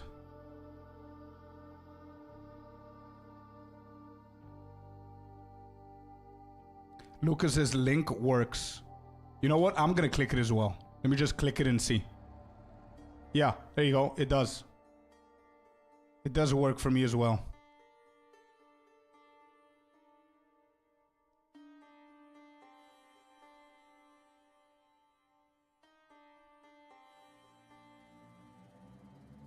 All right, under 6 minutes.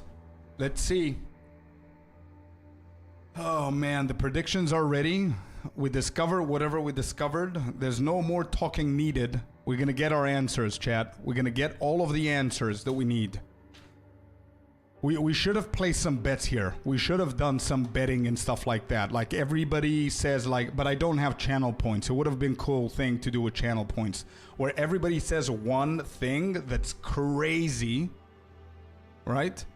That it's very, very hard for them to do. And if you get it, we do something. I don't know. Yeah, we'll see. Cyrus01, thank you so much for the follow, man. Welcome to the community. Love to have you here.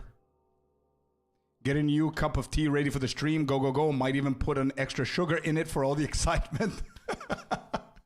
Yeah, hype yourself up, Lucas. Let's go.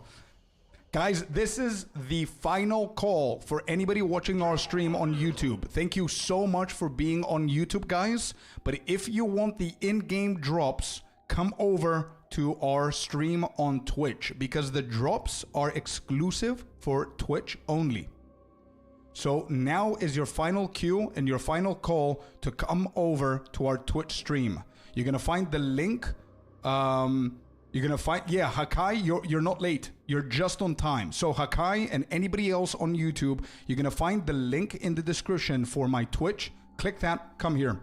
Or use command Twitch, and you're gonna find it that way. But make sure that you get here, because it's a Twitch specific drop. And also make sure that your account is connected. The Twitch account is connected to your POE, so you can be able to get the drop as well. So 4 minutes, Grinding Gear Games is gonna start. We're gonna see our predictions, and you gotta watch 2 hours of our stream so you can get yourself the brand new effect. I came from YouTube. Welcome, legend. Welcome. Tav Freak. Thank you very much for the recent follow, man. I appreciate every single one of you guys for following the channel.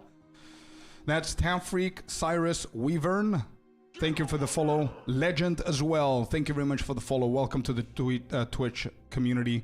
Lovetta and Arkine as well. And Addy Mania, true. Also, anonymous gifter for the 1 sub. Grams.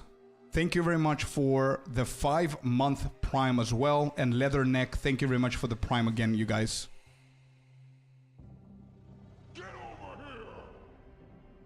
Skinner0302, I appreciate you, man. Thank you very much. Welcome to the community, you guys. Thank you, thank you, thank you for the follow. It's good to have you here. On bingo board, our picks could be a vertical and horizontal selection. Then if that gets picked, then special something for chat. Just a suggestion for next time. Very good. Yeah, very good sketch. True. You know what we could do for next time? We could do the bingo thing, but I'm going to give you access to the bingo thing as well. A bingo card for all of you guys, and you put your own predictions, and then you share it online, and then we mark them based on whatever happens, and then I analyze and see who won. And then you get like a skin in POE2 or something. But I don't know if that's possible for me to give you a skin. But I think that's a very good idea, Sketch. Thank you for the idea, man. I appreciate you. Archie1979 as well with a follow. Welcome to the community. Welcome, welcome. Or a divine. Yeah, maybe I can give you some currency. True, that's easier. Now I see that I finally got the reforging bench after the tiny update. Nice, Ria. Hi, everyone. Hey, Archie. That is against TOS, I think. What do you mean, Gramps? Giving people skins or what? Because I heard that if you want to sell, if you want to not sell, but if you want to gift stuff to your friends, you can giving out currency. Right. Well, TOS. What? I can just give a friend of mine 3 divine. You know what I mean?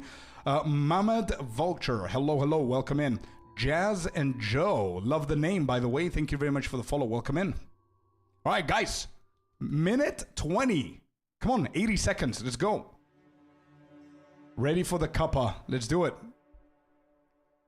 Did you see that the Huntress and her 2 ascendancies were added on the website before it went down? Nope, I didn't. Nope, no, I did not.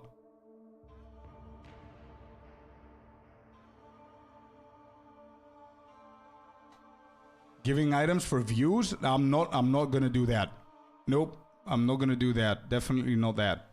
I'm talking about the one winner that's gonna win the bingo. Anyway, let's go. We have 40 seconds. Come on. Get over here.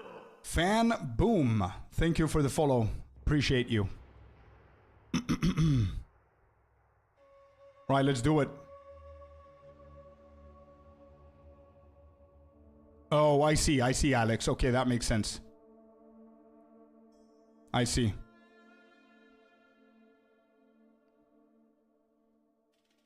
Okay, I want to see how proud they're going to feel for the patch and the update. Here we go. 10 seconds, boys and girls. 10 seconds.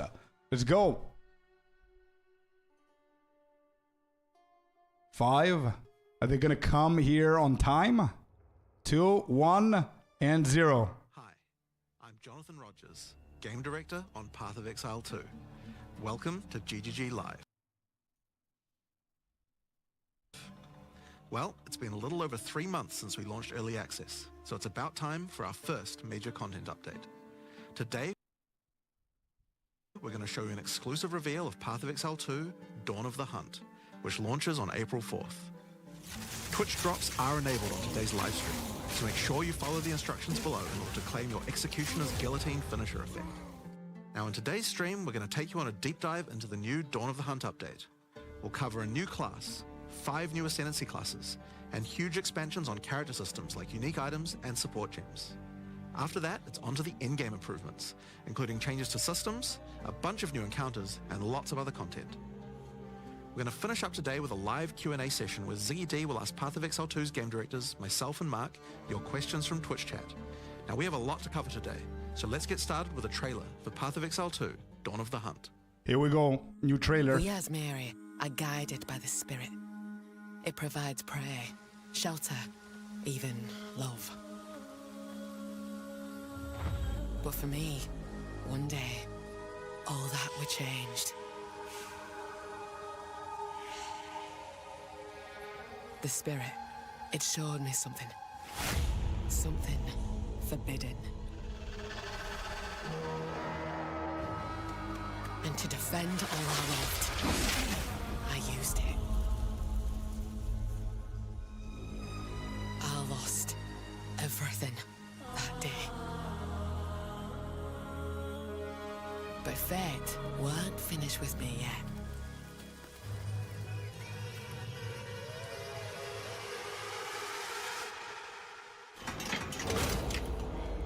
I'll right the wrongs I've done. I'll do what I must, no matter the cost. I will hear the Spirit once more.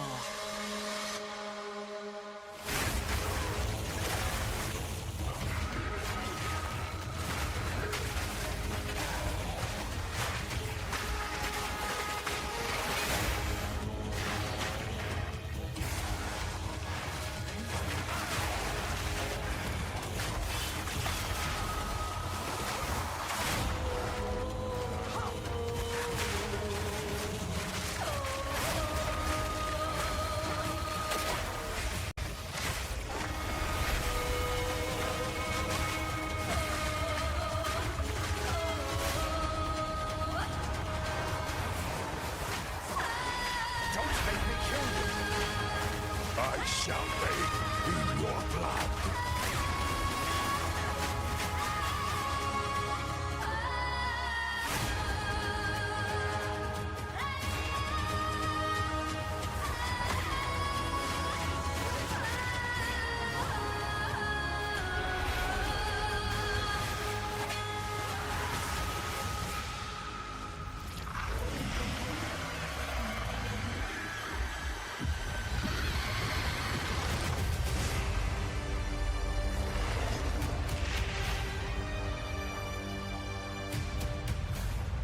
Oh my god, dude. I didn't want to interrupt the music, but holy shit. Now, as you can see, in Dawn of the Hunt, we're introducing the first new class since early access to POE2, the Huntress. The Huntress is a spear-wielding Asmeri warrior. Born into a society with strict traditions, she was exiled from her homeland after using the power of a skill gem to defend her village. As a dexterous spear user, she specializes in both melee and ranged combat, dashing into and out of battle. Spears have extended range and a short dash, but unlike other melee weapons, you can also throw them. In order to make a hybrid ranged and melee character work, we had to do a lot of thinking about ways to make it fun to both enter and exit melee range. The first skill you will get as a Huntress is Whirling Slash. As well as striking in a circle around you, this skill creates a whirlwind that blinds your enemies. Leaving the whirlwind will make it explode. The more Whirling Slash is used, the bigger the whirlwind, and the bigger the explosion. Once you're out of there, you'll want to follow up with something ranged. Whip your spear around to shoot twisters towards your foes. These twisters bounce off walls and can hit enemies multiple times. You can also throw twisters inside a whirlwind to shoot out extra tornadoes that do way more damage.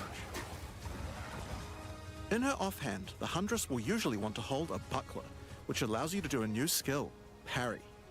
While holding down Parry, your character will counterattack any incoming attack from monsters near you, stunning them.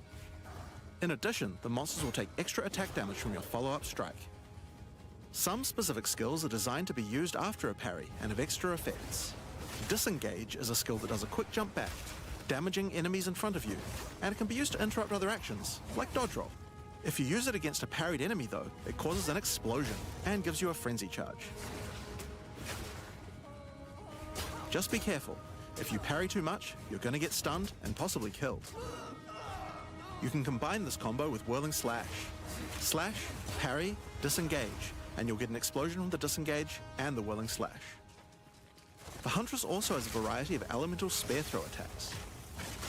You could use Lightning Spear to bounce lightning between your foes. Or you could throw explosive spears into the ground. These spears take a while to detonate, but when they do, they'll incinerate anyone caught in the blast. All spear throws on the Huntress can also be empowered by frenzy charges. For example, explosive spears will do an even larger explosion and leave fire on the ground. And these empowered versions can activate even more combos. Using Whirling Slash over ground fire will suck it into the whirlwind, adding fire to the explosion. Using twisters inside a fire whirlwind will shoot out fire tornadoes as well. And you can do similar combos with ice and lightning too. Now, a key aspect of hunting is exhausting your foes by causing blood loss. This skill is Rake, which dashes towards your target and unleashes a deadly slash, opening up wounds on your enemies. Follow up with Disengage and watch them bleed out as they run towards you. On the health bar of monsters, you can see how much blood loss the enemy has experienced, and the Huntress has skills to take advantage of this. For example, using Blood Hunt will thrust forward and cause a bloody explosion. The more blood loss, the bigger the explosion. If you want to cause bigger bleeds, try out Rapid Assault. The final hit of this multi-hit combo will stick a spear into your enemy for a big bleed.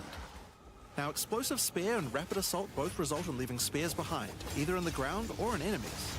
But there are other skills that leave spears around too, like Storm Lance, that leaves an electrical spear that arcs towards enemies. But what can you do with all these spears? Detonate them, of course. Thunderous Leap will allow you to jump onto and explode any spears either in the ground or in your enemies. Now, as well as hunting animals, the Huntress also has the ability to work with them. While fighting any beast, you have the ability to tame it and use it as a companion. You can only have one companion at a time, but it will keep the mods that were on it. Try to find a rare beast with good mods to take full advantage of your ability to tame them. Now, this is just the beginning of the Huntress. We've really tried to make the hybrid ranged and melee gameplay work for this class by having a huge amount of synergy between ranged and melee options. There are 22 new skills available for the Huntress. By endgame, you'll be slinging hundreds of insanely powerful spears, sending forth spirit animals and summoning the might of Solaris from the sky. But we still haven't talked about ascendancy classes yet. What can the Huntress ascend into? Well, the first Ascension class you could choose is the Ritualist. The ritualist has embraced the darker side of his merry traditions by harnessing the power of animal sacrifice and plague. The corrupted life force skill causes all enemies around you to grow volatile blood boils on their skin. When those enemies are slain, the boils will burst, spreading corrupted blood to all enemies around them. The ritualist also excels in taking advantage of magical trinkets. The unfurled finger skill allows you to equip an additional ring on a finger around your neck. Taking Mystic Attunement increases the bonuses of all the rings and amulets you have equipped. Now this is one of my favorites. As the Whispers Ask grants you a new skill, Ritual Sacrifice. Use the skill on the corpses of slain rare monsters to absorb the power in their blood to give you one of their modifiers for a short time. Specialize further into Ritualistic Sacrifice with As the Whispers Demand, which allows you to perform that skill on yourself instead of a corpse. Cut your own hand, sacrificing some of your own blood to empower yourself. The Amazon Ascension is for those looking to hunt more than just beasts. Trained as an elite guard to the most important Asmeri elders, the Amazon will use more traditional fighting techniques mastered to perfection. The Predatory Instinct skill will cause you to reveal weaknesses in the defenses of rare and unique enemies, causing you to deal more damage. You can see those weak spots represented on their life bars. While using Elemental Infusion, any charges you consume will infuse your weapon with elemental power, causing any projectile attacks to explode on impact. The Critical Strike skill is as simple as it sounds. It takes your excess accuracy and gives it to you as critical strike chance. Additionally, you have skills like Mystic Harvest, which allows your elemental damage to leech life, and Asmeri Brew to be able to use either flask to restore both life and mana. So those are the two new ascendancies for the Huntress. But those are not the only ascendancies in Dawn of the Hunt. We've added a new ascension class for 3 of the other existing classes too. First up, for our warriors out there, we have the Smith of Kitava. The warrior is a blacksmith in origin, taught by his father Renly. With this ascension, you can take your smithing skills to new heights by embracing power from the insatiable one himself, Kitava. Smiths of Kitava are master blacksmiths and have the ability to forge their weapon, quite literally. Using the Against the Anvil notable skill, you can enhance your weapon with fiery destruction before any battle. After doing so, your attacks will release explosions on hit for maximum devastation.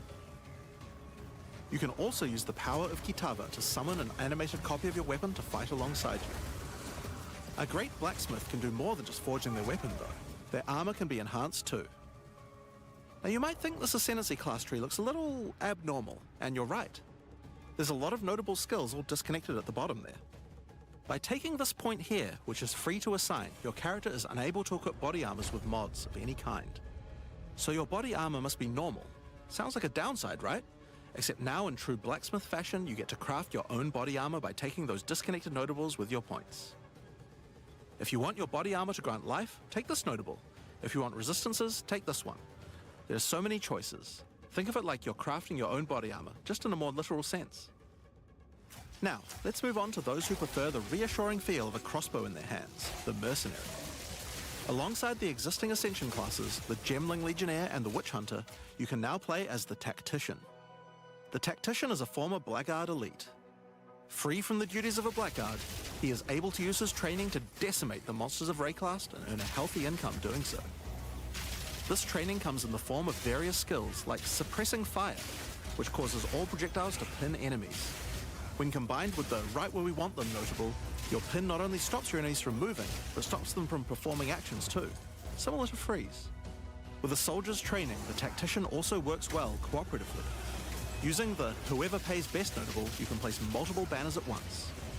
The Watch How We Do It skill gives a portion of your weapon's damage to your allies as well.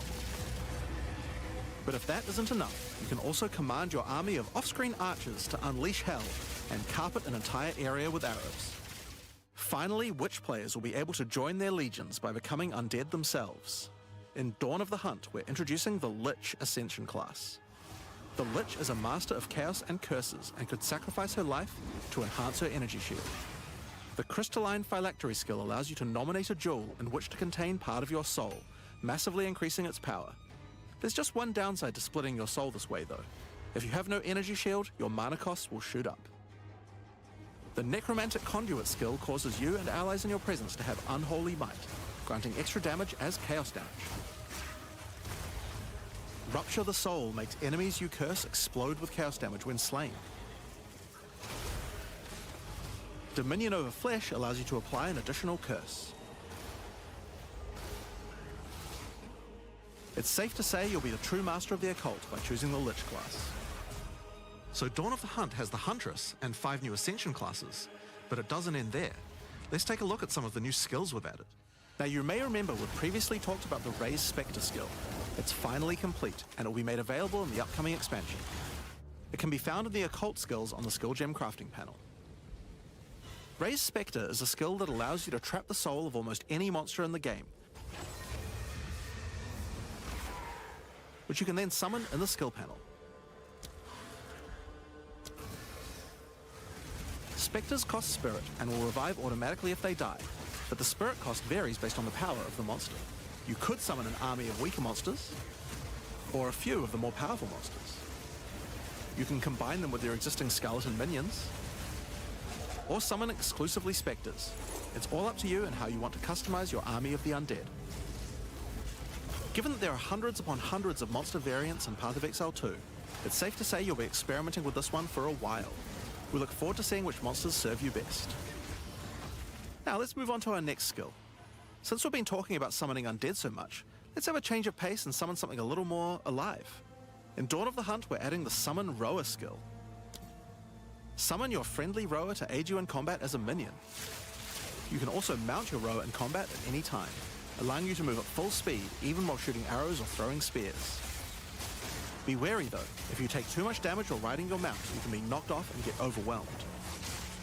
It's worth keeping an eye on your stagger bar, as falling off the mount can mean almost certain death. On the topic of new ways to enhance your character, let's talk about support gems. Support gems are used to modify your skill gems in meaningful and interesting ways. Currently, we feel that a lot of builds have insufficient options here. To alleviate this, we're adding over 100 new support gems. Hema crystals will enable a new kind of bleed build, turning the damage over time you would have done into explosive Vile crystals. Alignment is a support gem for bow attacks, which can reward skilled players with good positional skills. Caltrops will allow you to litter the battlefield with hazards, slowing your foes as you fling spears through their ranks. But there's plenty more for every playstyle, such as Enormity, Unsteady Tempo,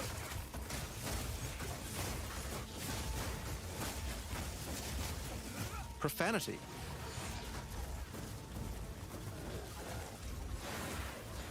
Retaliate,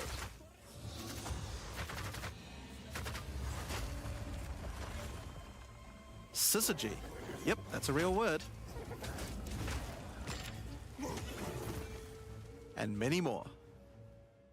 Now we've talked about a new class, new ascendancy classes, new skills, and new support gems.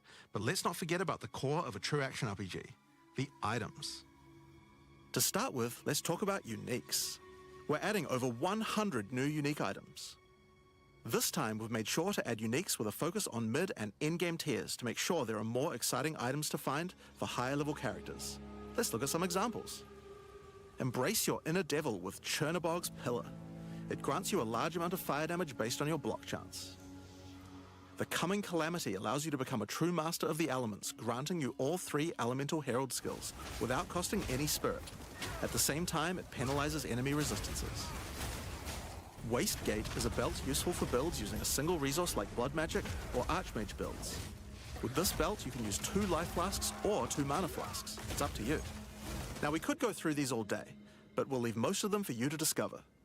Suffice to say though, we want there to be way more cool things to find. Over time, our goal is to add a unique to every single base item type at a minimum, so that you can chance any base in the game. Now, given that we have the Huntress, we have a set of unique spears from early game all the way through the end game as well. One example is Scyther's Spear, which combines bleed and fire in a powerful way. It allows your ignites to be aggravated, dealing substantially more damage. We're also introducing a suite of unique bucklers with some interesting parry mechanics. Kalgyra's Arc, for example, allows you to parry projectiles from any distance. And we're also adding our first unique charms. Bayra's Anguish will not only protect you from ignite, but will also emit a devastating fire nova whenever you do get ignited. In sum, there's just a ton of new uniques to find. We can't wait to see the weird and broken builds that come out of it. Now we also want to talk about crafting options. In each major update during early access, we'll be continuing to add and improve the options here. We have various new crafting tools that have been added as rewards to many of the different types of new content that we're adding. But for now, I just want to mention the changes to runes. Runes add commonly available mods, but since they only have one tier, flat damage mods tend to get outclassed by in-game. So we've changed runes to have multiple tiers, allowing you to get higher tier mods than before. Our plan is to significantly expand the number of more specialized mods for crafting using socketables as we add new content over time. And the first new set of those comes from what we're talking about next. In Dawn of the Hunt, we're adding Asmarian wisps, which can be found throughout both the campaign and the endgame. The Asmari spirit has made itself present in Rayclast, and it appears to be trying to warn, or maybe prepare us for the coming darkness. You will first encounter a manifestation of it in the Grellwood in Act 1, where you'll meet Delwyn, an Asmari hunter who is trying to find out what exactly is causing the spirit to behave this way. As you approach the wisp, it will flee, leading you past monsters. Any monsters it comes into contact with are infused by it, making them more powerful. Each spirit is associated with a specific revered animal within Asmari culture. This one is a wisp of the Great Bear, and grants enemies extra life and stun. The wisp moves faster the closer you are, and as you move away, they slow down to wait for you. But if you get too far away for too long, they'll dissipate and return to the woods. As you continue to chase the wisp, it will find and possess a rare or unique monster, granting it a new powerful ability. Because this was a wisp of the Great Bear, this monster now also has increased life and stun. But on top of that, it will periodically summon a large spectral bear that slams with wild fury. If you're able to defeat this foe, you will be rewarded. For each monster that was infused and killed along the way, the rewards will be increased. Each wisp has its own mechanics. The Wisp of the Winter Owl is a primal wisp that causes enemies to deal extra cold damage, gain energy shield, and release wind vortices on death. When infusing a monster, they will call down large tornadoes to protect their host. The Wisp of the Wild Cat is a vivid wisp that causes affected monsters to deal more critical strikes and become more evasive. When it infuses a monster, it will summon a barrage of feline spirits that will attempt to tear you limb from limb. If you're lucky, you may even find sacred wisps that can do some pretty crazy things to the monsters they influence. Like the Wisp of the Cunning Fox, which turns normal monsters into magics, magic monsters into rares, and rare monsters into actual bosses. Asmarian wisps can drop a new set of socketable items that allow you to craft a wide range of interesting new mods onto your items. Each one may only be used on a specific item slot. As mentioned, the Asmarian wisps can be encountered throughout the game, but there's also a new endgame map called the Asmari Ranges, a mountain village where the Asmari once lived, now overrun with corrupt monsters. This map always has multiple Asmarian wisps in it, and familiar, yet not quite the same boss fight. Asmarian wisps can also be further modified by the endgame Atlas tree as well, and by tablets. But I'm not going to be the one talking about those things. In order to cover all the new content in in-game, I'm going to hand things over to Mark. Hi, I'm Mark Roberts, Game Director on Path of Exile 2. There's a ton to talk about with the endgame today, so let's dig right in. Path of Exile 2's early access began with a brand new endgame, and it was clear that it needed a lot of work. After absorbing your feedback, we're ready to make some epic changes. The first thing is, we just need a lot more content. In Dawn of the Hunt, we have made sure to focus on increasing the sheer number of interesting and different encounters you will randomly stumble into as you explore the endgame. And the second goal is to smoothen the progression through maps and reduce the amount of annoying busy work. To start with, let's talk about the new interesting stuff to find. Well, the most obvious thing to add are new maps. As well as the Asmari Ranges that Jonathan mentioned earlier, Dawn of the Hunt also contains 7 other new maps, all with their own custom encounters. Let's start with this one. The Feral Megaliths map starts off in the wild Ezomite forests. As you progress through the forest, you will find mysterious rune-carved stones that, when touched, surge with energy. After activating all the stones, you can find a grand henge, where all the energy is coalescing. You can then start an encounter. The area darkens, a storm moves in, and a concentration of energy summons a dangerous boss. You must fight and defeat the boss to get its rewards. Once you have defeated it, summon another. and another, and another, and another. You have 10 total waves of boss fights which get incrementally more difficult. If you manage to defeat them, you get full boss rewards, but also opportunities to get new runes. These can only be obtained from this map. The Fractured Lake contains a surreal waterscape with fractured mirror-like objects. As you move around the map, the terrain itself elevates from below, creating the ground you walk on.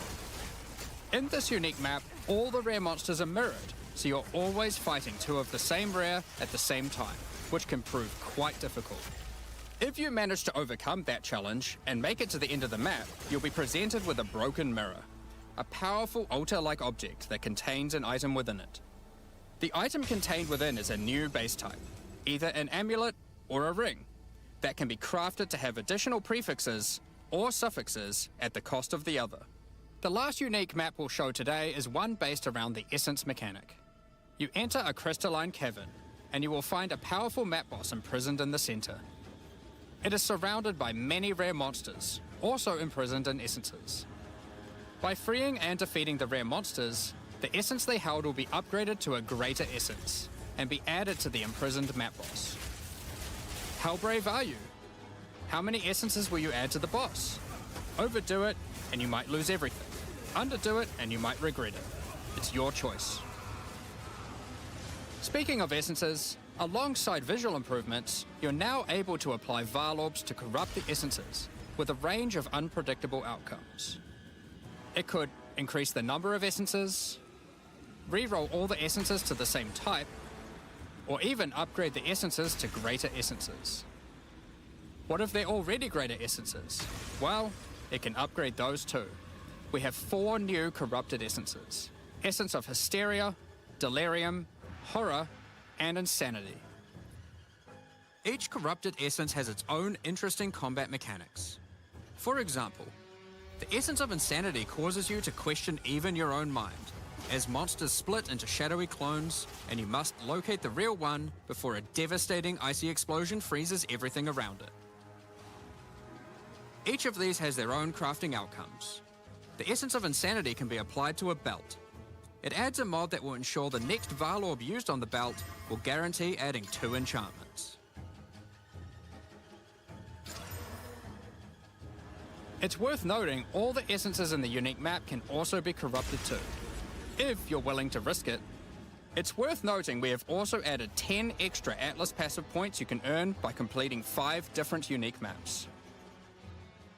Now, new maps are just the beginning. We had a goal where we wanted to make sure you were constantly finding exciting new content, and that it could be lurking around any corner. So, we have added a bunch of new things that you could stumble into in any map you run. On your travels, you will sometimes encounter rogue exiles. Others like you who have been exiled and are openly hostile. Some are malicious, some are mad, while others are simply fiends for loot. They will challenge you, a fight to the death. They use the same skills available to players, and even the same items. They aren't just dressed up in those items, they're actually using them. It's going to feel like a true player versus player situation. Of course, if you are able to slay these exiles, those items will all drop on the ground. So if you encounter an exile using a powerful or valuable unique item, which you can see displayed under their life bar, you want to be damn sure you kill them. Because if they kill you and your party, they'll portal out, taking their items with them. Every fight will feel completely different depending on the items they come equipped with. These exiles are much smarter than your regular monster. They have capabilities to dodge roll, avoid your abilities with smart pathfinding, smart targeting, and much more action-packed gameplay. Fortunately, they're like you and they're not super durable. Unless, of course, they're wearing uniques like Helm's Heart, in which case, expect a longer battle. There are 12 different rogue exiles you can find, each with their own skills and personalities. Some may insult you, while others may admire your honor in combat. Another encounter you might stumble onto in Dawn of the Hunt are one of 4 new unique strongboxes. Strongboxes are chests with modifiers. When you try to open them, they activate traps and spawn waves of monsters that you must defeat to access the loot.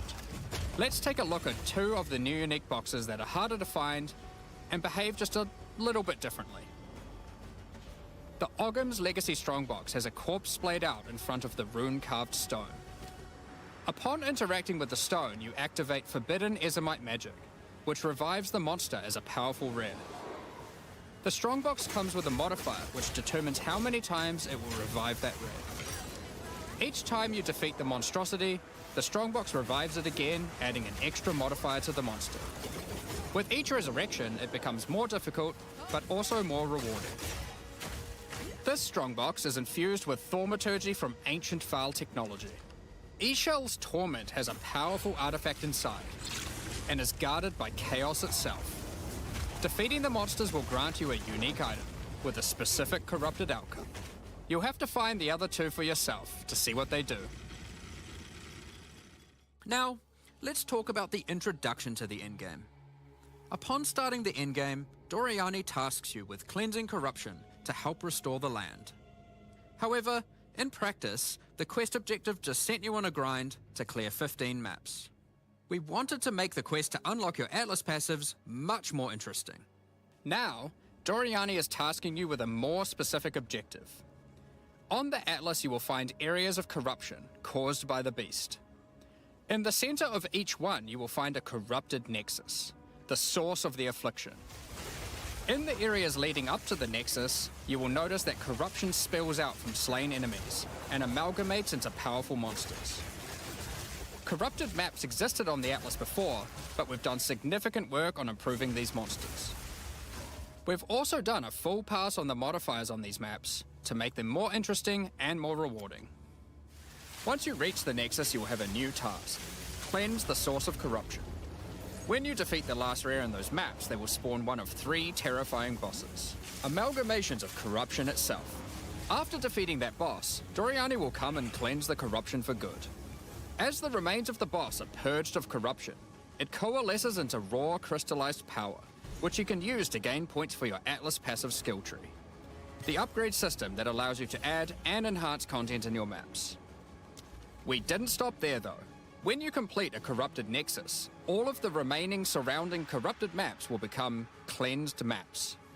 Cleansed maps also have new monsters, a new boss, and their own set of modifiers and rewards, including finding fracturing orbs by slaying cleansed enemies. These orbs can be used in crafting on a rare item to cause one of its modifiers to become fractured. A fractured modifier is one that cannot be modified by any means. You are able to freely modify the item, ensuring the fractured modifier will never change. If you get the right item with the right mod, it can prove to be a very powerful crafting base indeed. You must now choose. Do you complete all the corrupted maps and then the Nexus? Or maybe you beeline to the Nexus, complete it, and do all the remaining maps cleansed. Both have rewards to entice you and challenges to assess. Now, let's have a talk about towers. One thing we've had a lot of feedback on is the busy work around running towers and managing your tablets. The first change we've made here is that we have reduced the number of towers drastically, so there are now 1/3 as many as before, but we've made them much more powerful. To start with, tablets now inherently add twice as many mechanics, but that's not all. Running higher tier maps and towers now increases the number of mechanics applied by tablets. By tier 15, the bonuses double, allowing a single tablet to now add 4 times as many mechanics as before. So, we're running far fewer towers, dealing with fewer tablets, and affecting even more maps than before. But because there are fewer towers overlapping with each other, you won't get as many opportunities to stack different tablets. In order to solve this, we've made it so that each tower can consume up to 3 tablets at once. You always get 1 slot on completing the tower, but if you can complete a tower with more mods on the waystone, you can unlock a 2nd or 3rd slot. Overall, this allows for even more juicing from towers, while drastically reducing the amount of busy work you have to do. On top of that, towers are much more interesting maps because they can now spawn with all mechanics, including bosses. Each tower map has a new boss. Let's take a look at a couple here. The boss fight of the Alpine Ridge map has 2 powerful witches contesting for territory. One witch has an affinity for ice, the other fire. Who will win? Hopefully neither.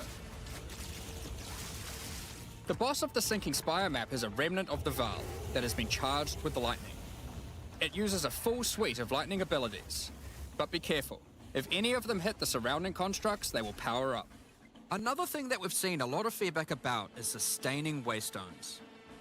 As we looked into it, we realized that the people who couldn't sustain waystones were dying a lot more than we had expected. And that made us realize something. During the campaign, the expectation is that you can die multiple times in order to learn how to overcome challenges. You are able to learn how the monsters behave, adapt to their skills, and eventually overcome them. But as soon as you get to the endgame, you are effectively no longer allowed to die if you want to sustain waystones. By the time you are getting towards the end of endgame, we want you to have to be careful not to die. But it certainly shouldn't be that we have such a sudden shift as you run your first maps. The first change we're making is you can now respawn and return to a map if you die. Continuing from where you left off. When you start the endgame, you get up to 6 total attempts per map. As you add more modifiers to a waystone, the number of respawns goes down.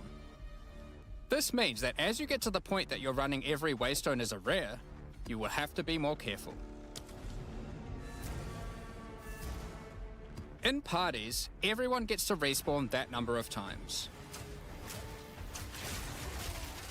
But we still think it's important that you can kill a boss in one go. In order to allow that to happen, we've made a change so that once you start the boss fight, it changes over to the same respawning system we use for pinnacle bosses. This means that the map owner can choose to respawn everyone at the same time. Another complaint we've seen a lot of is players not wanting to do the pinnacle content because of the experience penalty from dying. A change we've made here is that all pinnacle content now no longer grants experience, but also no longer removes experience on death either. Dawn of the Hunt also brings the first batch of Twilight Order reliquary keys from the early access supporter packs. These keys contain items selected by our supporters. They can contain any unique item found in Path of Exile 2. If the selected item is a pinnacle boss drop, then only special keys dropped by this content will be able to provide these items. For example, Hand of Wisdom in action can only come from a key dropped by Zesht. We're also making a change that allows pinnacle boss uniques to drop at any difficulty. Rarer uniques will be rarer at lower difficulties, but still possible to find. This applies to the drop chances for the reliquary keys from this content as well. We spoke about towers and tablets earlier, but we have also added a suite of unique tablets. Each of these adds crazy interactions to the maps influenced by it. For example, this unique tablet allows you to run any map in a tower's radius without requiring connections, which can be quite useful for jumping gaps and traveling around your atlas. And this tablet causes all runic monsters spawned during expedition encounters to be duplicated, and weakens all expedition monsters that emerge from the ground. The Atlas tree has also been expanded, and you can find many of the new mechanics there, and improvements to existing ones too. Now through this livestream we have mentioned quite a few new crafting options that we've added. New runes, corrupted essences, fractured mods and jewelry crafting bases. But we did have just one more crafting system to talk about. Recombination. Expedition was the only in-game mechanic that was lacking a crafting system, so that needed to change. Recombination is a mechanic that might be familiar to some players. It allows you to merge 2 items together, hoping to get the best elements of each on a single new item. This new crafting bench will be unlocked as you complete your first expedition, and requires artifacts found during expeditions to fuel it. The rarer the mods on the item you are combining, the more expensive the cost. That wraps up all the major in-game changes we're talking about today. With all the system changes and new content, we can't wait to get in there, start blasting maps, and obliterating monsters. There is one more thing we wanted to clarify before we move on. which is that all the content we've talked about today will be made available in the existing early access leagues, so you can play your existing characters.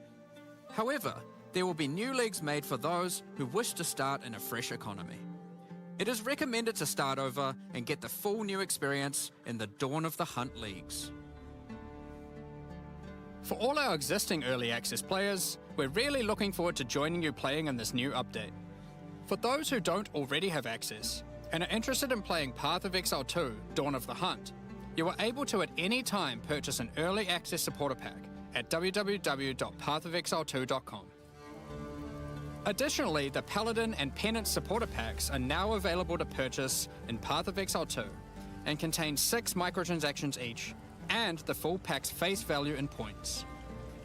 All the microtransactions contained within these packs are purely cosmetic and do not affect your character's power or progression in any way. Thank you so much for your ongoing support.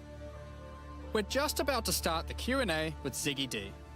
With release at the end of next week, our community team will be posting crucial information you'll need for the release. Keep an eye on the news. On release weekend, we expect to launch the new mystery box and many new microtransactions, including Path of Exile 2's first alternate skill effects. Thanks for joining us today and checking out our latest developments.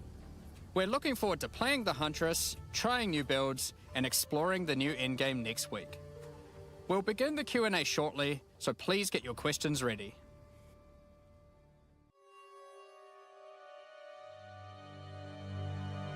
Okay. Oh my god, I wanted to speak for so long, dude. Okay, they're giving us a break. Oh my god. Dude, grinding gear games? My god. Oh, they're starting. No break. Okay, we're gonna talk later. And welcome to the Q&A portion of today after a very exciting reveal with lots and lots in it, exceeding my expectations, particularly in crafting. But on that note, we're joined here by Jonathan and Mark to talk about all that we've seen today. It's very low. Their mic is very low. I have it full, guys. You had an update about the recombination. Yes, first, that's right. though. That's right. Yeah, so we actually last night had a bit of a design session and realized that we weren't actually fully happy with the way that recombination worked.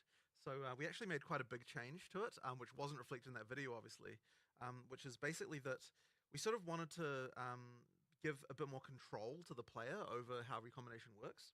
And we also kind of weren't really happy about the fact that recombinators is something that like kind of matters a lot for really, really ultra endgame players. But it wasn't something that was really mattering a lot for like... Guys, if you have any questions, now's the time. I'm going to pick the questions. I'm going to put them in their stream. Hopefully they read it, okay? If you have questions, but good questions. On each item, from each item. And then it gives you a percentage chance of success based on the number you pick. So if you pick just like one from one and one from the other, then the chance is much, much higher. But if you pick like if you pick 6 mods, it'll become practically impossible. So effectively, you know, like the more you're wanting to design the item, the less of a chance of actually having success. So that means that if you just want to get like a mod, if you want to get an item with like, okay, these 2 mods that I found off the ground, that's you know, relatively easy. If you want to get an item which has, you know, yeah, all of them, then very hard. So we think that's a much better design because it means you can kind of use the recombinators actually become something that you can use even from a relatively, from the first point you get them, but there's still this kind of end game, like, you know, like for perfect stuff, you might still be able to do it with more. It is kind of balanced though, so that like if you pick literally everyone is spamming, like everyone is spamming in their chat to not even try that, but you know, like 4 mods might be a good thing to sort of be striving for, that kind of thing, and then exalt the other 2, that kind of stuff. So yeah, that's kind of the new design of that. So hopefully that'll be in by the time 02 comes out. We're gonna we've kind of got a plan for doing that. But yeah, like I think it's a much better design than what we had before for recombinators. If it's not there for 020, it'll be as very soon as it can afterwards. Very But soon, yeah, you know, spur of the moment, night before the live stream design sessions. But Been a few of those. increased player agency and visibility into the success result is just a win. And honestly, took way too long to, you know, get to the point of us actually going, oh, this is just straight up better to have observability into that and the freedom of choice. So. Sure. Yeah, that's the thing. Recombination definitely felt like something that was both really high end in terms of the crafting that it was intended for, but also just even understanding it. This seems much more intuitive because You just pick what you selecting want. the mods you want. Yeah, Right? exactly. So it does sound like it's a little bit of a nerf for the very high end of crafting, though. Like, It might end up being, but I'm not like it sort of depends on how the numbers come out. Like because we only just designed this, we need to still work out like exactly how the numbers end up looking. But I mean, look, we have to make sure. Obviously, whenever we're designing any crafting system, we have to be really sure that we're not like screwing over finding stuff on the ground. So you have to sort of have that balance, and that's so that kind of informs everything we do with crafting usually. One difference here, though, of course, is if the success chance fails, both items just both deleted, items yeah. are destroyed as opposed to always keeping one. Yeah. So okay. So it's basically Whether or percent not chance for success, and if it fails, item's gone. So What, yeah. Roughly, what do you think you try to pitch just choosing 2 mods at? Like, It depends on what mods you're selecting, but I'm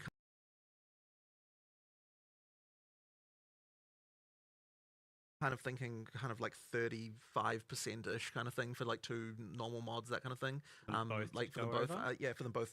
For if you pick 2, Yeah. and then but we'll it see. kind of depends. Again, It kind of depends. We'll see how we higher, have to do higher some tier mathing. mods are rare, and Yeah, exactly. So it sort of it depends on the also situation. the other thing is it's going to now have a fixed cost, so it's not gonna Yeah. you know.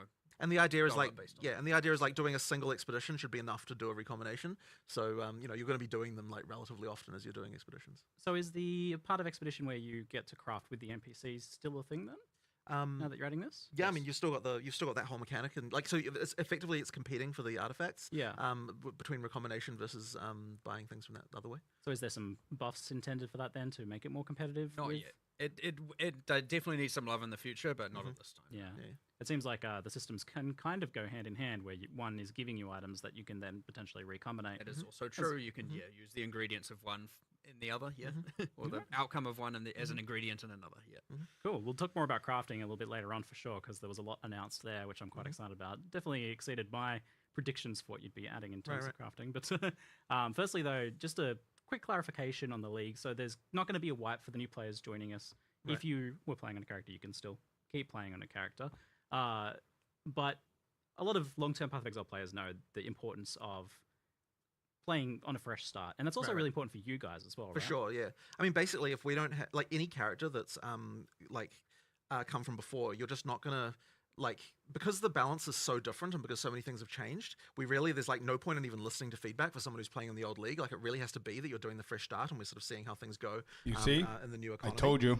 So like we were really sort of, it was kind of an interesting decision about whether or not we should make it so that all the content is exclusive, or rather like what amount of content would be exclusive to the league versus not. And the issue that we had is that so I mean, like, a league means something in Path of Exile.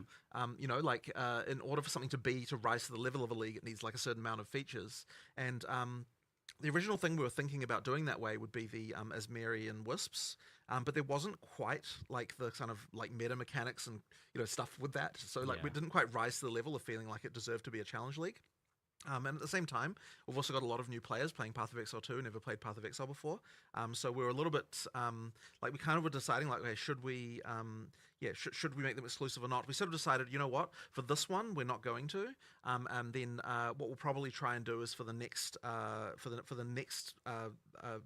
league that we do, we'll actually make it a proper challenge league with like its own exclusive mechanic and so on. But yeah, it's a little bit funny because like in early access is a bit of a different situation, different, and so.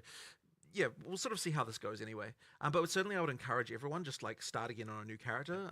And I think, you'll have a much better time because, obviously if there's structural changes to the passive tree. It's like if you log in with your old character, you're going to have like, your tree's going to get reset. You have to do stuff. There's things like that are going to happen that mean that, and also just balance changes, right? Like huge numbers of them. So you're going to have a better time playing from the start. That's it. And speaking of the Huntress then, so we saw initial Huntress quite some time ago now and had some hands-on time with it and things, but I certainly, having played that before and played it now recently, the Huntress has changed quite a lot. Yeah. So what was the, how hard was it to get it ready for release? What was kind of the key there? I mean, it's funny because class design is one of those things where every time you add something, it can make you reevaluate everything else, which is why it's so hard to predict like how long a class will take. So like it changed a lot since the last time we had we were showing Huntress. And honestly, like, it's like, while there are some skills that you will still see, like, it just plays completely different. And I mean, whenever we're looking at like how we're going to design something like this, it really comes down to like what is it's the special about the character class. Like, how can we double down on that to make sure it feels different?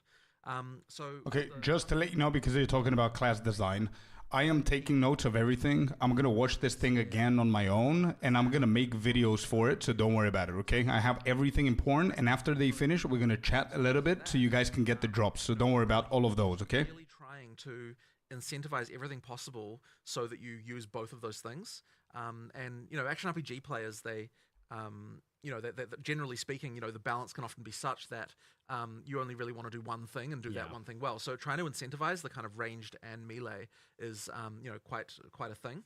And I mean, the way we do it effectively is try to make sure that like there are combo chains where, you know, a ranged thing can combo with something that's melee and a melee thing can combo with something that's ranged, and then also give you good abilities to move between the two states. And so that kind of means that you end up with a very like agile character, like you're constantly moving like backwards and forwards and kind of moving around. And I would say that like given that it's the Dex character, that it's good that it feels that way, that it feels the most agile of all of the melee character classes. So it is a Dex character, by the way. That's been a really good one. But you know, I mean, look, there are, in terms of changes, I mean, look, there are just changes all the time. Like the frenzy charge thing was like relatively late in development. Like there's like quite a lot of things going on that just meant that, you know, the field kept on evolving. And another big one, of course, was parry, which I honestly was very skeptical of working. And Mark, Mark was the one who saved it. Honestly, like I was like, you know what? There was like 3 times I think where I was like, you know what? I don't think it's gonna work. And then you were like, okay, I think you know we're gonna save this. I was like, give me a week. Yeah, exactly. And it works completely differently for most games, because in most games, obviously, with parrying, the way that works is that, you know, you have to time like to push the block button at exactly the right time, but that's just something that just wouldn't work in our combat system, because you know, you're often packs of monsters. It's just like you don't really have the ability to read combat in that way in our game, and at the same time we need to make something where there's going to be like, you know, if a single monster in a pack hits you, you need to be able to respond to that with something that's going to you know, you need to be able to respond in a way where you don't just then immediately get hit by a bunch of other stuff. Yes. So having it so that the parry, like it always parries, but it's then taking advantage of what the parry does to the monster by following up with something that's going to give you, like, you know, an explosion or something like that to kind of deal with the pack. Okay, they're just talking about parry. Just to make sure, I'm reading all the chat, so I'm going to answer everything. And we're going to talk a little bit after they finish. I just want to listen to see the important shit here. Lucas, I think he's Australian or part Australian. I'm not sure. There's another one which I don't believe we showed there, which you know, called Fangs of Frost, which does a counter where you attack with ice, which freezes the pack. So it's another way to kind of, so in both cases you've kind of got something that's kind of dealing with the fact that you've got all these monsters around you, and that was kind of the biggest challenge I think that we had with that mechanic.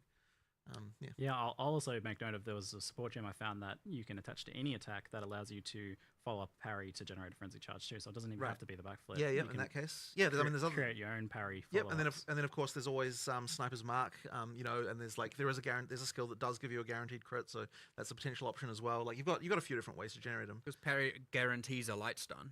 Yeah. You always get that small window to actually engage or do a thing before before you're under danger again. And I'll tell you this, like, I am one of those players who never parry, right?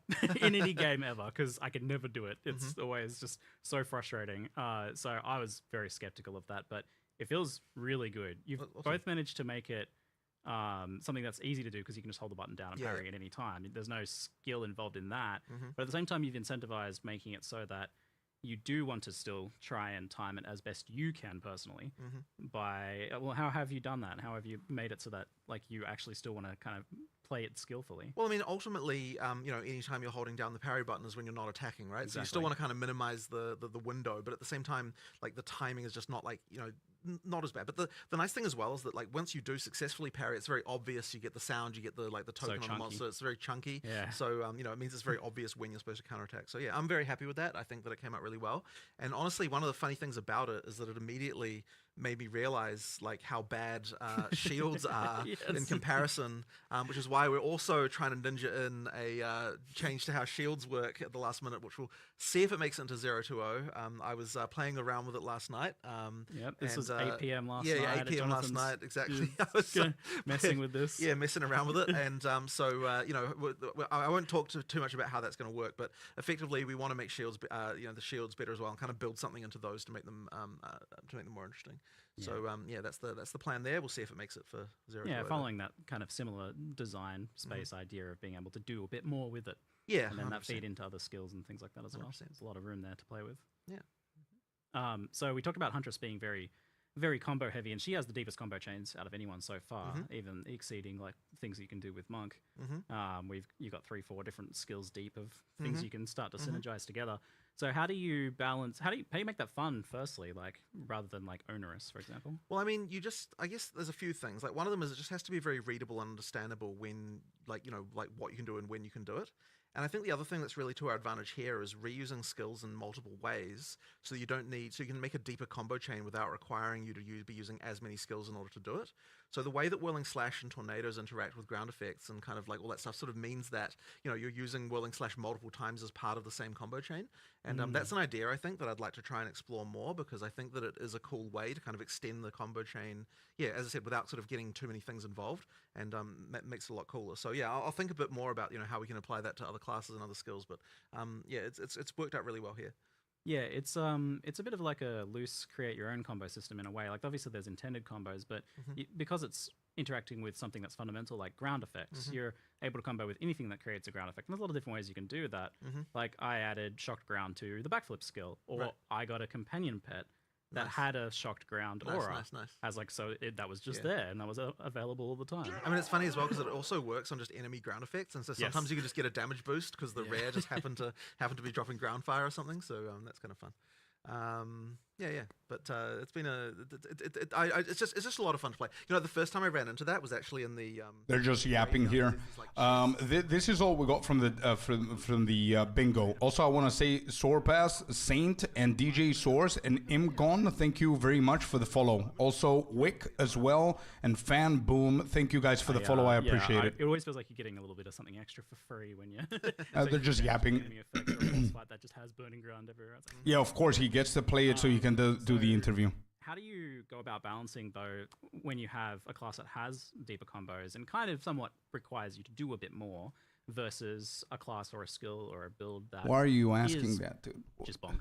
I mean, you have to ultimately make the combos matter, right? And I think actually that's one of those things that we're trying to really focus on with the balance changes we're doing in Dawn of the Hunt more generally, is making sure that even, like, I think it's the case where some of the combo gameplay kind of degenerates a little bit by end game in a way that, I want to make sure it still feels rewarded. And so we were sort of doing various checks, recently about, like as a random example, right? Like, so on the Mercenary, we found that doing, but when you get to endgame, doing armor break, what's it called? The armor piercing that causes armor break, followed with high velocity rounds, is just worse than just using high velocity rounds. And that's like really bad, right? Like we have to make sure that we're improving that stuff. So it's like sometimes you just get these things where like the balance by endgame kind of degenerates in a way that that doesn't support the combo anymore. And so we have to make sure that when we're looking at buffing things, that we're like making sure that when we're doing it, it's to support the fact that using more things is actually a good thing. We're really trying to make sure that we're bringing some of that, improving some of that stuff as well as we're making the balance changes. So do you have like a baseline there of where like the really simplest build should be, the build that just bonks? Like, I mean, you mean in terms of damage or in terms of like what it does? I mean, we always want. I guess you'd be able to build that way, the but players have to do a combo. I mean, for no, people who don't want ultimately to. you never have to, right? But it sort of what it means is that you are sacrificing something. And look, the ideal situation is that like you don't feel like you have to do combos. You feel like you want to do combos, right? Like, because you feel rewarded for them. It's like should feel like a fun, like, oh, I can add this. Like it's the feeling you should be getting. Yeah. I think the Huntress is doing that very well. It must have been like extremely hard because I don't think I've ever seen this like ranged melee combo done well before. Right.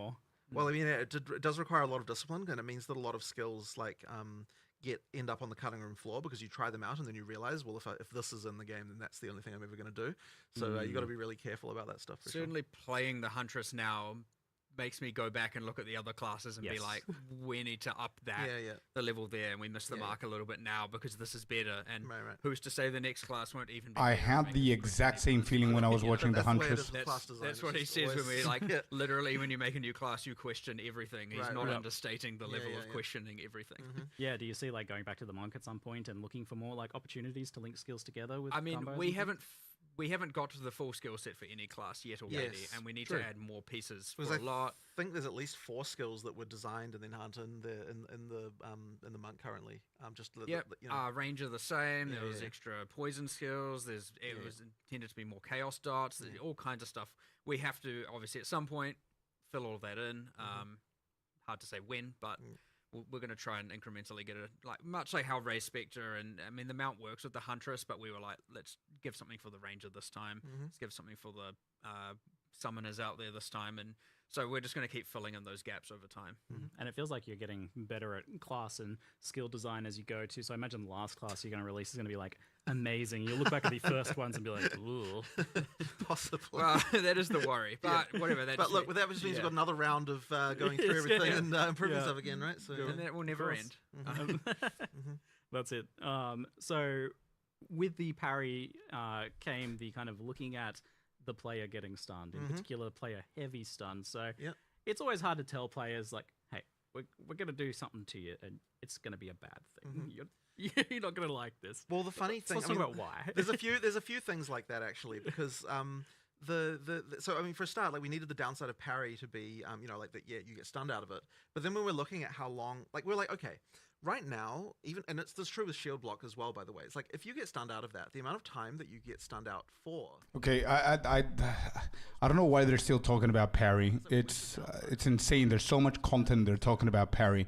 But just to let you know, no new act Saint, indeed, but they wanted to focus on endgame, and I think they did that brilliantly. They literally are cooking right now. I put everything in notes. Whenever they finish, we're going to go over them.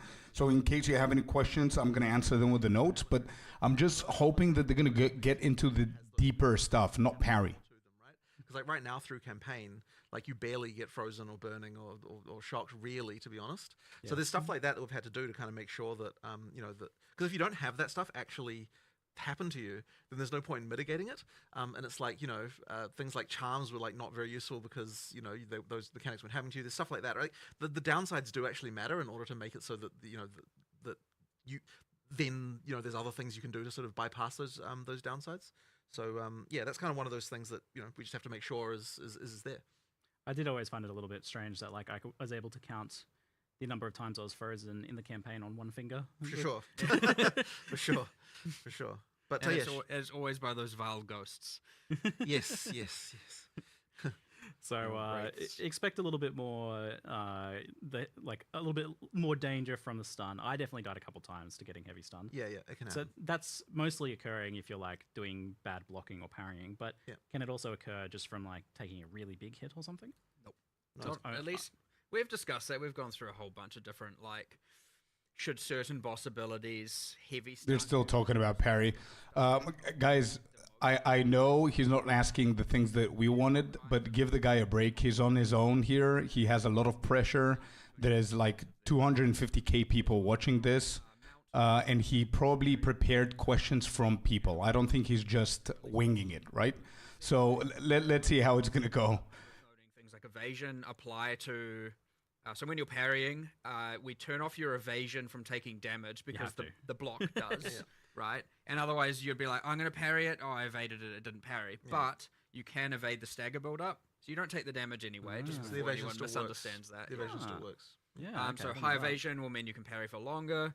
There's a bunch of parry stuff on the tree, including damage affecting the debuff, the duration of the debuff, so you get to benefit for it longer. Reducing stagger is all over the place for both mount and so in the dex section of the tree. So yeah, you can mitigate. I mean, my expectation is probably you'll get some in-game builds that are just like, I can parry forever and like, there's no real consequence. So you know, not every skill can be parried, of course. Yeah, it otherwise follows the slam rules. Yeah. If it's a slam from above or below, you can't parry it. Much to your frustration for some Yes, things. I mean, there are a few things where I've got disagreements about what looks like it's parryable, but my hopeful there was when it's contentious, people would bring it up and would change it, right? Sure. So like, if it's on the line, it's meant to be blockable. Like, if it isn't clear, and there was no way with hundreds of monsters and many dozens of bosses that we weren't going to miss some things. So So you mentioned this a little bit earlier, but action RPGs kind of naturally pull you towards one damage type, one skill, one specific thing, and optimizing as much as possible, because otherwise you're just making a bad build a lot of the time. But I noticed Huntress has a bit of everything. She's got bleed. She's got all the elements. She's got physical. The only thing she doesn't have is like chaos, but there's kind of poison on the tree right there. So, how do you like promote this, like all of this different stuff together? Are you supposed to only kind of be relegated to using 2 or 3 skills, or are these supposed to come together? And how do you manage that? Well, there's a few things. So one of them is that we provide a lot of combos with the expectation that you'll probably be focusing around like a few specific things rather than necessarily using the whole tree. So like there's that. The other thing as well is just making sure that in the passive tree there's sort of options that go across both. So the Huntress's passive tree has quite a lot of things like extra melee damage if you've done a ranged attack recently, and then it's got things like bonuses against blinded enemies because while you're in a whirling slash there's so it's sort of stuff like that where we're trying to carefully think like, well, how can we come up with something that's interesting and buffs everything that you might want to be doing, that kind of synergizes with the stuff that the Huntress can do. But it is honestly hard because like many categories of things only matter for one thing, part of a combo. So it's just like trying to come up with categories that can somehow span all of them in different ways. And ideally we can achieve that. But yeah, it is pretty hard. Generally, yeah, you're going to become more niche or more selective because again, even mixing elemental and bleed is just probably often going to result. You in probably wouldn't do suboptimal. both elemental and bleed. You'd probably choose one or the other. Yeah. But that's why we kind of try to make sure that, like, so you've got sort of linkages between them, though, right? Because it's like, for example, the thunderous leap detonates the spears that you do from the bleed thing. So it's like kind of like the idea there is to like it changes how that skill then has a use in the combo with the other one. So even if that skill itself isn't doing a lot of damage, it's triggering something that's taking advantage of all the damage bonuses you got for the for your bleed stuff. So that's kind of like the idea is just to link all that stuff in a bit so that you can use the non like directly synergistic things in a kind of more synergistic way. Yeah, that's if you didn't see that from the earlier trailer, it's you spear them with a bunch of spears and then jump on them and explodes them for bleed. Amazing. So, but yeah, that's using an elemental skill like in another way as detonator. But and even more, you've got weapon swaps as well. Yeah, of course. I mean, there's all those systems we already added about all that kind of stuff. Yeah. So I mean, like, what will be interesting is whether or not we miss something cross-class, right? That's always a concern. Is someone will come up with some way to abuse something, between something that's going on in the spear skills with some other class that we failed to consider. Yeah, I mean, so that's it. When we look at a new class, we typically like call it like, Huntress is spears, but kind of not really. It's a signature weapon, but absolutely nothing in the ascendancies prescribes spears. Exactly. So effectively, we take great pains to make sure that the ascendancies never mention weapon types. That they're always generalized. So, for example, the like infusion mechanic in the Amazon, it just says projectiles, it doesn't say spears, and the reason it does that is so that you could make an Amazon who is a bow user, and that's all fine. So like it's effectively like open-ended. It's open-ended, and honestly, like I know that Mark does like. It makes the constraint a lot harder for how to design an ascendancy class when you have to think about it that way, for sure. Oh, it'd be much easier to just put a bunch of cool spear stuff in there, but now only really... I mean, it was similar to the original POE1 Saboteur, called out traps and mines, and so if you're a trap and mine character, what are you doing? Well, you could do something else, but no one Okay, else. they're still yapping for this. What I'm taking from this is it's really cool what they did with the weapon swap, if you guys remember a couple of weeks back, where now we can do the 2 weapon sets with the same weapon and change the course of your passive tree. So you could do that with bleeding and then the other one with elemental. So you can mix both with the Huntress, which is pretty cool. You're just like, the players will take care of that for us. I mean, I think it is relatively impossible to come up with everything, but certainly we have to consider, like, is this going to be broken with anything else in particular? And there just has to be certain rules for things about, like, how easy is it to apply this debuff, how easy it is to consume this debuff. And even then, it's like, we often make mistakes and have issues. I mean... When he says relatively impossible, it is actually impossible. Actually. But... I mean, That's just, relative. but even just looking at the balance pass we're doing at the moment, right? I mean, there's hundreds of things like that, that we still. I mean, there's things that we could never honestly understand all of the different broken things that could possibly exist, and so it's like it really does depend a lot on like on seeing reports on what people are doing on some level, right? But then I think that what will happen over time is that obviously, like, the game's still relatively new. We're still making relatively big changes. Over time, the balance, I think, will get to the point where we no longer have these, like, crazy outliers to the same extent. And it should mean that we get to some sort of relative class parity. By parity, what I mean is, like, people playing all the different classes rather than focusing only on a few as we get towards full release. Because, right now it's obviously very skewed. because there's certain broken things. So the balance over time we'll get there. It's one of the main goals and benefits of the early access is just like, let's get the balance of characters right. And this patch release was always going to have 1,000 problems, or probably 10,000 problems, the next one will have half that, the next one half that, and probably eventually it's going to be down to like, here's only a few things going out of whack. There's always going to be something because we add too much content for it to even be controlled.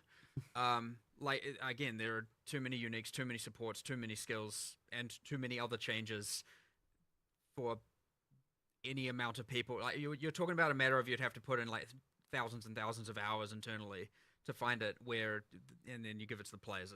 There's so many people, it's going to take literally 5 minutes. So it's very beneficial. We're lucky in that regard that we get that level of testing and feedback, and on such a mass level, and especially with things like Ninja and all of that, and other people being able to see it and discuss it more openly, we're just going to be able to iterate on it even faster. But yeah, every single patch you're going to see a pretty substantial change in what's going to happen here. Yeah. Thanks for making the broken builds. And well, 100%. I mean, you mentioned support gems. It's like over 100 support gems added just this patch. It's already like so many, and with you doing a different weapon for each of the 16 classes. Yeah, there's going to be a lot by the time we're done. But there kind of has to be, right? Because that's what you made it. You made this system that you need so many supports to support. You do. Because otherwise, it's not going to work. Like especially with this one support system, it's like, what have you guys done? Well, I mean, look, this is why we have recommendations, and hopefully we can improve those as well, and continue to get that better. There's certainly room for the complexity to get a little bit out of control here. So the recommendeds are going to become more and more important. Right. So we need to make sure those are very much right. For sure. You must be looking to players even to find some of those recommendations down the line as well. In some cases. What stuff is popularly getting used. But the thing with the recommendations, though, is that they can't really take into account what you've already got on the gem. So the recommendations have to be just sort of generally good, but not really take into account combos. That kind of means they're a bit more simple. Like the recommendations are going to be more simple than what you'd otherwise be doing if you're not following them. Feels like at some point you're going to need some sort of nested recommendation system. It's like, well, I'm kind of doing bleed stuff, so you go to the sub menu for bleed recommendations. I'm less certain about that because I kind of don't want to get into the thing of actually telling you what your build should be. That's a little different there. Maybe like more sorting methods for the show me all the gems. Oh, because there's a lot that are only in there that are never recommended right at this point. There are, yes, there are. It's going to be an interesting challenge you guys have set yourselves to make enough supports there. So another thing that you managed to challenge that you set yourselves, and I always wonder, like, why did you do this to yourselves, was Spectres. So originally those were planned to be in for launch, but obviously Spectres are a whole can of worms. It's, hey, let's just give players access to every monster. Also, we've made so many new monsters. Yeah. We're talking about all the broken. There's going to be some broken in there, I promise you. And there's going to be some stuff we have to change. I mean, they've done, but I mean, effectively, what the time between early access and this was like, okay, let's actually attempt at least to do a balance pass of this and like see if there's anything that's going to be a problem, and then adjust numbers accordingly. But now you've got to account all those support gems on all those monsters. Yes, well, this is an interesting thing, isn't it? The support gems work. The support gems work on them, and like, what the hell is that going to do? Like, it's impossible to completely know. But yeah, like, look, I mean, there's probably definitely some dark secrets lying in what kind of Spectre mixed with support gems are going to do. And monsters have skills now. It's not like POE1 where it's like just a bunch of zombies just doing default attack. It's like everything pretty much has a skill now at this point. So, but the great thing about it is we got to leverage all that work again for the beast taming as well. So and of course the difference there is that you also get the mods from the thing that you tamed. So that's going to be auras, ground effects. Yeah, exactly. Spawn death explosions. No, you've got a whole nother ruckus of potential interactions. So we'll see what happens there. We've done nice specific player versions of those things for which specifically when you tame the beast, so that they're not sitting there spamming skills on your hideout and all of that. Good. Yes. So, but also, like, there actually are player versions of the mods that Res can get, like, so that we can balance them if we need to. Yeah. Because some of that stuff would be ridiculous if you had it yourself. So basically, we still have it so it mostly works the same way, but there will just be numbers tweaked to the player versions, and the same works as well for the what do you call it? The ritual sacrifice. Headhunter, Headhunter and stuff like that. So Yeah. player versions of the monster mods for that. Yeah, this new attention to these things is going to benefit like the pre-existing stuff like Headhunter and that as well. Yeah, that's insane. There's a new... probably should let people discover it. There's a new unique on. charm that possesses you with a random Asmeri spirit as well, and so you get the daemons and the stats, and those technically also have player versions too, but actually not to necessarily make things worse, to make things better, because monsters are balanced to fight player life and monster life, not in the same universe. So actually what we've done is all the things you steal that are monsters and the monster skills, like the explosions and the summoning bears and all that, we've actually specifically balanced them way up to be more effective against monster. So when you steal them, they're much more powerful, actually. Just so they're not just tickling monsters and doing 1% of their life kind of thing. It was mentioned in chat actually, the whole like Asmeri modifiers and things on stuff that wouldn't transfer over with the companion system, surely. No. That would be a little bit too far, perhaps a bit unhinged. We actually had to, because this is certainly a benefit. Once you have tamed the beast, it is not tradable. And people might immediately be like, oh, so that's sad. Well, the issue is, and as much as you might want some of that, I'm sure you don't want to be carrying around a whole bunch of tame beasts in your inventory all the time. So that every single time you find a good rare, all of a sudden you have to go and... Because it would mean that finding a rare would become a thing. Yes, exactly. It's actually like this annoying, in order to make the most money, I have to be constantly thinking about and carrying around tame beasts. But then we also made it so that as soon as you activate a beast, then no one who comes into the instance after that is allowed to tame it. Can't do any, so you can't TFT it's like a whole there's like a lot of thinking about that stuff in order to make it so that it's a sad thing to have lost, but it is like no, I'm not I'm not signing up I didn't even think about that. The like needing for cheat sheets and guides exactly, and stuff, right? Like, and so you have to be really careful. You have to be so careful. This week. And the thing is like it's like we design this thing and then think, trading beasts is going to be fun, but then you realize that the horrific reality actually of what it will turn into. It's like but at least we're thinking about that kind of thing. Like with more experience that we have now early, so that we don't sort of run into those problems. Exactly. Yes, we have. Yeah. I'm glad we've learned from past issues with that sort of trading. Yeah. Fantastic. So, talking about some of the other new skills, we had the addition of the rower, which was teased quite some time ago, I think. Yes. But you've got it in and working now, and it looks like it's moving around pretty good. Yes. It's obviously... you've got like a big downside. If you get knocked off at heavy stun and stuff, you can't use melee from it, so it's for ranged attacks. Yeah. But it does seem like one of those things that it's going to be like everyone's going to use or no one's going to use because it's a clear speed machine. It is a concern. I mean, look, my ideal situation is that you're using it sometimes and not using it other times. Like, if you're using it like during clear, I think it will, like you will definitely want to. But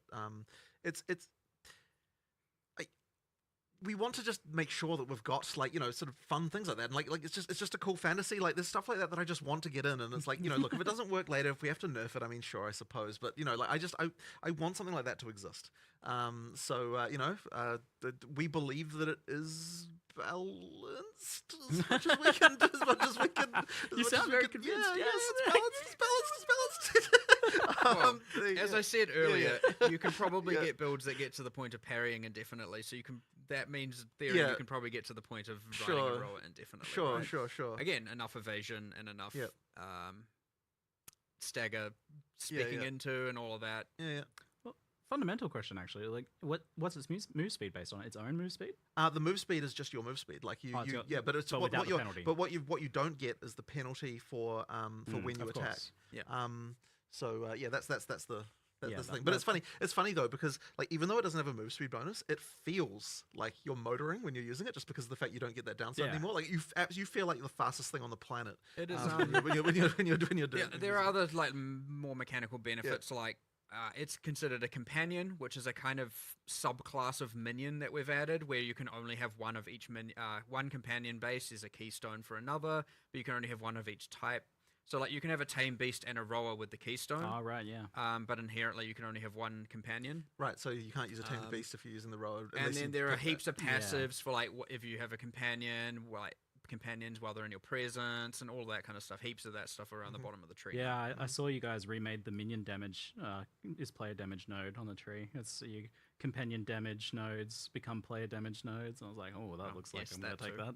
Well, that's so that's the like companion where it's like more the mercenary over to ranger huntress is more like, yeah, you want your one powerful minion, and benefiting that benefits you, and you benefit it, and there's that like, synergy between you and your companions. So since it is a companion, I like the idea of like balance wise. Maybe it ends up being that you're like map clearing on rollback, and then you get to the boss and you dismount like old school mounted knights who charge in battle and then dismount and fight. Yep. So if it ends up like that, that seems like that would be a pretty cool balance for it. that should be the best way to use it, I believe. Yeah, because then you gain access to your dodge roll for the boss fight where you need it. Yeah. And does the rower then kind of do a bit when you're not on it? It can attack, but I mean, it's not exactly a huge damage source or anything. It's certainly better to stay at ranged. It's not the most durable of birds, for sure. But it acts as a distraction. Maybe yeah. there's some support I mean, it's a gems minion, right? Like it do attacks things with. things and does stuff. Yeah, you can support it with minion supports to make it more durable and all of that. So Yeah. Oh, I mean, there's the one that's like the minion takes 10% of the damage before you do. So sacrificial bird. Yeah, true. Poor little guy. So that sounds. I'm looking forward to playing around with that one then. Speaking of new content, 100 new uniques this time. So how many are you aiming for? Kind of in general, is this about really like filling that roster Well, out? we want to have every base type have a unique for the purposes of chance. outside of boss uniques. Outside of boss uniques, we want every base type to have to have a unique that you can chance. And so that was the eventual goal. One of the things, of course, that we had that was sort of a problem in early access is that because of the way, because when we were designing uniques, we kind of designed them like in order from base type up, just literally because that's the way the like spreadsheets are arranged. It's like we ended up with all the low level uniques first, kind of before the high ones, and it was kind of it's like we didn't see that mistake coming. Like it was kind of stupid because we thought we'd get we thought we'd get through them all, right? We were like, okay, we'll get all the uniques, and so we designed them all. It's like, okay, we'll start working on the art, just go down the list. So then we're like, oh crap, now we don't have very many in-game uniques. So this time we're like, okay, we really need to make sure that in-game uniques are a thing. There's way more of them. So the focus really is on making sure there's lots of cool stuff to find. So takeaway for the raw amount, it's not Huntress specific, but it's ranged specific, not Huntress though. Yeah, it does help. Which is a little bit unfair to melees, but so yeah, whatever. effectively, like you should. This should be a lot better, and like there's lots of cool stuff there. And we're just gonna keep going with that. By the way, of course. Yeah. 100 now, 100 later, 100 next. Just keep going until kind of honestly, we never really stop making uniques. Like especially anyone familiar with Path of Exile 1's history, is every single expansion since the dawn of time has had new uniques added to it. So there's a lot there, and there's going to be a lot here eventually as well. So then let's talk about the idea of like players seeing a unique and be like, 1x, that's not very good. What do you guys want uniques to be in Path of Exile 2? Like, how powerful should they be? What should they be aiming to do? And how should they affect the rares in that slot? I mean, it's always a tension because we want rares to still matter. Like, we don't want just your character to be just only full of uniques. So it really is like the role can evolve. So at the start of the game, they're really supposed to be more about that. So the earlier game uniques are supposed to do two things. One of them is when you find them, they should be powerful for a little while. Yeah. But then also they have a some kind of combo thing that you might be able to do with them at end game. But we don't always know exactly what that might be. Like, I mean, we've got sort of ideas, obviously, but it's like we don't necessarily design them to say, okay, this unique definitely has like an in-game build that's going to be actually strong to do with it. And that's because you're kind of putting in things where, later on some other mechanic might come along or something might happen, and then people find an interesting interaction, and that's when the unique kind of comes into its own. And I mean, that's the same as like Magic card design philosophy, that kind of stuff. You just put in like kind of weird stuff and sort of, maybe you find something. But obviously it can mean that like, when people see a new unique, they might they dismiss it. But then one day they might also be paying vast amounts for it if it becomes a meta build. So, but I feel like a game has to have that stuff in it in order to feel like there's lots of interesting ways to experiment, because like, it's like the feeling of being the first person to discover some new interaction is an amazing thing, and then when people see something that like feels smart, and it's like, you know, like if we don't have uniques that just take chances and do weird shit, we'll never have that kind of stuff happen. Yeah. So you know, when we're designing a unique, we don't think about what's the value going to be. Yeah. We're not even coming out of it going like, this is going to be really expensive or this is going to be really cheap. well, in Like, some cases, that's- you know, Well, you yeah, knew what you were doing with that Herald unique. Nah, not it's more of the charm. Yeah, there you go. The It's like, Herald but that's unique. the thing. Are you aiming for the? Honestly, there's someone said the other day they were like, a successful unique is one that should be divisive, and I was like, I agree for the most part, but not every unique should fill that role. Some should just be clearly, this is powerful. I want it for sure. It is going to be on my build. Chase. And others are like, what can I do with this now? And then others are just like, we don't know if anyone's going to do anything with this. Throw it in. And sometimes it doesn't get anything happen with it for 3 years. But we don't know that necessarily. It's like, let's just take an experiment and throw it in there and let the players figure that out. Yeah, I feel like you're with a lot of these uniques, you're designing a question. You're just like, I'm going to put something that's a little weird. Maybe someone will figure that out. Well, I think as Trishi called it, it's a puzzle piece, right? Yeah. It's just a piece in the puzzle. You put it there, and maybe someone will complete the puzzle or half of it. Maybe not. And then others where it's just like, yeah, this is powerful. Like, I mean, have there it. are definitely some chase uniques in this. In this Yeah, situation. 100%. Like, oh, definitely. So on Chase uniques, then we've obviously had some like pretty crazy ones so far.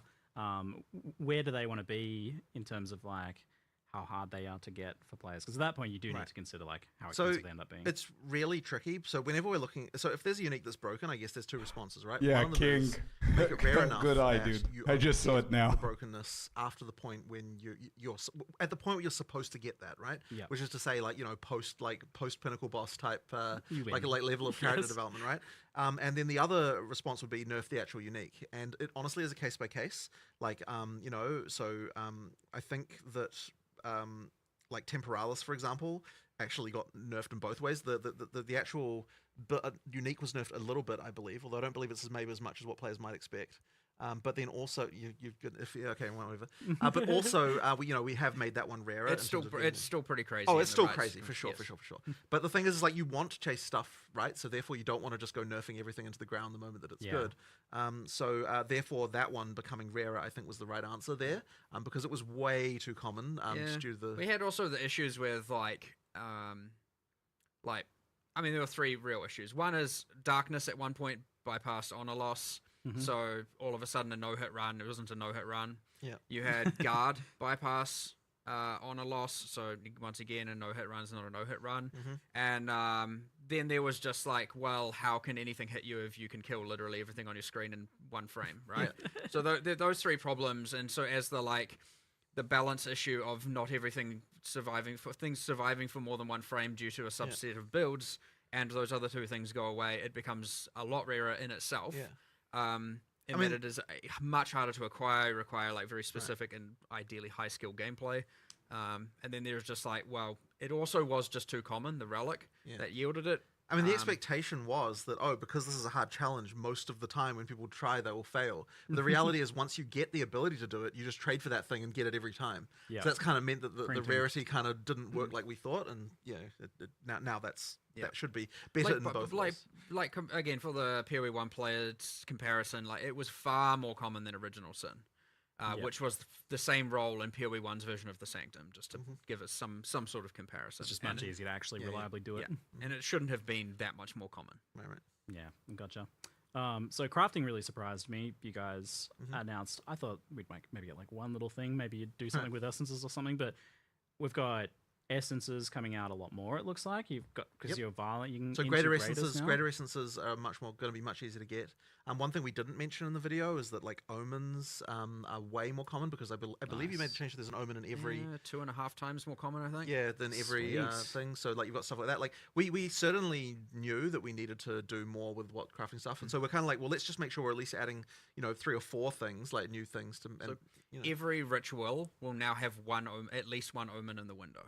Amazing. So you can know upon finishing a ritual, you're like, what is the omen I'm going to get, and Yeah, hope it's a good one. And Love it. maybe most often it's not, but you know. But yeah, the greater essences, obviously, yeah, the Varlord thing makes it much more common. You know, there's more sources of them with the map and everything like that. So that'll be happening more. And then, of course, there's the improvements to things like the runes. We've got higher level mods that you can get from them. There's like a ton more runes. There's like, you know, yeah, like, I mean, we just wanted to expand the set, and having the kind of like, Exactly, the Saint. niche mods that you can get and craft onto things, like, it just needed more options. And yeah, it's sort of interesting because like some people say, oh, you don't have crafting in POE2 because we don't have a crafting bench, but it's like we actually have a huge number of crafting options, and the crafting being good kind of comes down to like how many of these kind of weird systems are there and how they can interact. But we just have to be really careful because, you know, like you don't want to get to the point where ground items no longer matter. Like and I think POE1 kind of basically did get to that point for various reasons, where like people aren't caring about what's on the ground nearly as much. Okay. So we still want to make sure with every change we're making that, you know, they still use the ground stuff, that you're still excited for things on the ground, like, and so that's like a really careful balancing act because they do directly contravene each other. Like the better stuff you can craft, the less important the ground stuff is. So you kind of, it's a really sort of subtle balancing act. But yeah, I think that the stuff we've added here will definitely push things in a way where you feel like there's more smart things that you can do to kind of improve your stuff. Yeah, well, I think done right, and what you're doing is making sure that the ground items do matter with each of these crafting systems. So exactly. You had that fundamental change where you can't just turn an item back into a white item. Exactly, and that's very important. One of the biggest ones, I think, and that kind of then unlocks the ability to do more. And so the great thing about the socketables as a crafting system is that they don't compromise the ground at all because they don't, you know, they're on top of the stuff that you can get on the ground. So that's very good. But when it comes to the kind of the base mods, we do want to retain, like, you know, that an item has. We do want to retain, for the most part, the kind of thing of like that part of the item generation is random. It's just that, and it's just that on top of that, you get the more deterministic things that you can add in addition to. And then when you do it that way, it works really well. So socketables work really well as a crafting system for that reason. Well, so on that topic, we've had this talking to you. It's like you're always saying to me that like this rune system is our crafting bench, but players don't keep asking for a bench anyway. Right. So obviously there's like a branding issue or a functionality gap. So it is funny because I was actually saying the other day that like if we had literally had that system be identical, except that the way it was themed was that there's a crafting bench you go to and craft extra mods on the items, like which literally be functionally the same, I think, and required materials that are effectively the runes that you get. Like then I feel like people would be thinking that we've got a crafting bench. But yeah, ultimately that is that the rune system, the socketables are what replaced the crafting bench in the POE1 style crafting bench. And I guess it must have also been like with that initial kind of output of them was just not as many options as 100% as well. So that is the issue, and that's because they were relatively late in development. So now we're just sort of expanding that, and we'll continue to add more socketables probably with every release, right? Like we'll add more categories of them, or do different things. It's like expanding the kind of type of mods, because there is a thing where it's the more like in the base mod pool for items, there can only be things that are really fundamental, and so anything that's kind of out there, we don't want to put in the base mod pool, because then you end up with this sort of situation where you get items and they've got random shit you don't care about. Like the crafting is where you want to have all of the kind of stuff that's like very build specific. And so adding more mods to that pool so that you can do that is the right idea. Why is it that you can't socket and rune some things, like non-attack weapons, for example? Well, it was more just a choice for asymmetry, where we just wanted these things to feel different.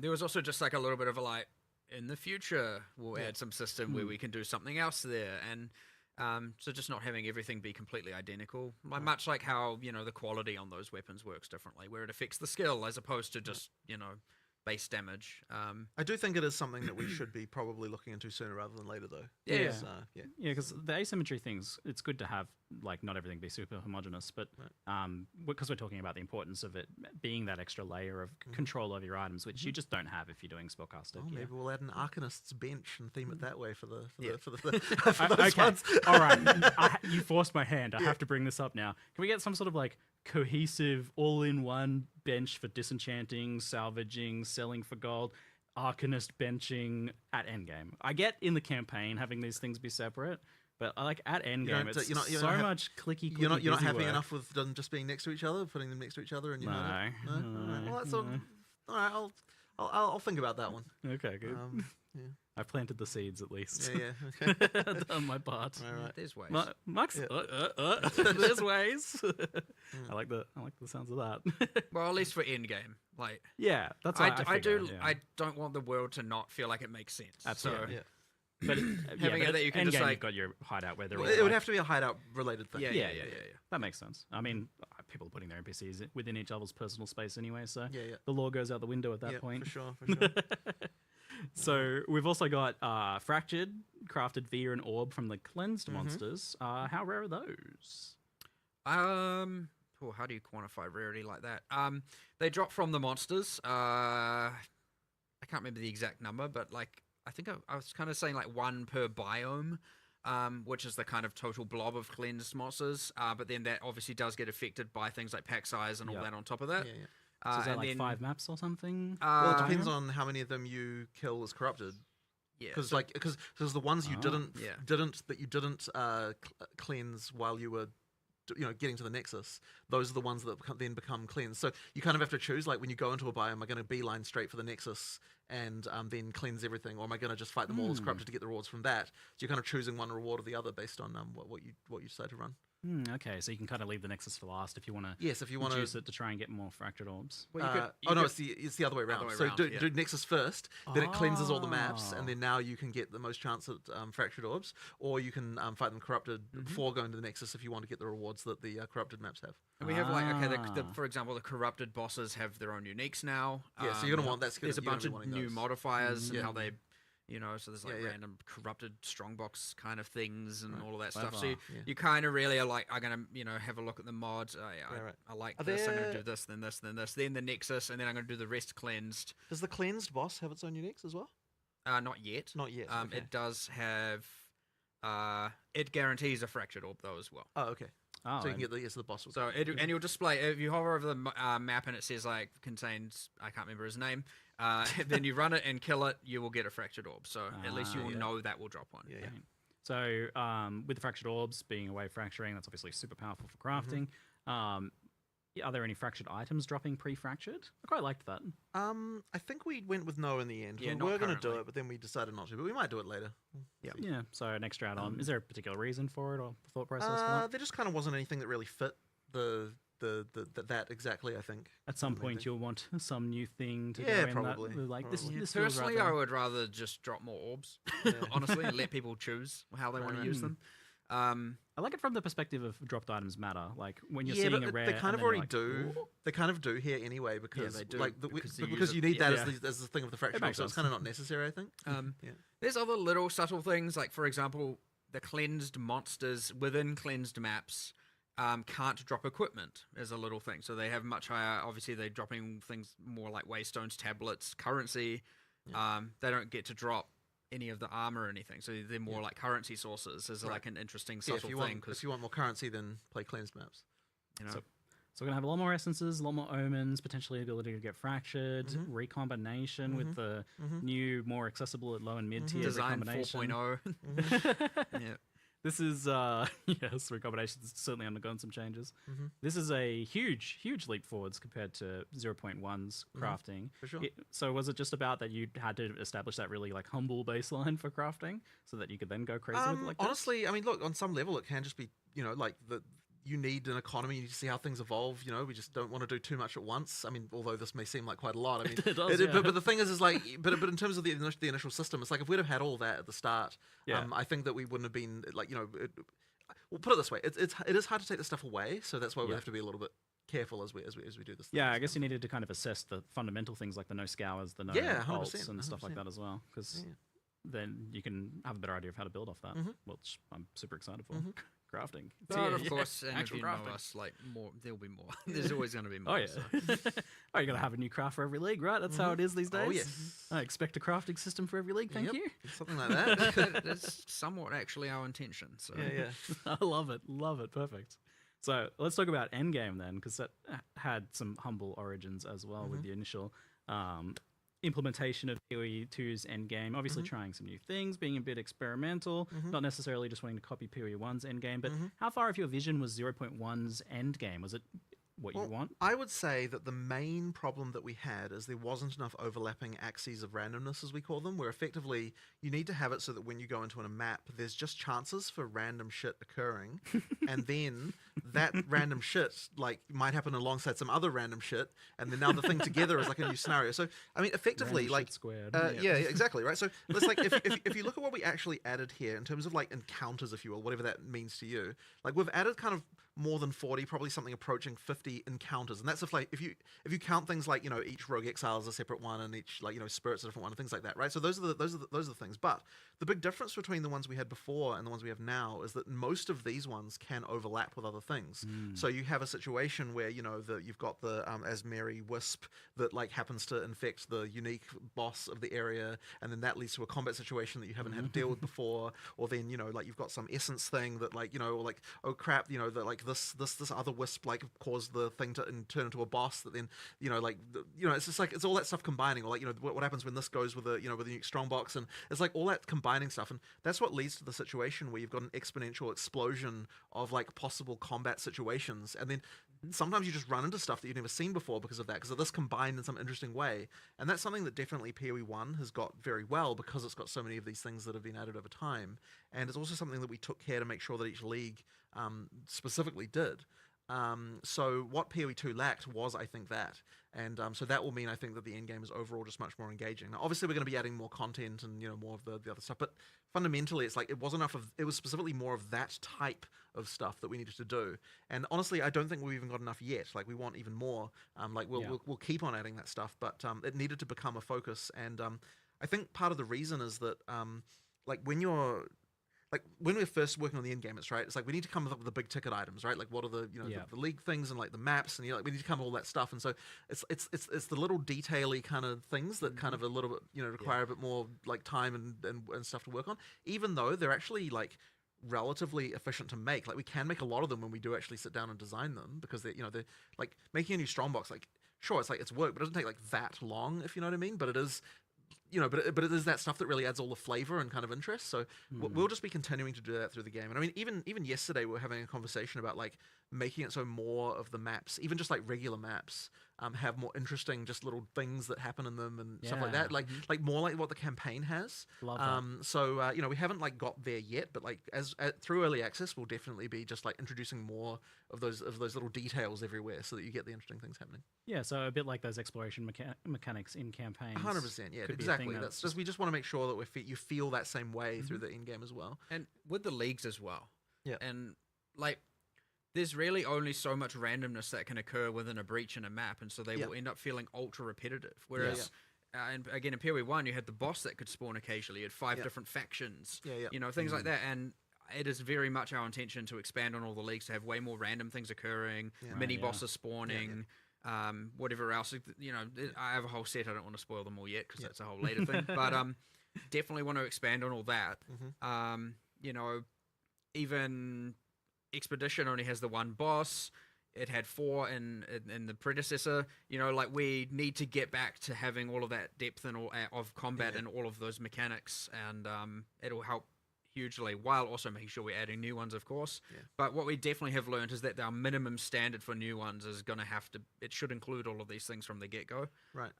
Otherwise, we're just signing ourselves up for like, here's 1,000 things we need to improve. Right. It'd be nice to actually get some of them finished. So that's going to be a goal going forward for sure. But I think it's like, it is where our type of design shines, because like adding content is no longer a process of like, we work on a thing and then the players get to play, like it gets into a situation where like adding content has more value than just the content itself, because it adds to everything else too. And so that kind of makes it feel like the world gets like larger in much larger proportion than what you have. And so like, it's an n squared thing where like, the square of all the stuff we add. So that, like basically it'll feel like it's ramping up in terms of interest as we add more content, rather than just feeling like you're just continuing like rather than every league feeling like you just add the same amount. It'll feel like it gets even bigger each time. Yeah, like when you add Asmeri Wisps, that's not just about adding that.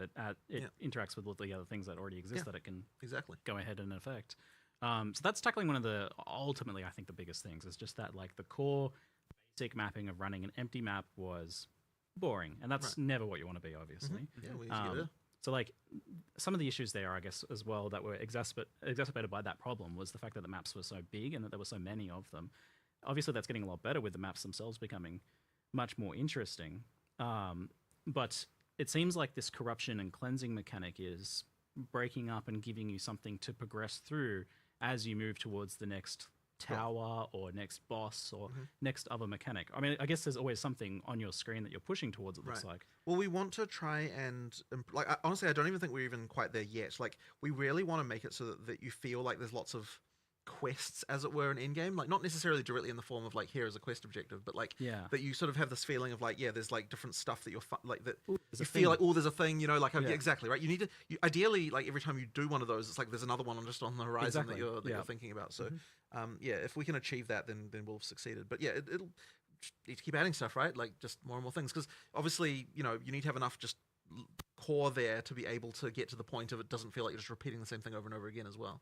It seemed like this like explorable world map thing that you did for Endgame, being like looking like a physical actual map, was really wanting us to explore, but that wasn't really much of that. So you kind of well, I mean, ideally we can. It's just about content, really. At that point, you know, you just need to add more and more, and we'll keep on adding more. And this 100% get more. And 0 to 0, I think, goes a long way to improving that for sure. So with the corruption mechanic now, you're going to see some corruption on the map, and you're going to want to go there because it's a system that you can interact with. Exactly, And it's your skill points. yes. So you're unlocking skill points from that, which means you're unlocking more of the Atlas tree earlier on. Your first Nexus, you have to run at a tier 1 map, and it will drop 2 skill points. It'll give you your first two skill points. Awesome. And then you're like, all right, where's my next Nexus? That's where I'm going for my next 2. And then your next one, and you have to do them 1 tier higher every time.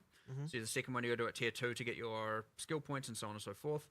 It's not just grind 10 maps. Yeah, that was terrible. Good. I love it. So yeah, it is very much like, let's go and clear these corrupted Nexus, and then it's like, well, and there's the whole mechanic around it.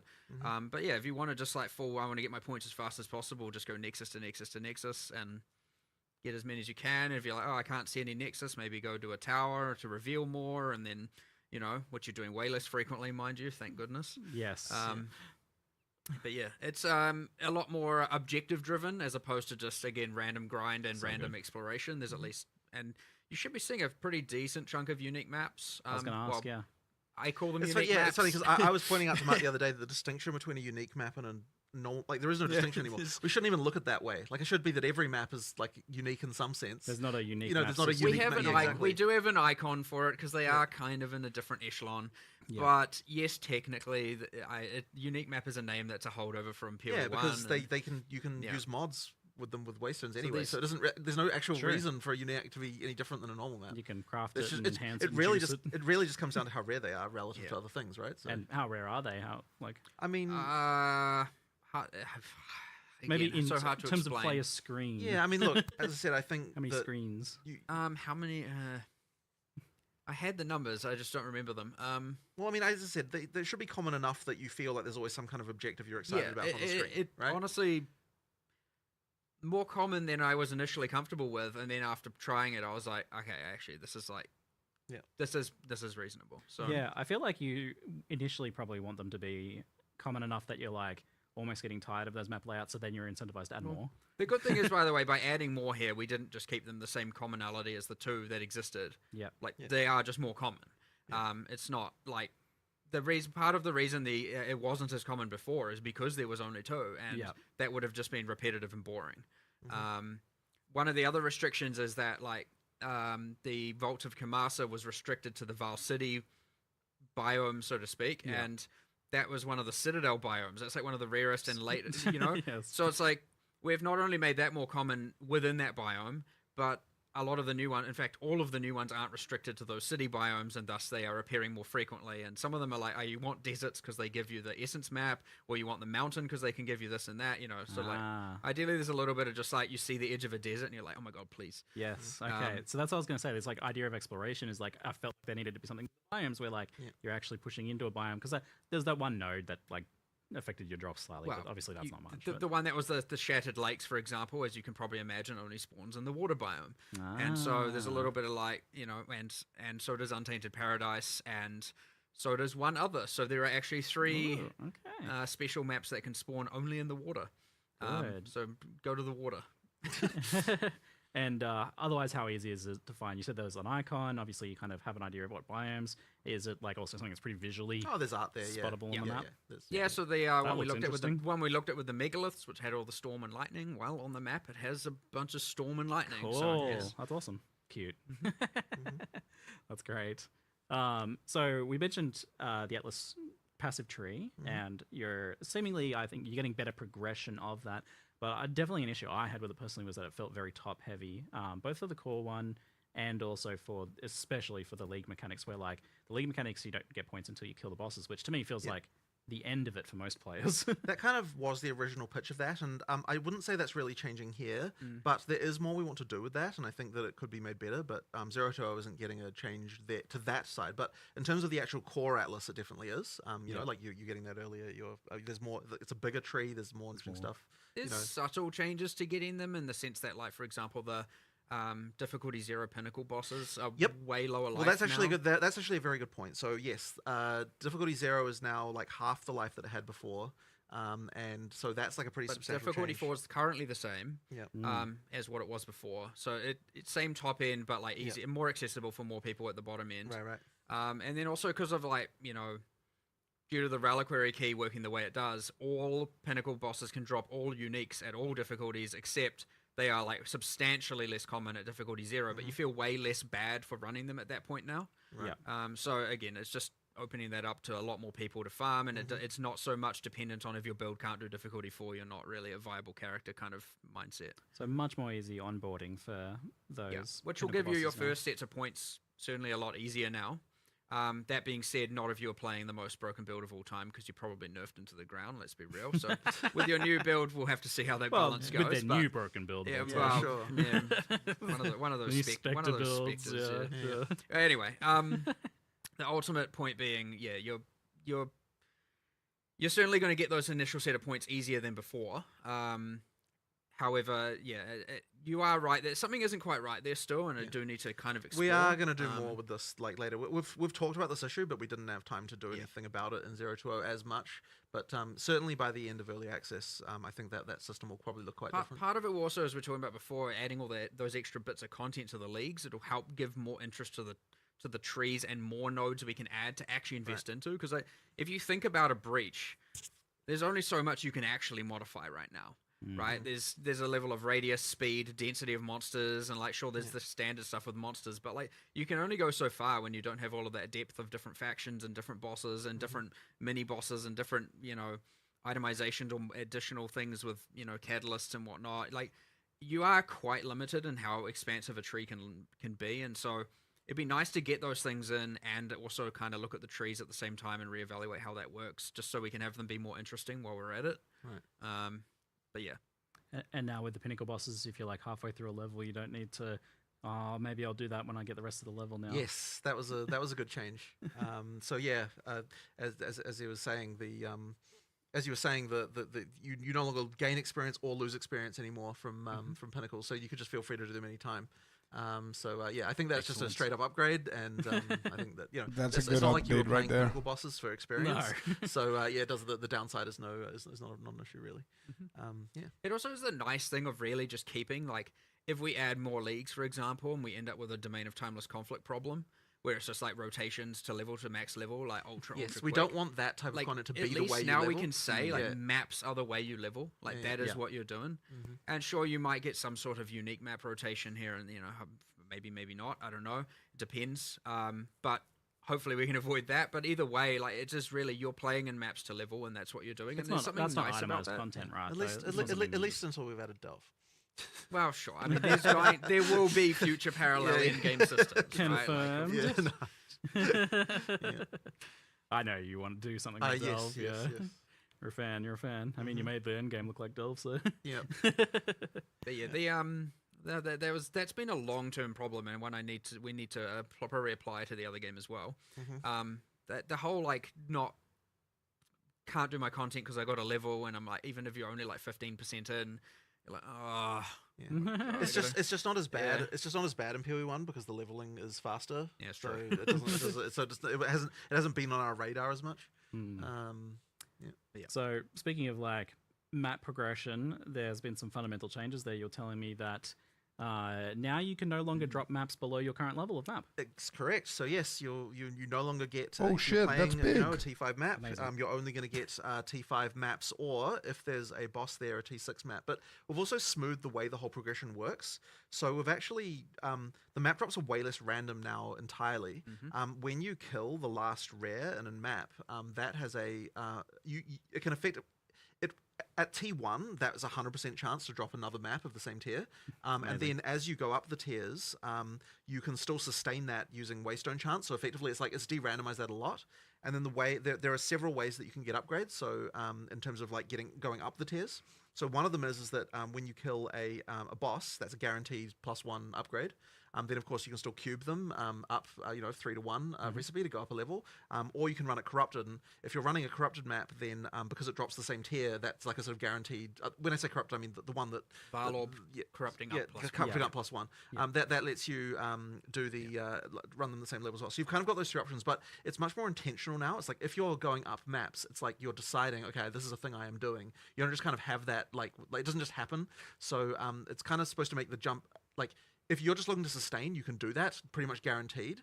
And unless you're dying more than the number of times you've got portals, which is obviously the thing now. Now that you can go through portals again, the sustain is going to be a lot easier if you are dying. Yeah. But then it's like once you've achieved that, it's like okay, you effectively can sustain forever. Like the cases where people just drop off the bottom and have issues should be like way less common. Ultimately, it's way less random, way more deterministic. Yeah. And ultimately, you can, as long as you are able to do the not die all the time, you will sustain that tier forever. Right. Assuming you can roll enough, that high enough mod count, and there is a boss here. I'm going to go up a tier. Yeah. And you go for the boss, you kill the boss, you go up a tier, And if you and then you sustain that tier forever as long as you can do the difficulty. Yeah. It's And if- just very clean. And if you're adding more mods, which you do need to be doing to continue to maintain 100% ability to go up tiers, and if you're doing that early, you're getting more maps than what other people are getting, which means you can do the cubing as well. Like it's just kind of like it just much more effectively gets the thing where good players can advance at the right speed, normal players don't fall off the bottom of the curve. It kind of solves all of those issues without, but also you're not going to have just like hordes of low level waystones that you don't need as well. So And just no, it does. There are still, you can get to the highest tiers relatively quickly. You have to prove you're good enough, your character's good enough, but if you're doing it, you get there, right?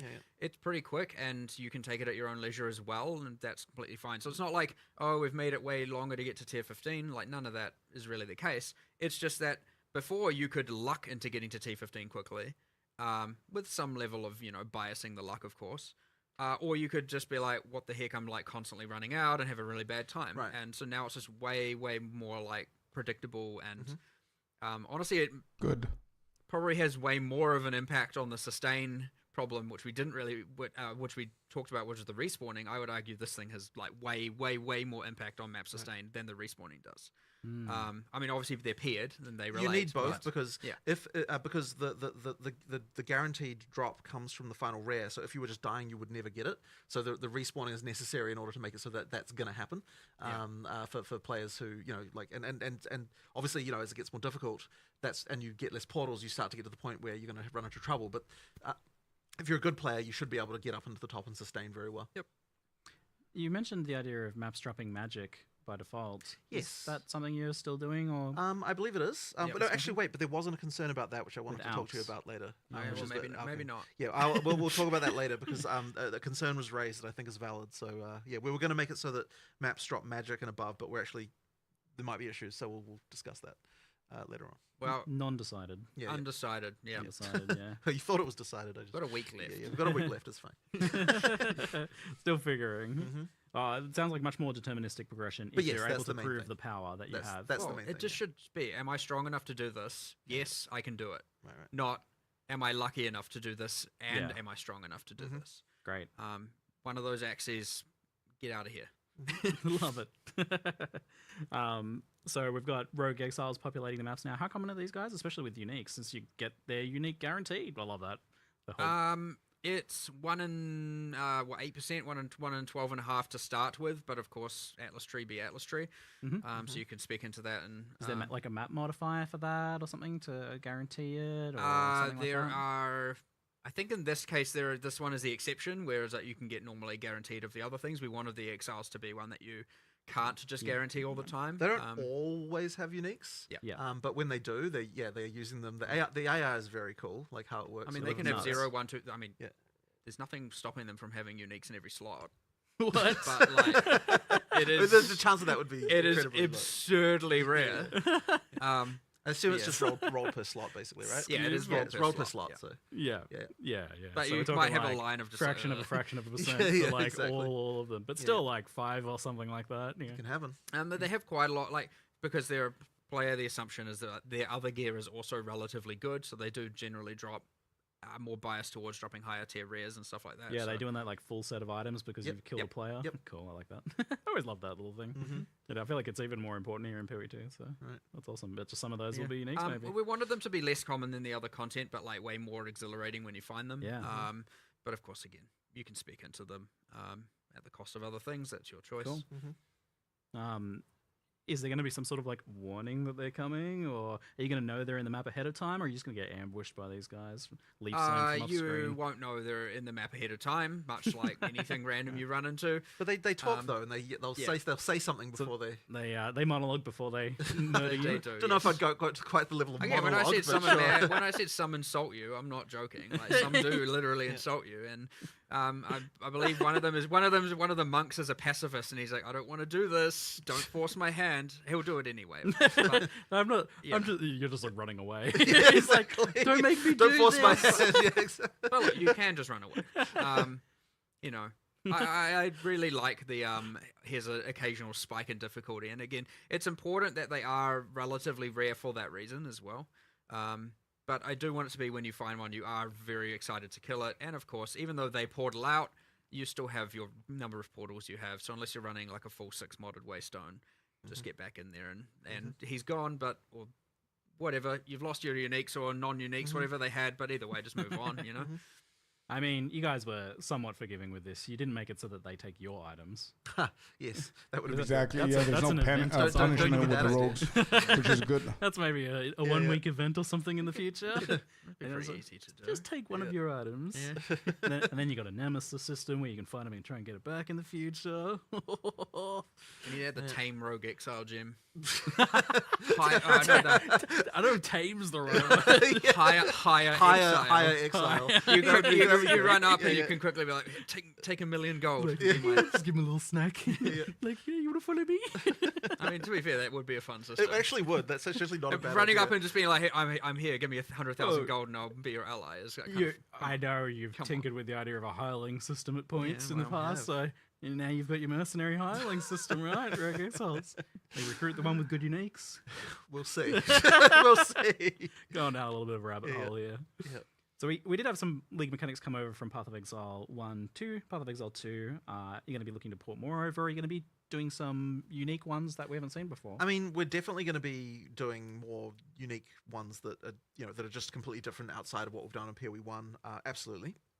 But I mean, I think that like sort of the hope in the long term is that each, like, as we kind of get, past the end of early access and as we're sort of, just going out, that each time we do something, we're both adding a completely new league mechanic, but also potentially bring something back as well, kind of like as another additional kind of like, here's another fun thing. So that's probably sort of what I imagine will happen.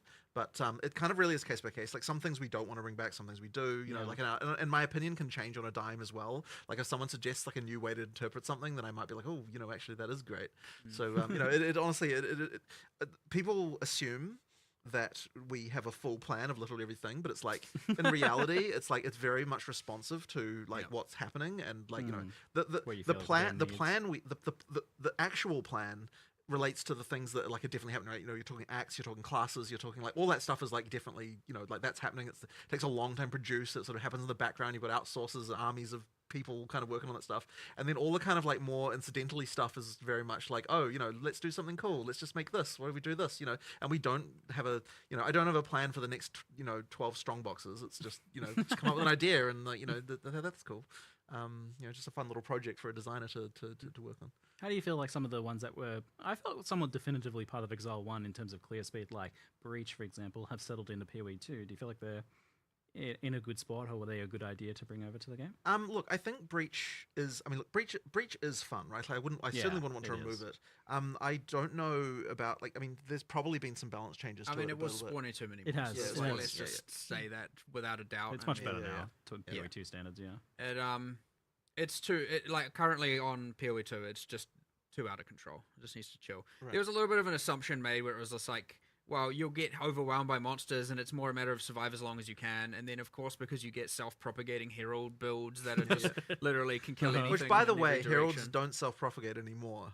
Just get that out of the way. Just get that out of the way right now. The power of the characters kind of Yeah. distorted the league balance Yeah. in a way where it's like we have to, make some changes. So yes, Yeah. like it's coming down a bit. I think we saw that sure. one coming. with the Yeah, Heralds. well, 100%. I mean, look, there's a lot of things that people will say they saw coming, but it certainly does end up being the case that like the patch notes are, so by the way, we aren't releasing them at the end of this live stream. We're going to be releasing them next week, but they are going to feel like a bit of a nerf fest for sure because there's a lot of things that needed to get. Let's talk balance. Yeah, all right. My Settle in here. expectations Yeah. and anticipations are that this first one is going to be an absolute wrecking ball of chaos and carnage, and see where things land. Yeah. But then maybe over time it'll become a sledgehammer, and then like a fine carpenter hammer. Sure, that definitely should be the case. As I said earlier, it's like 10,000 things will change this time. 5,000 things will change next time. Then hopefully we can halve it every single time. halving. People should really be going in with the expectation that like nothing they knew about how the game was balanced before is the same. Just forget everything you know. Exactly. So basically we'll that kind of just means that like everyone who's finding builds like do it again. Like you are going to find more shit that is like outrageously broken again, but it is not going to be the same shit that was broken before. Yeah. Where everybody's getting nerfed, Stop boys. stacking, get out of here. Yeah, exactly. yeah. So I mean, it's the hope is though that yes, you're right. It'll stabilize to the point, and it will take time, but we will get to the point where we no longer have things that are easy to become outrageous with. Right, like the idea is like it shouldn't be that you can just slap a combination of supports together and then like you're just like destroying pinnacles in 14 seconds. Like it should be that. 14's a long time. Yeah, okay, sure. But You mean 14? That sounds like terrible. Yeah, That's not even on POE. yeah, no, but that's what I'm saying is with no items, right? But anyway, so the point is that like the first time you fight a pinnacle, it should be a bit of a fight. But then of course you do get back to the ability after when kind of continuing to expand, like continue to develop your character post pinnacle to the point of being able to annihilate them in seconds. Yeah.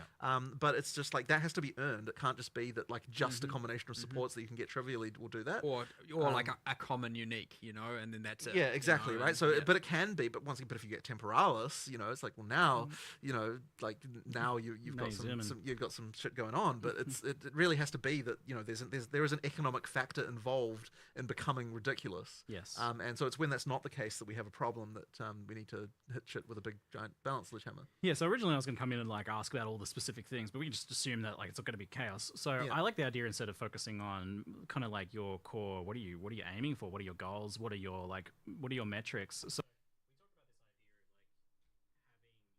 a number of like damage / how fast you kill a pinnacle boss. Yeah. that you're aiming for, and then how much players can exceed that, and you're like, Yeah. So it really should be that you're not killing, as I said, not killing pinnacle bosses that fast at the moment. Like a good sort of benchmark for like just a guy walks in and like has kind of got something that's like not stupid, but also like not like doing something, like not crazy. And we kind of imagine that they should have about 50k DPS doing something like that. But at the same time, anything up to 500k DPS is 10 times is also okay. And well, that'll take you from taking a 3-minute fight down to like a 20-second fight. Like that's your range of like potentially acceptable kind of things going on. But if you're doing above that, then you're in like we're probably going to nerf you territory at some point. So that's kind of like the thing. Now it's worth mentioning that like we've lowered like the life of pinnacle bosses to get that to be right, and sort of things like the difference between a T15 boss and a pinnacle boss was just way too much. So that has been that's been sorted out. Like it's things like that we just need to sort of get things in the right place here. So that's a sort of expectation. Now, obviously, people are going to still find ways to get 10 million DPS somehow, I'm sure, even though we're like nerfing many things. But the thing I think that when we're talking about nerfs and how we want to do, my key thing that I want to try and achieve always is that whenever we're nerfing something, we're only nerfing the thing that was particularly like we're nerfing as little as possible to make it so that the average Joe who works in and just tries to do stuff is not getting affected by it. Yeah. Like it should only be the like ridiculously broken synergy thing that kind of like has some way of dealing with it that's actually affected by this.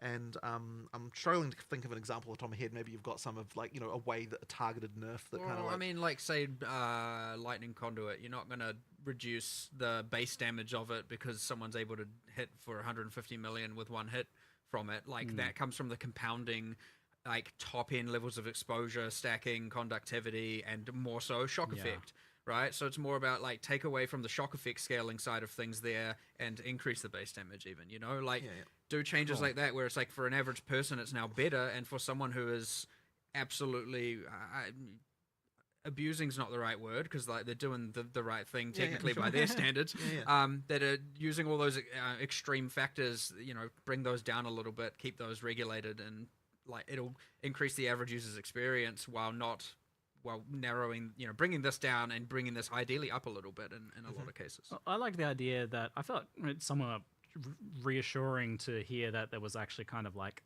a math here. Like ultimately you're saying bosses have X amount of hit points. It has 500k hit points, and so we expect players around 50. Yes, right. So that's a clear number. Like we know that. Oh yeah, and we're okay with you killing that like 10 times faster than we expect. Right. But it's when you get it down to 1 second. Exactly. Then we're 10, like, 10 times is fine, right? Then the problem with the more DPS you have, it is now I have to dodge less. Yeah. I get more crowd control. There's a snowball. You know, it is. It really is. So you're always going to be incentivized to do that, and you get to this weird thing where now it's just like, okay, well, I think you after a while was like, I haven't actually seen a pinnacle boss fight that lasted more than 2 seconds. That was really sad to me. Probably the saddest thing about the early access launch to me was seeing the first pinnacle boss fight, and it just like, and it's like, oh, you know, like it's like nobody had to care about the mechanics. The first time I gave it so many skills. Exactly, right? Like there were so many skills and all these things, and it's like none of it mattered. It's like that's sad. Yeah. So yeah, we ideally was in a situation. Now I hope that doesn't happen again, but honestly, it's probably wishful thinking. As I said, 10,000 things before, there's still going to be there's still going to be more, and it will happen every time, and It's- people will find stuff, and Look, this again by the end of early access, I want to say we're going to be in a real fucking good spot with this in a way that is not going to have so much abusive stuff, and getting rid of that whole I feel like I have to play X. Like, Yes, it is that very 100% demoralizing to players when they Yeah. played their thing, Yes. and all of a sudden something comes out and they're like, oh. Yeah. I And gotta so change the over this. way you will know that we're successful is because you get more diversity in classes. Yeah. Because it means that there's no longer the thing that everyone has to play because it's easy to be I mean, successful. you definitely saw that where it's like the comments of any build guide. It's like, oh, another Archmage build. Oh, Exactly. it's just Heralds again. Exactly. Yeah, It's like this isn't even a build. This go- is just Herald again. You go look at like what are all crossbow people playing, and crossbows is Herald. actually the least used weapon type, and so you specifically start there, and you're like, okay, well here's how much people are using these skills: hand of wisdom in action, hand of wisdom in action, hand of Oh, yeah. wisdom. Okay, well never mind. The crossbows are relevant, right? Yeah. Like- Even without stat stacking, still better. Yeah, than and the it's other like, ones, okay, well, you know, obviously take some away from there, and then it's like, okay, well, what are you left with? Well, you're still left with probably crossbows are bad. So what do you have to do? And it's like, you know, crossbows now, for example, just a quick change is like instead of using one-handed damage mods for added damage, they use two-handed and their base damage. And then all the skills now have a higher growth per level because they scale with other external factors like attack speed less because they have the reload time. So they will be getting more damage per level, whereas before most skills were very consistently growing per level. So almost every spell would get the same amount of damage per level regardless of everything else it had. And this is how you got things like Spark just being the dominant skill, you know, out of control, because it scales not only that, it scales obviously the number of projectiles kind of out of control, and with projectile and duration and other multiplicative scaling factors, you'll end up with just like, well, of course I'm just going to Spark everywhere. And so now it's like, well, Spark has these other multiplicative things, so it should get less damage per level. And this was in POE 1, and was the right answer, and we somehow didn't replicate that exact thing that we did. Yeah, everything So- just had the same damage growth. Yes, we end up with exactly the same. So now every single skill we're looking at it and going, you're going to scale more, you're going to scale less, you're going to scale more on the damage axis because they have other things that scale. And this just means that, like, when you're asking, well, what skills have changed? Well, the answer is literally all of them. Like, Yes. no skill will have the same damage as before. It's like a complete, a complete rebalance of the whole thing. Expectation-wise, it means that any skill that didn't have a lot of things you could do for it will get more damage. 'Cause that's Yeah, what it that does. should be the case. But I mean, even as well, like when we're looking at things like, I sort of mentioned it vaguely before, but like I'm trying to make sure, like we are trying to make sure that like the combos that work early game still work late game, which is kind of another important element of that too. Yeah. Yeah. So crossbow's been buffed a lot, and I also heard the other thing that was definitely getting a lot of buffs is Warrior as well. I mean, we'll see how that looks. I mean, everything and everything yeah. up and everything down. Yeah. It's so hard to even like. Yeah. Yeah. It's so hard to have like a cohesive message with a single like this class is better. Yeah. Because it's just, I mean, it's easy for mercenary skills or for crossbow skills because Yeah. I can look at those numbers and just be like, okay, everything's clearly higher. Yeah. But then in others, it's like it's Well, it's that's too the thing easy with to Warriors. say. Like Warrior was like in many cases there was a lot of things that it was actually not bad. Yeah. Like it was good in many ways. But then it didn't have anything that was outrageously broken like how the other classes did. in yeah, the same and it way. didn't gel with all players in many ways as well. I mean, we've also done balance changes on literally every ascendancy class as well. Yep. You know, Chaos. Pathfinder has like 2 extra notables and some changes. You've got a new notable on Chronomancer. You've got a changes to, like, you know, Chrono was way too much utility stuff. Like, where's just my like good thing, you know? So like, you got like a good my thing, bonk node? you know? Yeah, less niche, more something. And then we've just done that on every single class. We've upped a lot of the undertaken or bad things, and we've downed a lot of the really good, powerful things that were over the top. So this is why we've gone back to the more conventional patch note cycle of a couple of days beforehand, maybe. Yeah, I mean, look, it's absolutely. Look, if they were ready, you would have them. They're not ready because we're not finished, right? Like, and giving someone half the balance changes doesn't allow them to even make educated decisions on what they're doesn't going to help play. you. So it's just or them. completely pointless at that So point. Yeah, we'd rather give you everything all at once instead of just some like here's, you know. But even once you have the patch notes, like, don't even be under the mistaken illusion that you'll be somehow able to determine what the best builds are from that. Like, this because it's such a big difference. Of It's so many hard to take changes, things yeah. into context because you can look at it and say, oh, okay, so like this thing got buffed, but this thing got nerfed. It's like, okay, but you're linking just 2 things. You're not linking all of the other things. that Yeah, go into it. exactly. So, you know, Yeah. it's Yeah, very we'll hard. I don't think it's gonna take them too long to finish. Artie, have a good night, man. I'm gonna wait for them to finish, and we're gonna quickly go over my notes very quick because I want to go and rest. And tomorrow we're gonna discuss everything in further detail, and I'm gonna Familiarity prepare a will be video able for to it. come Just in and letting be you know, useful. okay? So at least from a balance perspective at this point, like you know, it's not like we've structurally changed the campaign and all that. So you have still a lot of information and knowledge that is going to help you play the game better anyway. on your, you know. See second- ya, I mean, Richard. A lot of people maybe made multiple characters, but for a lot of people, this might just be their second character. Yeah. So they're certainly going to be more equipped. And we've had the races, so you've been able to see how the best people Oh play. yeah. Oh yeah. There's definitely some good tips to learn from there. Oh yeah. That lever skip with the portal, oof, beautiful. My favorite. On the slightly bigger picture as well, like life and armor versus energy shields. Are you happy with kind of Oh, where here armor we and go. those are at, or what do you kind of hope to achieve with them?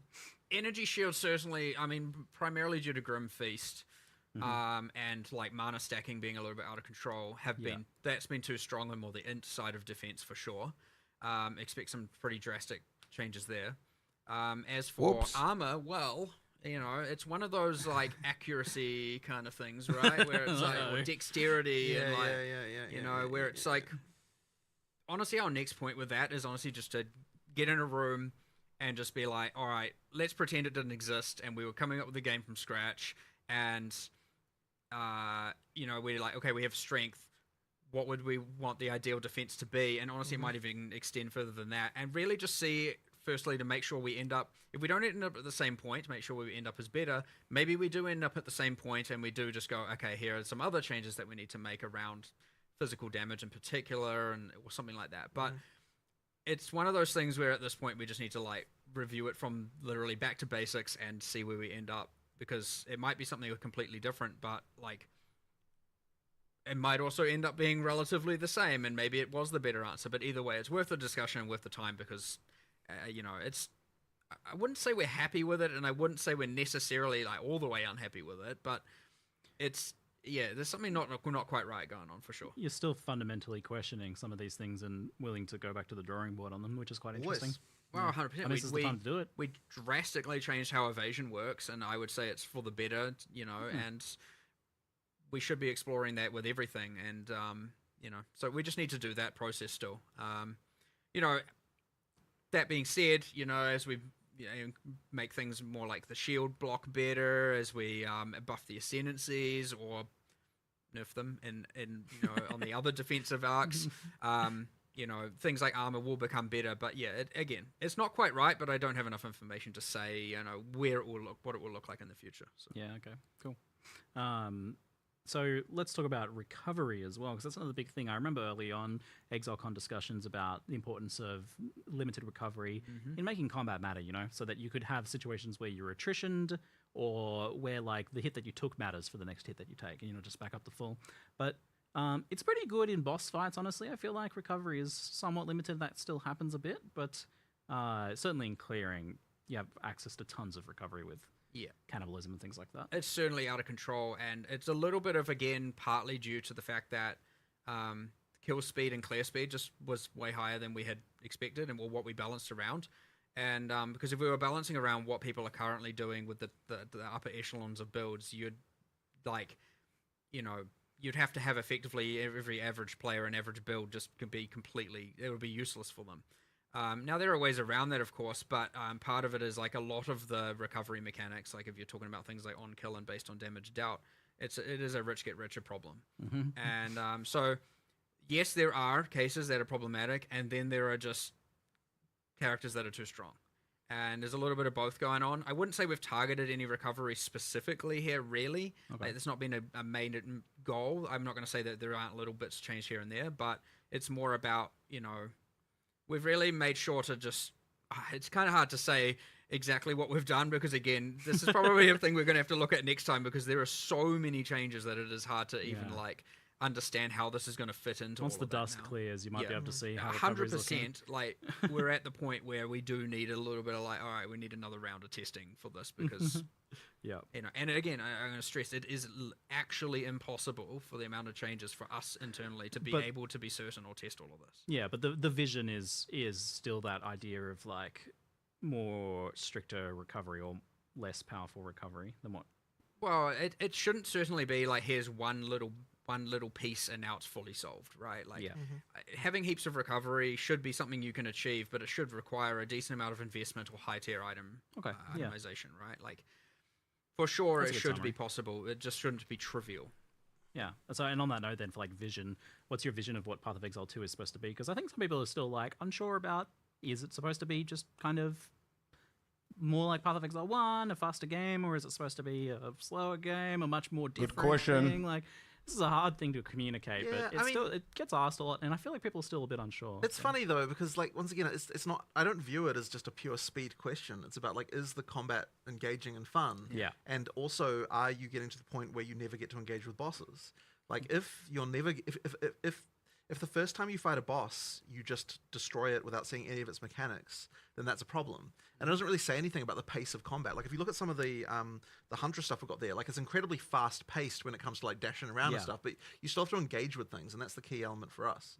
So, like, obviously players want to get ridiculously powerful, and we still want to let them get ridiculously powerful. It just has to be earned. It has to be, like, after a certain point. And, like, after you, like, once you have finished your character, once you've sort of done everything, then yeah, you should be just like, like crazy and like beyond the point of any of all reason. It's just that you have to earn it. You have to get there, right? And like that's the power growth thing. That's like it's really hard to sort of just like smoothen that out across the whole game, but like that's ultimately the goal, right? You have to kind of get to the point of like that. You constantly feel you're getting stronger. You always feel like the next like, oh, I got this, and now I'm better, and now I'm better, and now I'm better, and keep on going. And you have to scale that all the way to the end, because the moment that you get to the point where you're just trivializing everything too early, it's like, well, the rest of the game just becomes boring after that point, right? It has to be that there's the level of that you still have to get. And so kind of based on that earlier discussions about like damage and boss time to kill and things like that, it sounds like the time where you want that to be starting to taper off, like the players can start to cheat that a bit, is after they've done pinnacle bosses. Well, you should feel that way multiple times throughout the game,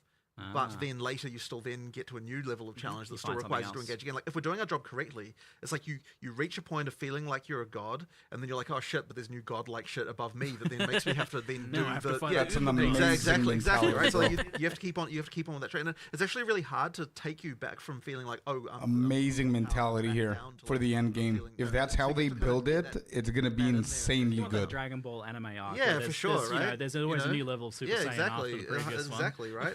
That's what you have to be able to do, and so yeah, it's just smoothly taking you up that power level curve, all the way to the end. Yeah, so I think like when it comes down to things like movement speed when clearing, it's about like if you're able to just ignore everything because you're moving so Yeah, fast. exactly. If you're able to ignore everything, then you obviously you will move really fast. If you're not able to ignore everything, suddenly your clear speed is like not as big of a thing. So long as there are still things that are challenging you, as long as you reach the next tier and like everything's harder again, then you're good. I feel like a point of the difficulty here between the communication of this with you guys and some of the people in the community is that I feel like you're not really looking at it in terms of POE1 versus 2. You're just trying to answer that question specifically. Yeah. So it's not really about like it being like POE1 or 2. Exactly, right? It's just about making Good the combat question, good. dude. Either the Nice. combat is fun or it isn't. Yeah. Yeah. And there's a sort of spectrum of stuff there, but I would say that you want to be able to engage with the boss. You want to be able to fight its mechanics and do its skills, and you want to feel like you can overcome those over time and get better, and you want to engage with monsters, and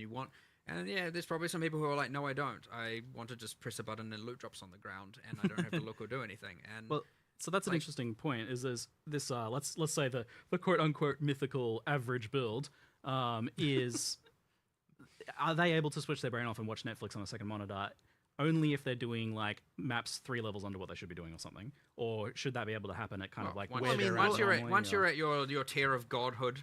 Yeah, All but that. I actually want to address that because, like, okay, so I'm watching. Well, okay, right now I'm watching Deep Space Nine, funnily enough, but I'm watching Deep Space Nine as I'm playing, as I'm testing the game, right? It's like you develop a muscle memory, and that muscle memory can include using multiple skills and doing like multiple things, and that's still to me more engaging than just holding down a button, you know? So you're saying this like watching things on the secondary thing isn't about the game being easy? It's just a skill issue. You need to get good I wouldn't say enough that. I'm to- just saying that your muscle memory can develop from more than just using a single skill. You just and we've always sort of said that there's this thing where like, okay, sometimes you pause the show, right? Sometimes that happens because you come to a thing that's this is an update to the classic, second I monitor. love how Netflix this thing. friggin' watching something on the second screen has become such a I know fundamental part it's just, of the. it's just the community's just grabbed it and it's become a thing forever. But Well, it's been updated now. Like this is the update. You want Wow, you want them to have to pause It was a sometimes. philosophy set for a Because different I feel like game, I've said that 10 years ago about how like sometimes you get the spike in difficulty. It'll Like, oh haunt you shit, forever. like now you have to do this. But yeah, I guess that turns into pause the video at this point. But yeah, but no, but look, if I play this way as well, right? Like it's not like I'm, like once you get to a certain point, it's like obviously you're going to want to, the music, you've heard it lots of times, like you want to have something else going on. That's fine. But I still think that there needs to be Debatable. the ability to have. To have something engaging from time to time that you have to deal with. So yeah. It's always been a bit of a silly thing because you've got so much element of choose your own difficulty in Path of Exile, right? Like Exactly. do harder maps, do easy Yeah, yeah. maps.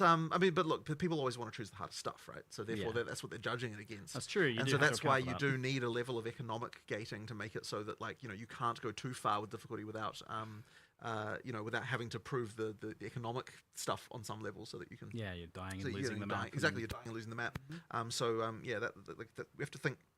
Like all that map sustain stuff is so tricky for that reason. Like getting that exactly right. Well, it sounds like some big advancements in that regards. So we've got some kind of random tail questions here.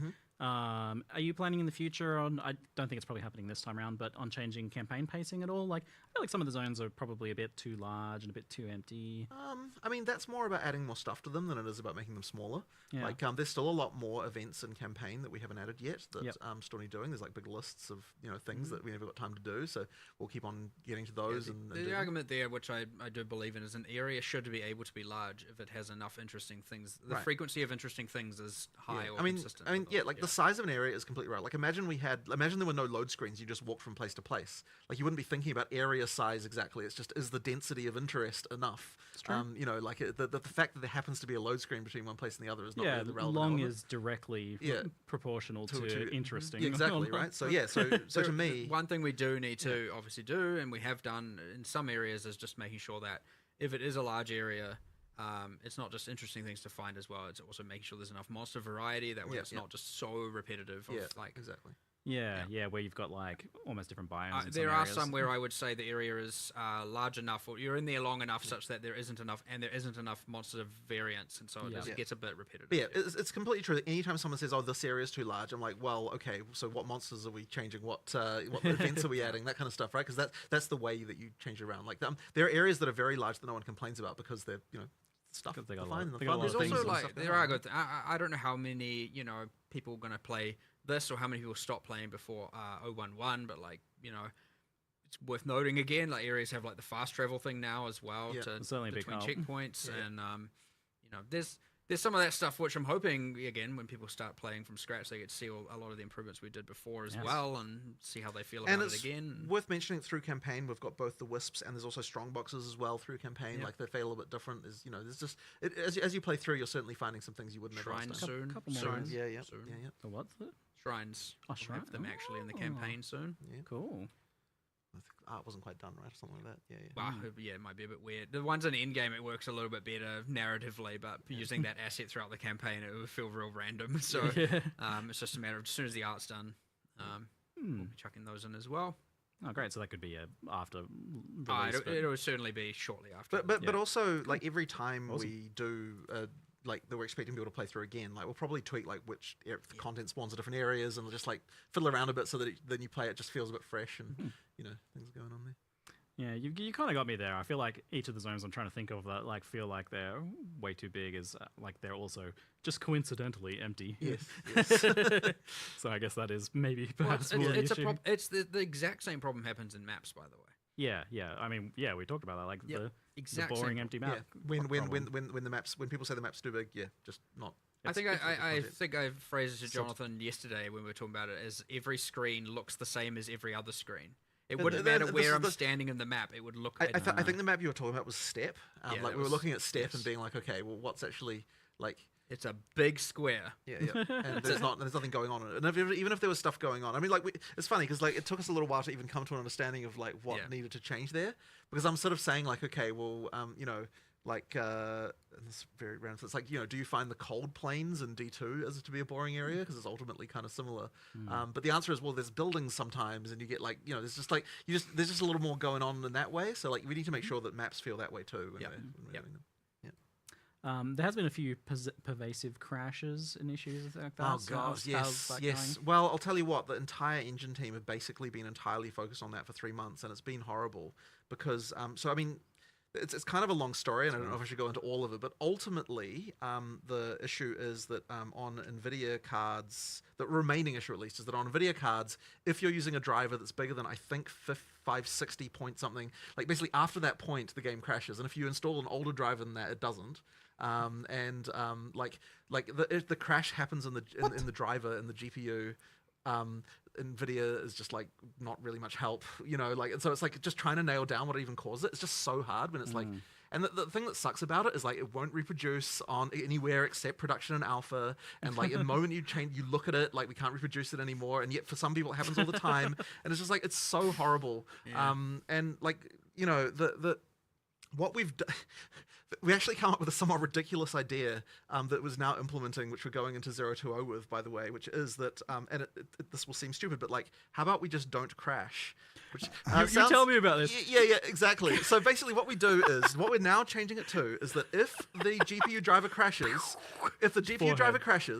what we do is we create a new device and then upload all the textures to that. The game is paused while this is happening, and then it unpauses, and then the game keeps going. And so that is what we're doing to solve this crash. And it's like it's kind of ridiculous that this has to be the solution because like it's just mysteriously in the NVIDIA driver we have like and we have tried to find a workaround for this. It is just like so difficult. So that in 020 that's what will happen. And so do the while we're here, like, do the players have a workaround? Like, well, just they to get you done, like- you can install the driver earlier than. Sure. What than about 560. what about the Vulkan? Does that matter? Is that- Yes. Well, but no, not entirely. It does still happen in Vulkan, but it's a bit unclear about that particular thing about That's whether the or not problem. that's less. I But figured it might no, be no, a good it opportunity is if there is a workaround to tell people. it is in the driver. But I mean, yeah, like if you install an older driver, it will go away. Like. So all of this time when people have thank been you, Coop. saying the classic armchair developer Welcome. meme, it was like, why don't you just add a bit of code that says if crash equals false? Yeah, well, something like It that. works. Basically do the engineering They to were allow right. us to just recreate the entire GPU context, Don't and then there you go, crash. and then don't crash, and that is actually the solution we're now going with. But it's like the thing is, the other one that sucked though was that stupid, damn full system freeze. Because I'll tell you what, if the entire system freezes, there is just nothing you can do to find out what the hell caused it. Because nothing, there's no like report. crash report, there's no logging, there's no literally nothing, right? And it's like that happened. That happened when the Windows November H2 update shipped, and then things just started mysteriously freezing. And my God, that was hard to track down. And you ask Microsoft about it, and they're like, "Oh, we'll look into it." And it's like nothing happens. It's like Jesus Christ, guys. Like it's so annoying. I can feel your frustration Yes, is it is palpable. incredibly frustrating because it's like we want nothing better than to fix this shit. So that one was fixed. Like there was some spinlock implementation that like. I don't have any understanding of why it causes this to happen, but we tweaked it a bit and now it doesn't happen anymore. And it's like there's no rational reason why this should cause the that's operating system frustrating. to freeze. And it's like there's not even a good answer at the end. There's not even like, oh, here's what was wrong. It's just like this random particular sequence of operations being done causes your entire system to freeze for no reason after this Windows update. And it's like, well, cool. Like what do you do about that? Like it's just terrible. And so yeah, that one sucked. But basically now, I mean, it's funny because we've fixed so many crashes that weren't the crash. So like general stability, other crash apart is from that fixed. crash, is incredibly like good now. 99% Yeah, down, like- probably And it's like, 99.99%. and it's like, the thing is, we'll fix a crash and we'll be like, oh, maybe this is the crash, and then it fixes like 2% of crashes, and you're like, well, that wasn't the crash, but at least it looks good to fix, right? Like, it's so annoying. But as I said, we have a workaround now. That's good. That will basically recreate the graphics device if So you might get a if it crashes. pause and then you'll get a pause unpause. for 3 seconds and then like roughly depending on sounds like hardware, a and then it will good continue improvement. and the game will pause at the I obviously just make it clear we don't want it to remain like that, obviously. Yes. Obviously, we'll still try and fix it, but at least it means you're not crashing, and you're certainly not freezing anymore. That's sorted out. Yeah. And then we found another one recently, which was like, okay, so this is another stupid one, right? Like, so anyway, so there's that whole like Intel CPU issue, like on 13th and 14th generation Intel CPUs, where like there's some freaking voltage regulation problem that causes CPUs to break in a certain way, and if that happens, then like the thing that will break is that like the decompressor will like it'll decompress something and like one bit of it will be wrong, like literally one bit in there, and then it fails like a hash check, and then that just causes the game to crash. And so the fix, like it's like things like that will happen as well. Like you've got stuff like that, and it's like, well, once again, it's like it is our problem. We have to fix it because it's affecting real users. But like the solution to stuff like that, is just so annoying to find. And so yeah. Anyway. It sounds like you've improved a lot of the unrelated crashes, and you've come up with a good workaround at least. Yeah, now at least for that hopefully. One. But yeah, So that sounds like a massive improvement. But I Yeah. also just think your obvious frustration is very validating for people who have been frustrated with this. Exactly. But the thing that's the most annoying about it is that like all these the engine team who are spending time fixing this, they're not able to spend time working on performance issues, which is something else that we need to be obviously improving over time. There's been a few performance improvements, but like not nearly the number we would have had if we had all 7 of those people tied up with like this. like working on performance improvements. Yeah, So fair enough. that's been the most frustrating thing about it. Crashes first. Makes Yeah, sense. 100%. But it's like when they're kind of We have been chipping away at some decent ones, though. Remember? Yeah, no, we have. Yeah, we those got do some improve. Yeah, pretty good performance problems resolved. Yeah, I Like, mean, there was they that were, ice one that was really bad. Yeah. And, there was things like that. So, like, the worst offenders Nice. we're certainly fixing. But, and like, I have no doubt by the time we get, each time we do a new release, it'll be even better. Yep. Great. But, and yeah, by the time we get a full release, I'm sure it'll be, like, very good. And I mean, speaking of, I know it's like tangential sort of as well. Obviously, with we had a lot of woes around the release, but we've done a whole lot of back-end engineering work to make it. Yes, you know, the launch yes. is- So the launch should go smoother as far as like you know. I mean, it was pretty technical good. Stuff. It was. Wow, it still But- was 5 hours of Yeah, not yeah. good. Yeah, but like 5 hours compared No, to no, no, no. like, This time, days. I mean, I look- Yo, welcome back, Corey. Yeah, super excited, dude. It's just they're a little bit slow on the Q&A now. Hoping they're gonna finish soon so we can go over the notes. We'll see, right? You never know what's going to You go wrong. always But it should sometimes be get much caught better. out by something random. and- Yeah, yeah. you know, It so- should be much better this time. Yeah. Yeah. And I hope you get enough players to stress your theory. 'Cause Yeah, that's true. always the good thing to aim for. Mhm. We'll just run up with a couple of the random kind of chat questions before we finish up today. Any possibility of Ascendancy respecs? Is that something you've considered? Oh my Especially God, with all the thank you, changes chat. going on. We're sort of not in love with it. Like, it's just one of those things where, like, I feel like it's key to the identity of the character, and like respecing, like, the journey of the character, like, it does get pretty significantly compromised if you allow for that. But I know Mark is especially strongly feeling about it. I mean, the answer's going to be the exact same as last time, which is like, I don't know exactly, or I don't know how to articulate exactly why I feel so strongly about this, and so do a lot of the team members. Of like, again, it's just that your choices should matter, and you know, it's obviously something that I was okay with in POE1, and so there is probably a world where I will be okay, but there's got to be some level of work involved to achieve it that isn't to just pay a little bit of Yeah. gold and then you're done Do it. or whatever. Like, We're I wanna okay with that. find a way to do it if we're going to do it in a way that is like grounded That's and interesting idea. and difficult to well, not I wouldn't say difficult, but like requires some actual work to do. So that would be the compromise I'd certainly be willing to explore, which I have been thinking about recently because I know every single time we come to an expansion, it's going to come Yes. up. So The trial of respecting or something. yeah, there'll be something where your character has to undergo some sort of challenge or something to do it. And I know you could argue, well, doing the trial is that, and you're Gotta not make some entirely wrong, but sacrifices. something a bit more. Sacrifice a few so animals, I'm few thousand sure- enemies. I'm sure we'll have a conclusive decision, or at least a level of articulation, one way or the other, by the end of early access. Alright. But for now, I'll ask you then. yeah, it's just going to take me a bit more time to figure out what I want to do there. Is dynamic switching between keyboard and mouse and controller coming at all? It's not in 020, but it will be coming. It's on its way. Yes, so Work- like, being and worked I'm on. really hoping by 030, like we should be able to get that. That is a very key feature. It seems like it's going to be hard to loot juiced maps with only one portal. Oh no, well, this question has already been answered. Well, actually no, because there's No, still one this- portal. this This is a concern. that's and we true, have to with do juice, something about too. it. We have to Yes, figure we it have out, to figure it out. My Yeah. bad, So yeah. in the next week, we will actually be looking into this one. There's a few problems around point. it Yeah. still that other things to come up, like Yep. you know, you also don't want it to be that if you did use your one portal, because it's your portal that's used, not everyone's portal that's used. Because when it says That's actually one a good portal, point. Yeah, it's a that's good point. one we didn't portal I think we for mentioned up that. to 6 players. Yeah. Yeah. And so when it's 6 portals, it's 6 portals for up to 6 players, which means technically it's 36 entries and exits out of the map, right? And like that changes things in a way where it's like when it's down to 1, it's like you don't want it to be that, oh, I failed the map. Quick, Ziggy, come join my party, get in here and finish it for me. You know, you don't want to kind of have that style of play happening. So there are still some things we need to figure out with this because it's going to promote some what I would probably classify as degenerate behavior, as well as the fact that, yeah, you're probably like, oh, my inventory's full, zone out. Oh, what the? Okay, sweet. And sure, you can add a warning, but I don't know if even restricting it to just one inventory of loot like that is good, right? I would personally prefer that it's one death, not one, you know, entry. So there's some stuff we need to figure out, but again, Jonathan and I need to talk about that and actually solve that. So That's interesting, yeah, because the death seems like the important part. So as long as there's not like a way to cheat it, it seems like almost like you'd want to allow people to come and go as they please until they die, right? Yep, which is a potential solution.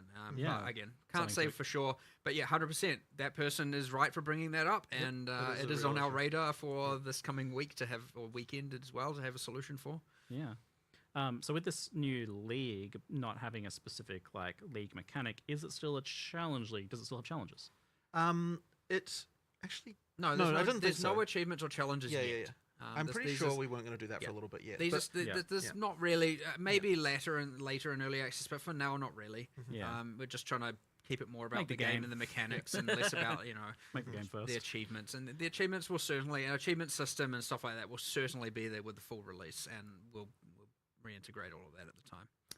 Is there any plans for stash tab expansions, like for example, rune storage? Oh, Especially with 100%. more runes? Right now, I'm actually trying to at least add the affinity without adding a custom tab. Oh, Those good. two things appeared from an implementation standpoint, so Yeah. I want to try and divorce them so we can have affinities without We it. Oh, yeah. wanted to get those in this patch, but unfortunately they just Yeah. didn't quite make it. Yeah, so yeah, like, yeah. I mean, it's actually quite likely to come in sometime, It's- like in a point release after, Yeah. like within the 0 to 0. As soon as the patch is Okay. out Yeah, and yeah. stable and we're Yeah, on yeah, top yeah, of things, it's going to be like, all right, we need to get all those like UX or quality of life yeah. things that we blatantly missed out on. Yeah, yeah. Yeah, I think For that- example, like being able to add bookmarks to your atlas and Yep, write that's, the name. that is one that that is we, something we we are- designed some stuff for it. We just haven't got it Yeah, yet. cool. I want to say it's like 80% implemented right now. Yeah, yeah. So So we- it'll be soon as we can. We'll get that in there. All right, that is excellent. And on that note, we'll wrap things up today. Thank you so much, Jonathan. Thank you so much, Mark. No problem. Well, Thank you thank very much you. for coming. And thank everyone Love for it. watching. Thanks for having me here. Great time. Thank you very much, everyone. And I'm Ziggy D, and thanks for watching. Bye-bye. See you. Well then, holy moly. Dude. Oh my god. We're done, man. Oh wow. Okay. Yeah, there's yeah, I think a lot of classes and a lot of builds are gonna be hammered with the nerfs, by the way. You're knackered? Yeah, me too. I just want to go over some of the key things that I have here. I'm going to wake up super early tomorrow morning so I can run down things a little bit clearer. But you guys cannot see it. I cannot show you because of my lighting. But I have like an 8-page note book that I completed. Oh, you guys can see a little bit here. Yeah, there's like 8 pages of this thing. I just went crazy with writing notes. Yeah, crazy stuff. So there are a lot of things to talk about, which I'm not gonna do now because I think we're all tired and it's getting late, especially for me. It's almost midnight here. But that was,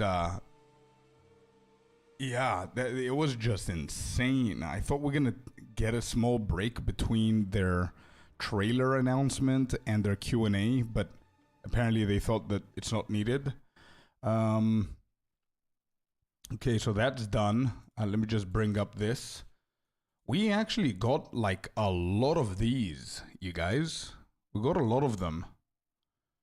Omens, like, should I count the change on Omens as upgrade? Because they said that they are 2.5 times more common to find, and you're gonna need them more for other stuff. So I think that's kind of like a small upgrade. So I think I'm gonna take the W on this one too.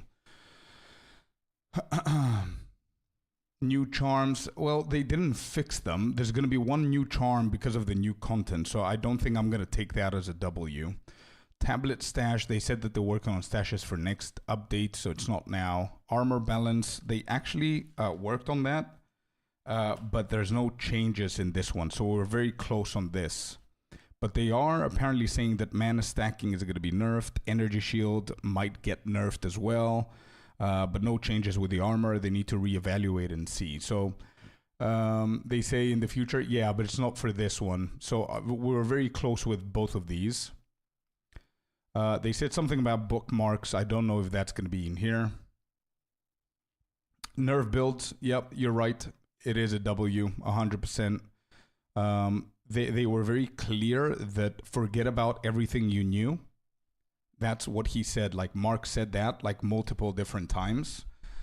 Forget about all the builds that you knew because they did nerf a lot of things. So one thing that I want to make clear is that the patch notes they said are not going to be available now. They're going to be available next week, they said. So unfortunately, we're not going to have the full details.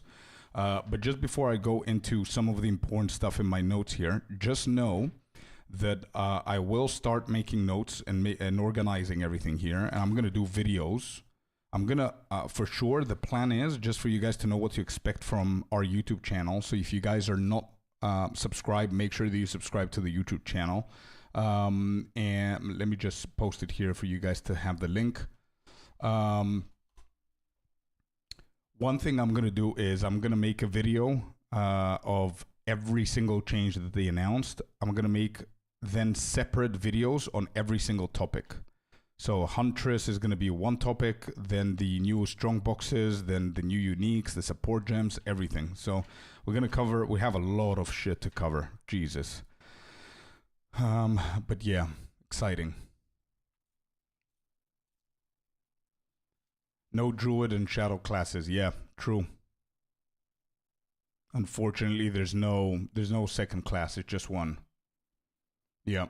So, crafting is one of the big ones that they said. We're going to have recombinations, which means that you can put 2 items in there to get something better. But if it fails, you're going to break both of them. You're going to lose both of them, which is very interesting. Expeditions, I'm taking the W here on the fixed expeditions because they haven't touched the expedition themselves, but expeditions are going to be very valuable now. They're going to be a lot more valuable than before. So I'm going to take that as a W. Then we're going to have runes, which is good. Essences is a big feature. Fractured orbs is going to be very, very interesting to see with the new endgame mechanics. And then wisps and the animals. That was pretty big. So we are getting a new league. That's good to know. Yeah, the mount, I'm really happy for the mount, but I'm a little bit disappointed that it's only going to be a ranger thing. So we'll see how that's going to play. 100 support gems, 100 unique gems. That's insane. They did say it about the nerfs, by the way. They specifically said that, I think these are very important to know. Apparently breaches are going to get nerfed, by the way. Recombinator is at least a way to craft. Yeah, they said the mentality with crafting that they have is that they want the base items and whatever you do after, like the orbital alchemy and transmutation or augmentations, they want to keep it as random and then for you to manually get in. Anyway, they said that they will potentially nerf breaches because they said it's a little bit out of hand and it needs to be slowed down a little bit, which is okay, I guess. Kind of disappointing for a lot of people, I believe. But yeah. Heralds, 100% are getting nerfed. Heralds, they won't self-propagate, they said, anymore. Lightning Conduit is going to get nerfed. They mentioned Hoa, the gloves are going to get nerfed. So, attribute stackers, yeah, Sag times. Archmage is getting nerfed for sure. Spark, apparently, is also going to get slightly nerfed. And somebody, I remember, there's a comment that somebody said it's not going to be good in endgame. I don't believe that. I think it's still going to be good. What they said about Spark and the majority of the abilities, it's good to have the notes, but we don't have them now. But what they said about Spark and similar abilities like that is they're going to nerf the amount of damage that it scales to per level, but they will make sure that it's balanced with all the supports that they get and the multiplication that the Spark can get. So I think it's going to get nerfed, but it's not going to be nerfed to the ground. It's still going to be pretty good. So yeah, I think that's a good thing. Apparently crossbows are getting buffed. Warrior is getting buffed. Chronomancer and Pathfinders are getting buffed. Now they're going to have better notables in their ascendancies, they said, which is cool. And the most important thing, I think, that we can take away from the nerfs now is that the bosses are going to have hit points, which means that you could deal anywhere from like 50k to 500k and you're going to be good. If you're dealing more than 500k, then you're in the nerf zone, which is a very good way of stressing out builds and stuff. Do you think the market prices will go down after the update? Oh, we're getting Wiz. We're getting a brand new league, man. So it's going to be a brand new economy. So things are going to balance out eventually. I'm playing Contagion next league. Yeah. There's going to be some uniques that make it broken again? Probably, but I mean that unique, I'm very, very keen on testing the Monk's new unique, because that one doesn't give you modifiers, a lot of them, but what it does give you is you get all of the heralds for free without any spirit. And somebody said, isn't that a bad item? Because as a monk, you need more spirit, therefore you need more evasion and energy shield on your chest. It just means that you're not going to be running the lead me through grace node on your ascendancy, which gives you spirit from the chest. You're just going to aim for, I think you won't even need spirit anymore, because you're going to have the default 100. The chest is going to give you the heralds for free with no spirit reservations. So that means that you can use the 100 spirits that you have from the campaign to run your Grim Feast, for example, and your Wind Dancer. So that's going to be 60. Then you have 40 spare to run your Combat Frenzy, and then another 10 for Clarity. So now you have all of your auras plus that chest that gives you all of the heralds. So I don't think that's going to be a problem. I think that's going to be pretty cool. The problem with that is that those heralds no longer are going to trigger each other. So the build is going to be very different. So I'm really excited to see what we could do to make the that specific monk build strong again. I think on old servers, price is going to be even more crazy with economy. So I think you benefit more to go league. Oh, 100%, man. Like I'm going to mention in the videos that people can keep on playing their old leagues, but I would never recommend people to play their old leagues. I think every single person should go again in the new leagues, 100%.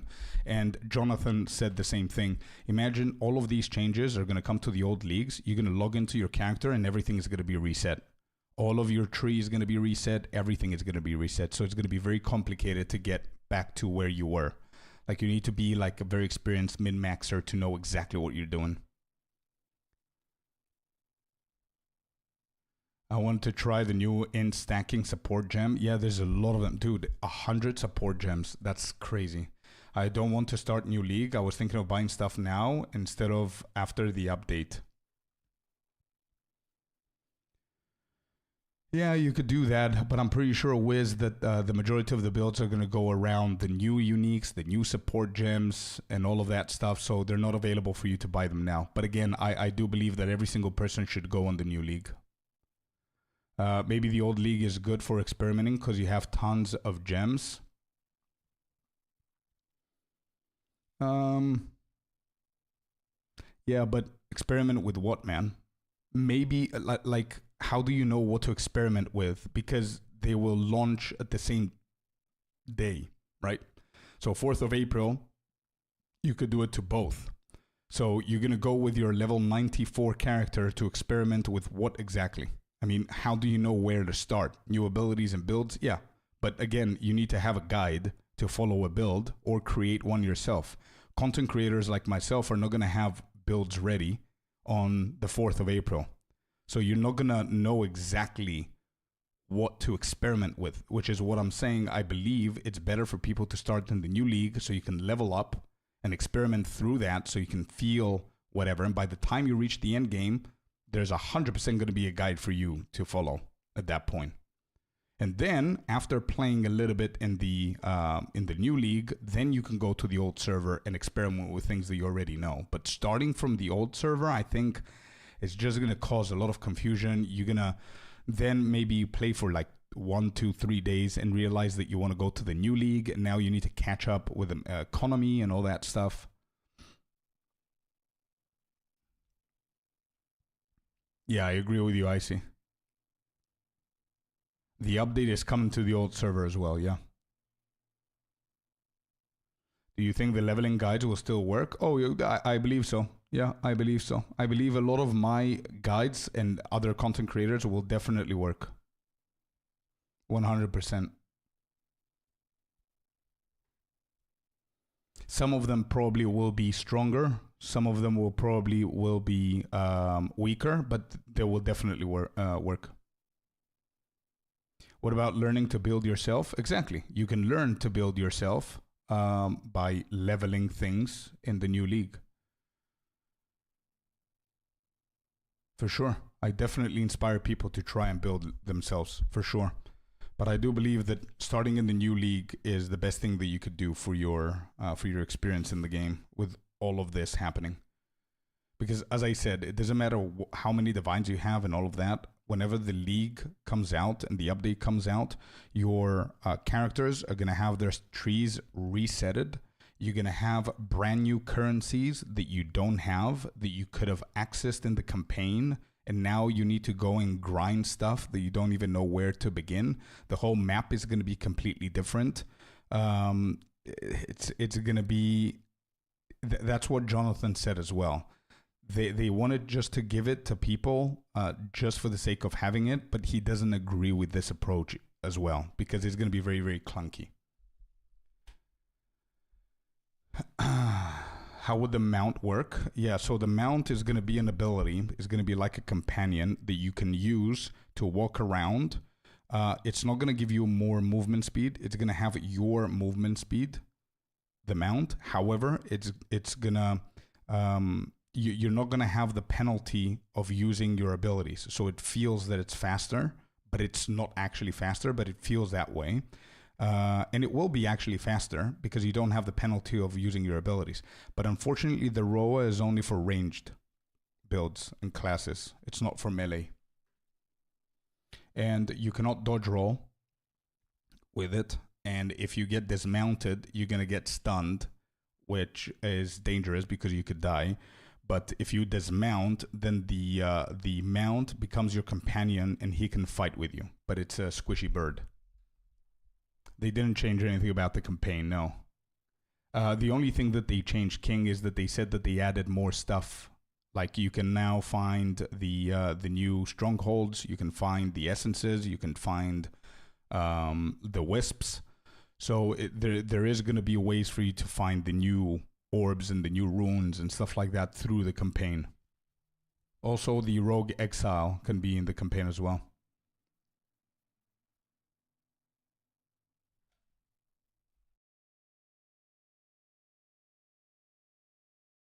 Oh yeah, like Aeon said as well, at some point they're going to delete the old league and keep the new leagues. Just letting you know, if you stick to the old league, at some point they're going to stop updating the old league and they will probably delete that one. That's why I'm saying I recommend people to start on the new league. Yeah, new league without SSF so I can learn building on my own. I think it would be crazy interesting. Exactly, dude. I agree 100%. I actually wanted to buy gear for your Spark build endgame now. I just wanted to know if it's better to buy now or after update. Well, I think after update because that build is going to get nerfed, Wiz. So all the items that you will need are probably going to drop price. Since the old gear is going to be cheaper, exactly what King said as well. And also don't forget, Archmage is going to get, it's our main aura that makes us deal insane damage. That's going to get nerfed. Spark is going to get nerfed. So, yeah. The only problem I see was that the special spirit mobs that might give critical to all the surrounding mobs, 3 crits and you might die if they happen at the same time. True. Yeah. True. Another thing that impressed me, 1 second, there was some pretty big stuff. So I noticed that it's pretty squishy, the Huntress, which I'm okay with. I really like the point where you can have 1 spear into 2 weapon sets, and you can have 1 weapon set that deals bleeding, and the other weapon set that deals elemental damage. I really like that combination. I think I'm gonna go with something similar to that in the first day. We'll see. So wisps, they have animals. You can find an owl, you can find a cat, which is normal, and then you can find sacred wisps, which are the foxes. What else? There's new maps. Bruh, honestly, there was a point in the whole introduction of the update that I felt that I should work for grinding gear games. Because almost everything I've been telling you guys today and yesterday of what I think their mentality should be, it's exactly what they did, apart from the nerfs. Any nerfs? I didn't listen to the Q&A. Oh yeah, Kirk. Yeah, they said they didn't say a lot of specific stuff. There are a lot of nerfs coming for sure. They did say though, forget about all the builds that you know. So I think we're getting the sledgehammer on all of the big ones. My friend is worried about his progress in Standard League. No. Nothing's going to get wiped. You're going to keep on going on the old one. But I mean, it's not an MMO. So progress in Standard League doesn't really matter in ARPGs. Your friend is going to keep playing the old league, for example. And at some point, that league might be deleted. So yeah, he's going to lose that. But now he's not going to. But usually people play the new leagues. This is the only time they said that they're going to do an old league and a new league at the same time. From next big update, there won't be old leagues anymore. It's always going to be a reset to new league. So that's why I'm going to try and motivate people to get into the habit of jumping into a new league.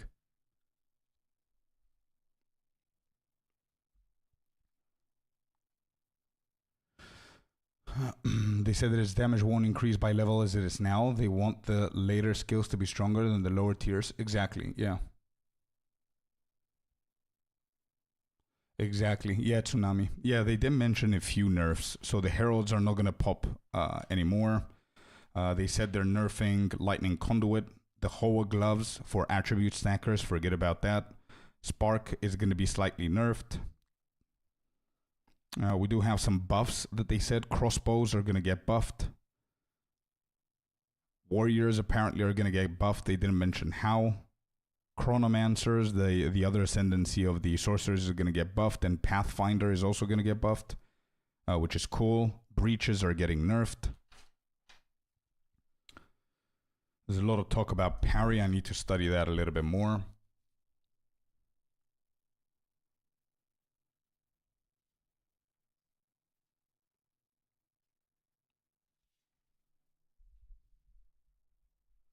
No, I don't think so, BJ. They said that because people were shocked that they said about the new and the old league, and they said it's not something that we want to do. It's not something that they usually do. Usually with updates like this, it's only implemented to the new league. Because they said if people play the old league, that's literally what Jonathan said. So if you watch the vote again, you're going to see at the very beginning of the Q&A when they announced it. They said if people play the old league, it doesn't make sense to us. Because we cannot tell if our updates are good or bad. Because people are abusing the... not abusing, but they're using all of their divines and all their gear that they already have to try out new things that scale very differently. And also you log into a level 90, 80, 70 or whatever, and everything is resetted. So it doesn't make sense. It's the only time that they do it. So just to please the minority of people that want to keep playing on the old one. But usually what they do so many years in POE1, and what they will start doing here is if there's a major update at some point, they don't delete the old league, but they don't update it. So all the updates go to the new league. And that's it. Exactly, BJ. It stays old and it doesn't get deleted. Correct. They cannot do it on the old leagues. Very right. Yeah, correct, Aeon. And it's exactly what we said the other day. So Huntress comes out. Imagine if I go to my now league and I have like 160 divines. I just blast all the divines to buy the best uniques, new uniques or whatever. And I'm just going to level through everything in 2 hours. I mean, come on. You know what I mean? It doesn't make sense. Did they give any clues on the to the Lich gameplay? Yeah, they did mention something about the Lich. I just need to find it. I have like 12 different pages here.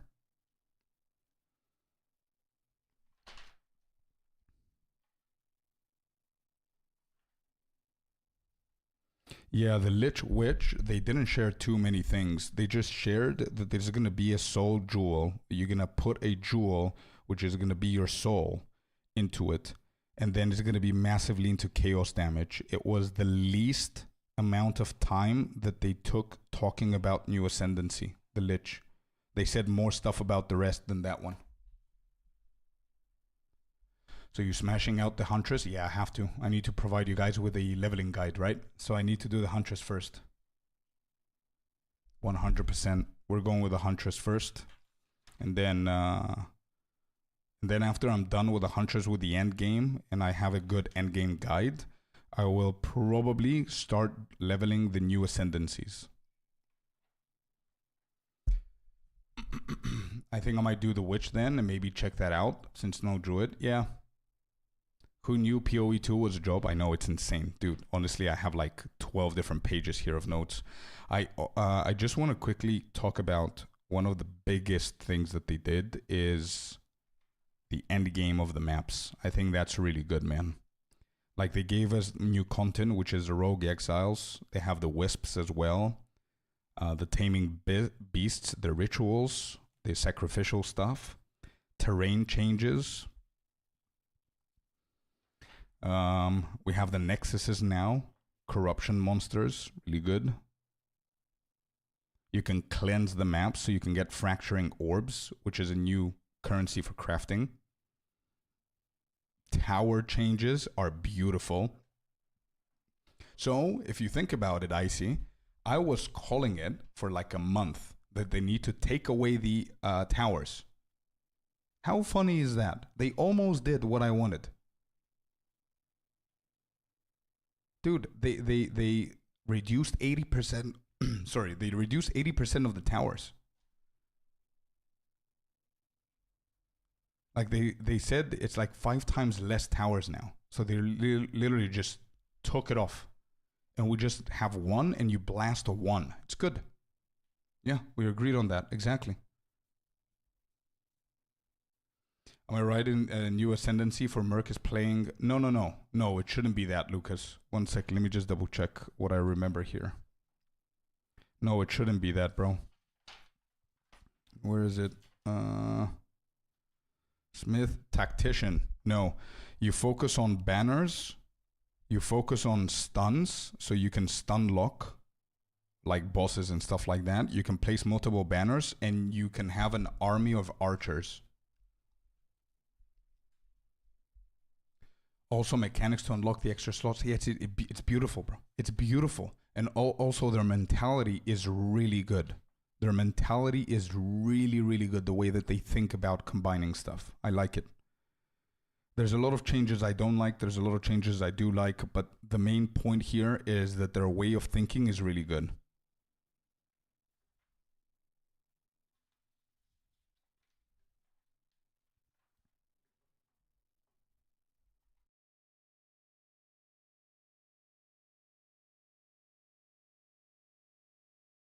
Oh, we got to talk about this. Deaths on maps. How beautiful is that change? You can die up to 6 times to complete a map. How beautiful is that change? The towers look more wide now as well, so you can do breaches and stuff.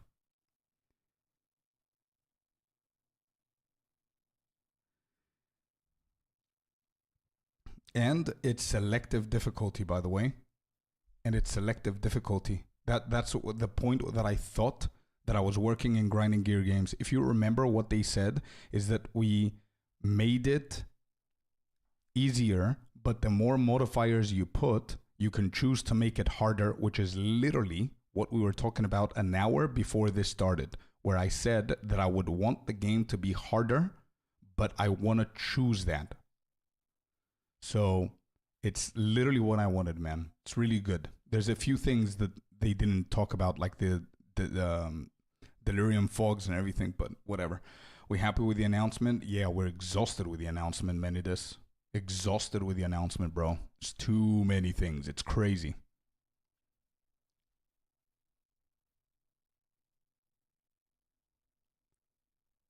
I told you even before you started playing that GG has great mentality. I trust them more than Blizzard. Oh yeah, 100%. Unless you boost the map, then it goes down in attempts. Exactly, yeah. So you can make it harder.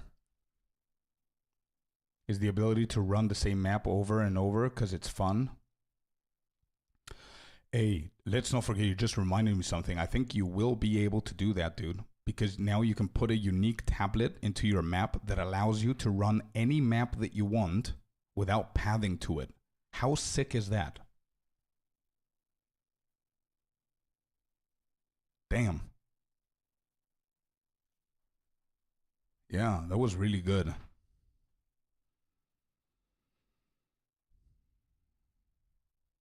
And party of 6, by the way. We no longer have one portal each. So we can have 36 portals, 36 entrances in the same map if we're a party of 6. That's also very good.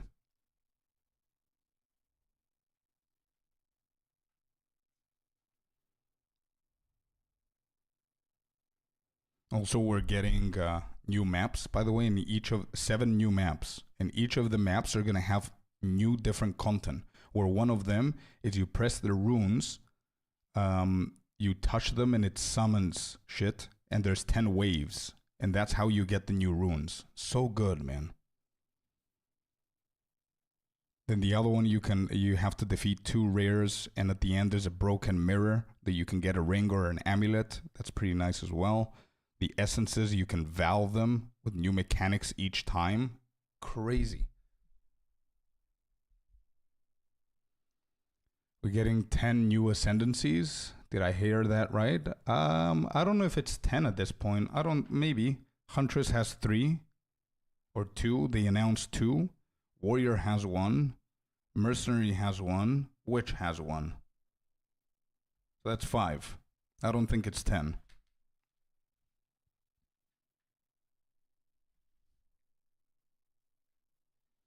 They did say, though, 100 new support gems and 100 new unique items. So that's big. Yeah, I need to put all of these in a nice little format because it's all over the place. I try to take as many notes as I can.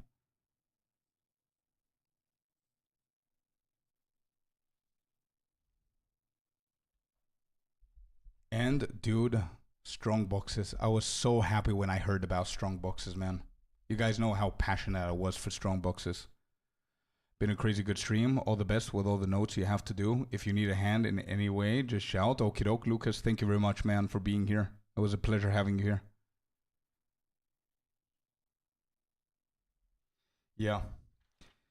I think that's it, dude. I think that is it. Crazy good stuff, man. Crazy good stuff. Wow. What a stream. What a bingo book. Everything. Crazy.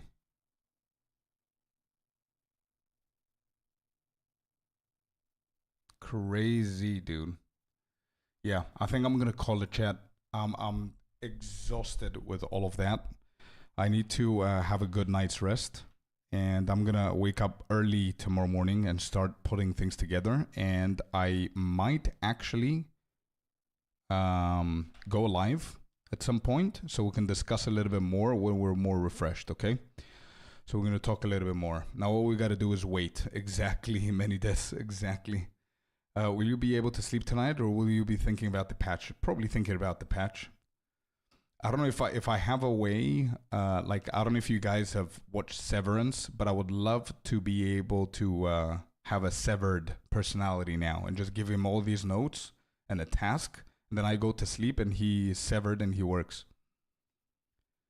Will you be making a summary? Yes. Yeah. So let me just, to close this whole craziness that was happening, what I'm going to do is, as I said, I have 12 pages of notes here. What I'm going to do is I'm going to put all the notes like together and organize them. And as soon as I feel that I have good enough information to create a video for you guys, I'm going to do that. The reason why I'm saying I might delay this is because they will not announce the patch notes yet. So I want to be as accurate as possible, but 100% light. I will provide you guys with a gazillion videos to make sure that everything is simple for everyone to understand, to know what's happening. I'm going to definitely make it one video with all the changes, and then I'm going to split the biggest changes into their own videos so I can explain them in detail. So yeah, 100% will do that.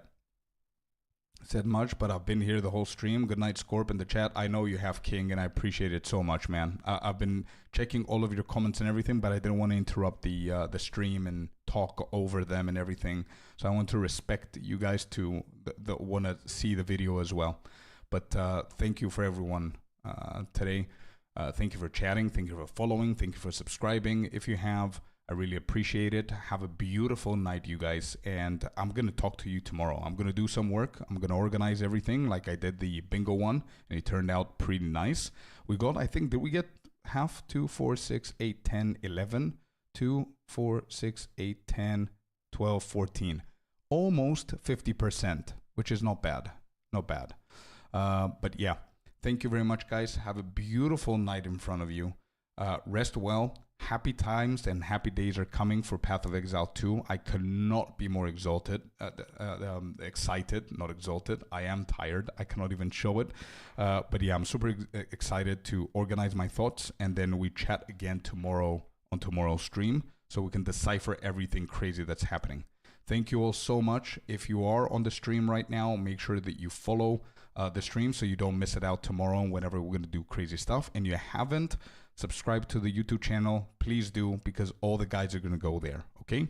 Have a beautiful night's sleep, you guys. Have fun, and I'm going to see you tomorrow. Thank you very much for being here. Bye-bye, y'all. Bye-bye. Have a good one. See ya. See ya. Good night. Good night, Tsunami, Icy, Ria, Aeon, Menides, Light, BJ, and everybody else, and King as well. Gramps, thank you for being here. Good night. Bye-bye. I really appreciate you guys. See ya. See you tomorrow. Bye.